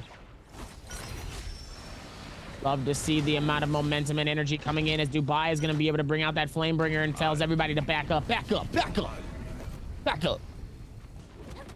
See if we'll be able to rotate that one around and then make that easier, as we're going to be able to see what's happening here. Dubai coming through with this one here, and it's a whole lot of money being distributed tonight. Oh, Spider! Oh, the juggle's good, but Spider now on the back foot, able to use that bubble and dodge away from the zone corruption. He's able to find that one pick. Adds now 5 kills onto Spider's score, just has to survive a little bit longer. He's taking so much pressure fire coming through from every single player around him, though. Hounded by the swarms, hounded by the grapples, hounded by the dagger clangs. Everyone trying to catch on to him and pin this Z-Ping down, but the bubble is going to be there. He's so good at surviving those chases and waiting for that utility to come back online, so he just finds absolutely no consequence for pushing in that aggressively and finding that pick. Is now he runs into another Z-Ping, will be able to find a little safe spot to try and get that reshield. Not able to find the full reset. The swarm does actually chase after him, and he's forced into using the bubble to be able to break away, but he's still not out. The counter is absolutely gorgeous to guarantee that he's gonna be able to survive any follow through from his chasers. And still not quite safe, still not finding another pick, but Spider just has to wait a little bit longer. There's the bubble online once again.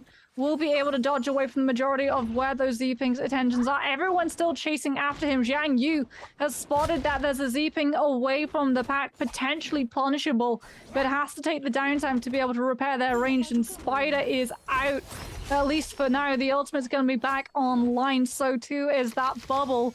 Spider's literally just leading on a goose chase at the moment. All of these Z-Pings in the area waiting to play for survivability, waiting for that kill multiplier to be able to net himself an even higher game score.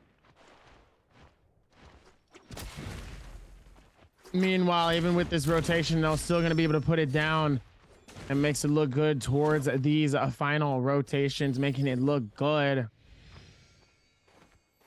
See if they're going to be able to keep this all the way towards the very end here, but so far they've done a fantastic job of it and they made it look good. As now they're going to be able to push into it more and more here. Now they're still going to be able to rotate around this one and do better. So be able to rotate this around here more and more here as they're going to be able to do what they can. Spider going to be able to hold on all the way up top here. Spider, our crown champion, 140 CNY deeper. A big bag into his pocket. Safe ticket to Worlds too. That's got to be so much pressure. Worlds. Spider, ladies and gentlemen, you're going to Worlds, baby. So much pressure off his shoulders, but surely you want to finish off Season 2, and so you want to not just be the first player that's able to find 3 MVPs. You want to take 4, right? Okay. You want to set the record and then exceed it on the same day. And he's close. Kai Bao is the closest player at the moment in terms of kills, sitting on 3, 2 ahead. Sits Spider as everyone sits in wait, wanting to see who's going to come out of position, who's going to be forced away by that zone. Xu Sheng starts to make that first move on the Justina ultimate, primed, prepped, and ready. Goes in with the bow, trying to just push some of these Z-Pings into expending that ultimate. X-Shin goes down for J-Team, removed by the absolute onslaught as they get baited into the middle. The Spider starts to push on forward. They've spotted, isolated out a player close to the edges of that zone. Comes in with that dagger. Doesn't find the stagger that they're looking for. Doesn't find the immediate kill that they're wanting, nor the knockback into that zone. So they're not going to commit to this fight. Instead, they're keeping fluid. They're making sure that they can move between all of these different players and punish whoever's in the worst possible position. Yuran, already having to use that bubble, has now attracted the attention of other Z-Pings in the area. Spider potentially going in for the kill, isn't able to find it. Huanfei again able to come in, cheekily take that one away from our champion, as immediately now with that bubble will be able to just book it past everybody else, use those rocks, break line of sight, be harder to predict where you ended up, so you can find that reset. As it's a blue dagger. Spider looking for another pick. The Justina's ultimate going to be online. Surely the freeze will not going to be that unavailable. So it is just going to be the old-fashioned chase around. Give him the rigmarole. As Spider still not wanting to commit into these fights. He doesn't want to stay in the same area for too long. He's playing seriously. He is playing to win this. This isn't the previous Spider in the last game. This is Spider who won. This is Spider who is 3 times MVP. as that zone starts to close on through. Surely we're going to see movement. Spider finds another low. Spider looking for the kill. The Justina ultimate is going to be there, and Spider happy that he's baited it out. Now falls away, waits for the Justina ultimate to go away before he can hit in with that proper engagement. As Zhang Yu doesn't want to get stuck out inside that building. Kai Bao falls for Wolves, one of the only players that could really contest Spider from walking away with the MVP. Hornfly is the only one who could come in with more kills. As the bubble is going to be that finds a sliver of safety inside the building that the zone doesn't touch to be able to get that full reset. As it is 4 players left alive. Spider on top of Hornfly, literally in positioning at the moment. As we can see, the Scale Rush getting charged up on the right side. That legendary greatsword, so slow and cumbersome, but in the middle of a Scale Rush, absolute beauty in motion. And deadly if it connects onto a player and baseball bats them outside of that zone. Spider not wanting to be locked down, waiting on this high ground. The challenger, as everybody above him is going to have to try to clamber onto his level. Hornfly not wanting to make the move pretty soon. They're going to have to tap dodge out of that zone and get back to safety, as Spider still just waiting to see. Is it going to be Xusheng? Is it going to be Hornfly who starts to push on forward? Hornfly goes for the verticality. The grapple comes on through, and we see Zhang Yu with that flamer trying to put a little bit of pressure onto anyone who tries to grapple out into the open. Everyone sitting on the bubble, everyone sitting on the ultimate. Zone starts to close on through. Zhang Yu swapping to that legendary dagger, trying to get this connection onto any player. The flamer again toasting anyone who tries to play for the long con with those grapple cancels. Hornfly, below 50% health, doesn't have the luxury of getting a reshield, is surely about to go down as Spider has been able to find himself a flamer. He's in the middle of the safety. Everyone else around him is about to go down to Zotic. Hornfly is able to find 1 kill before he goes through, but Spider might just be MVP 4 times in a row as he's trying to survive. The flamer comes on through. The bubble is there for Spider. He's able to find the kill, but he's not able to survive. He's the last one standing. Spider has been able to walk away, not just with 3 MVPs, Davy, 4. 今朝为我 And Jaeger is gonna be there to finally get his championship title, as Spider has been able to take the win. 他就是微博 Gaming Spider。 The champion of the 2020 Naraka Blade Point Pro League Season 2 Solo Game Champion. Congratulations! 通过了自己的努力，一路开启了征神之路。 You have made so much effort, and now you did it, and you get the champion now on this stage. I know that everyone is very excited, and everyone, please, audience, give your clapping and shouting to our champion Spider. And now we will invite our special guest, President of Naraka Esports, Mr. Jay Ho.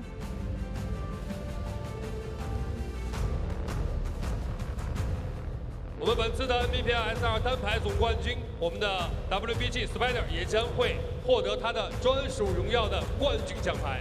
So our champion Spider will get his Tommy and the special gift for his champion. And we know he will also start a new journey of the way of the Naraka Blade Point Pro League, his way to be a professional player. 好的，再次感谢侯爵先生。 So thank you so much for Mr. Jay Ho. We know more ability that you can have, higher place you will get.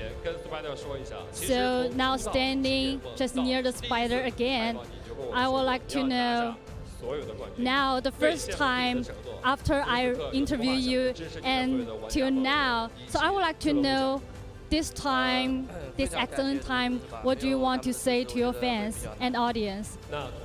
I was very appreciated, and I want to say thank you to everyone who gave me the support. Actually, we know every player is very. We know player that your coach will make too much effort, and also other players will give you a lot. And you know what?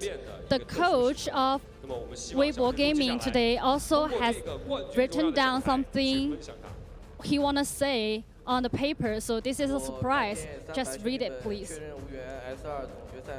After I know that the Trolls game in the WBG don't have chance to enter to the final race, I feel so disappointed and sad. And I'm also very happy that you can enter to the final and also you can get the grand final. I'm so excited and appreciate your effort you did in the game. And I know whatever the Trolls game player or the solo game player, so everyone, you did so much effort. And also these your opponent or your teammate, they all were the clapping at this time. So I would like to know this time, what do you want to say to other players, other opponents, especially like Zhao Yihui? So I wish that they were working hard, still working hard in the way of as a professional player. So also we know for the next journey, we are going to have the NBWC. And I would like to know what do you want to say in the future. So I was still working hard and I wish I can get the champion in the NBWC. So again, we would like to say congratulations, Spider. You get the champion today. And also, they still have a long journey on the Naraka Point Pro League this way. So this time, you can get your cup and just celebrate with your champion. Let's congratulations again our player Spider get the 2020 Naraka Point Pro League Season 2 solo game champion.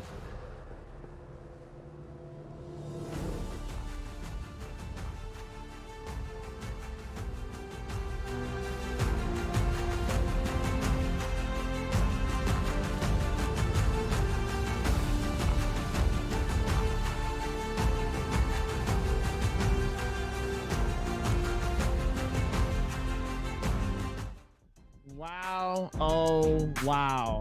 Spider shutting it down. I mean, at this point, we knew he was going to win. But man, did he put out a show at the very end to shut it down. What a nice ceremony, too, at the very end of all that. Four MVPs, Davy. Who said he was gonna pick up another one? Was it me? And did you say he wouldn't? I did say that. I did say that. So, sometimes, even I, who is pretty decent at predictions, can be wrong. I'm not afraid to admit that. And I was wrong in my predictions. And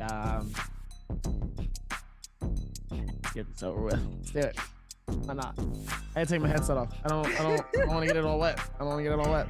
It could be worse. I put out a nice spot right in the very center here. I said we was gonna do this, ladies and gentlemen. Spider, congrats. Absolutely insane performance from everybody that has gotten close. And obviously, man's made it straight to Worlds. Let's get it, baby.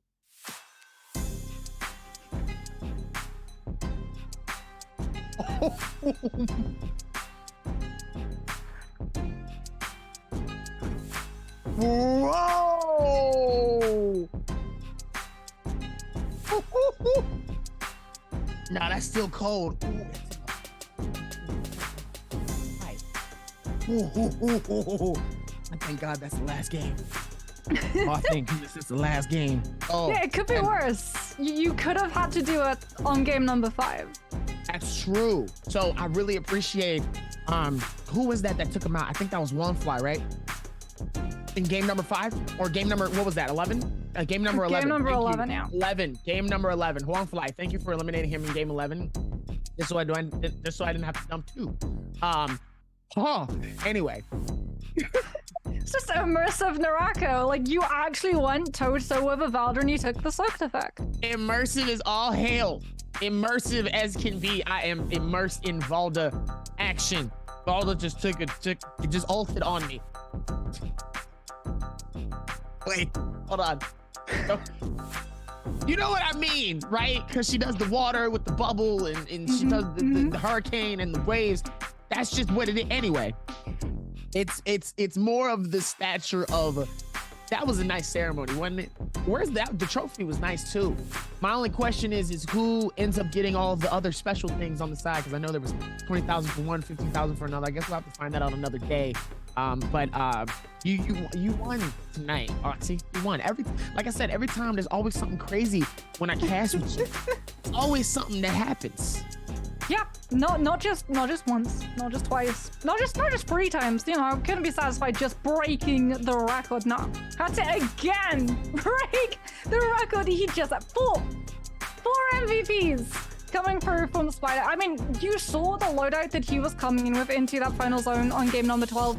We saw the positioning that he had as well. The fact that one player, the only one who really could have challenged him for that position, goes down to like one of the first Z pings when that zone properly starts to close on through, because he unfortunately gets trapped trying to go for a reset in the middle of a building that has 75% of its entirety cut out by zone, so he has to take the corruption tick damage just to be able to reposition, and then he has to go even further into the corruption to be able to escape the high ground that Spider is in full control of. Straight away, the second that we saw he had a flamer, I was like, okay, yeah, Spider's won this lobby. It really is just going to come down to him having that flamer, having that time of the high ground to be able to not get attention laser focus down. He's going to be sitting on all of his resources, the ultimate, the F ability. He's going to be able to sustain past everybody. And even if he isn't the last person standing, because he's the only one coming in with above 5 kills, he's still going to be MVP.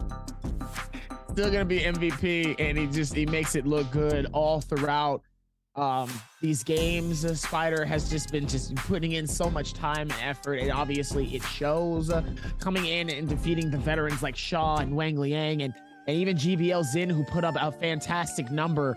It's just been absolutely insane as we're going to look at the final standings here for our solos. Yep. Ending up getting 4 wins in one day.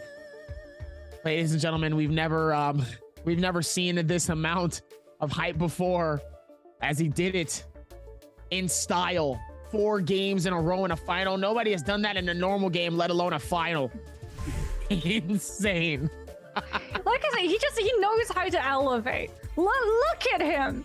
Even before we hit game number 11, we knew there was no way anyone would be able to match that score. Anyone would be able to catch him. He ends the day with 85.1, and the closest sitting up in second position, the only one who might have been able to catch him is, fittingly, Hongfly.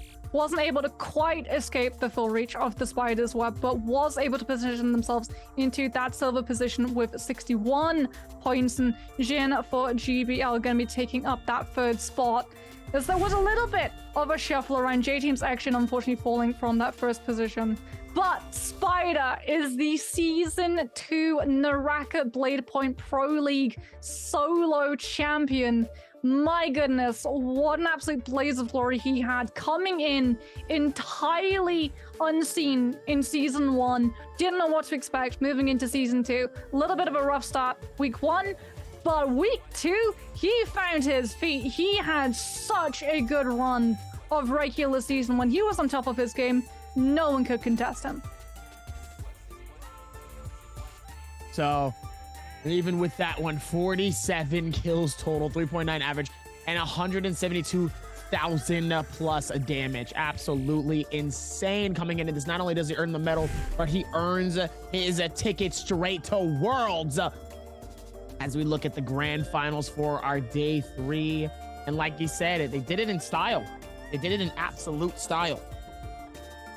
Yeah, unfortunately, all of these players on the current leaderboard not going to be able to put up a lot of points to be able to try and contribute towards the qualifiers of which are going to be happening pretty soon for the Chinese region. So keep an eye on the Twitter and the Twitch for when that exactly is going to be popping on through.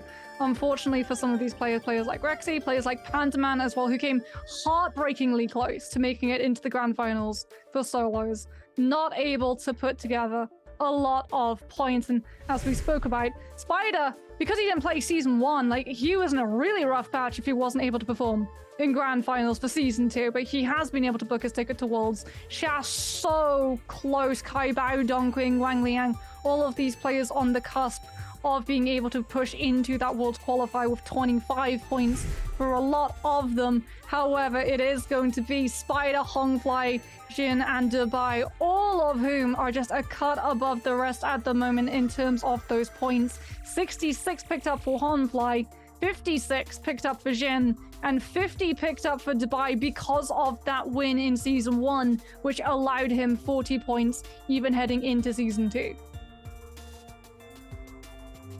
Even with that one too, Spider making it so easy here. Now we got to be able to go through with this one here and now. Fast forward for the standings here. Looking at all of the players, the vibes have been very, very high. I've seen a lot of stuff so far, and this has been absolutely insane coming into it. Absolutely insane coming through to it. And teams for the Naraka Blade Point World Cup qualifier is next week. And these are the teams that will have qualified. So now they have to qualify now for their chance at Worlds. And ladies and gentlemen, we see some familiar faces, but we see somebody that's coming back with another shot here, and that is Pandaman back in the building here, and we love to see it. Yeah, I think Pandaman's going to have a brilliant time, given the fact that there is literally just one game which is full of Taka. So he's going to be on top of the world. He's going to be having his absolute funnest in terms of those lobby loadouts.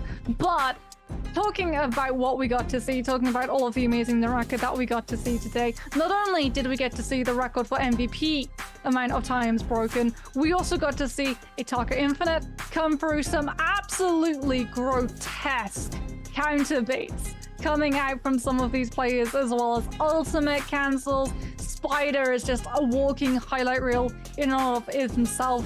Jin with some of the absolute gorgeous dagger anticipations coming in with that charged up left click on players trying to grapple away from fights as well, really shows why he is such a master with that weapon. Like, honestly, rewind any moment of today and you can probably find something to point out that just goes to show what such a high standard this region is at playing Naraka. There is a reason when we look at all of these other teams, 4 worlds coming in from all of these different regions, that they say China is the one that they are most concerned about. Man, still with that as well, who's going to be able to take it and be able to say what's up to Spider in Worlds? Because it's not just Spider that's going to Worlds. There is others that also are going to be able to do the same thing. So I'm very, very curious as to if whether or not is that possible. There could be some things that might happen here. So I don't know. I'm very, very interested into what could be and what could be fun. So I think there's going to be more happening. I think there's going to be more going on. But Moxie, it's been a pleasure casting with you this season. You came into this for the first time this season. What did you think about your experience casting for Naraka? I love it. Like, honestly, it's one of my most favorite games.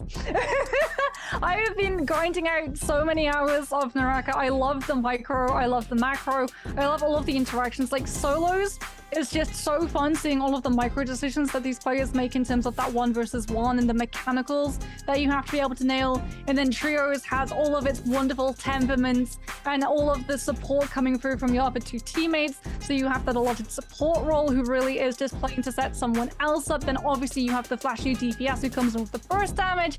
And then you have the other third player coming on through and trying to cover up, having a little bit more information or sometimes a rotational positioning coming on through with something like a Wu Chen. And it's just honestly puts the biggest smile on my face casting this game.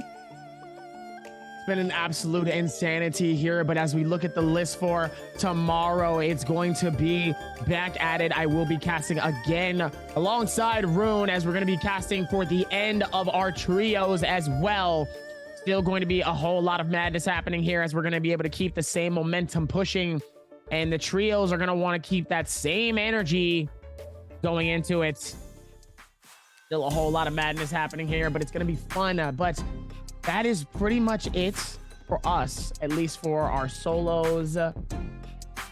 We have been doing so much work here, and it's been such a pleasure being able to cast for all of you guys in chat. Thank you guys for showing not only myself, but Rune, Roxy, Moxie, Jake, Foxdrop, and the rest of our production love. We've been putting in so much work all throughout this season, and we love to see all of the hype, all of the disappointments, all the upsets, all of the surprises that have happened throughout this season. There's been so much that it's hard to really dictate what has been our best. We'd have to go back and watch a massive highlight of just everything just to see what was stellar. So to everybody that's been here in chat, thank you guys so much for showing love and being here. Every time when there's a new season, it always gets better and better and better. And obviously we hope to see you guys next week. We hope to see you guys at Worlds, because Worlds is going to be absolutely insane. So now that that's over with, now that I gotta go and take this off, I'm still wet. We're gonna take it off. Well, not here. I'm gonna go over here.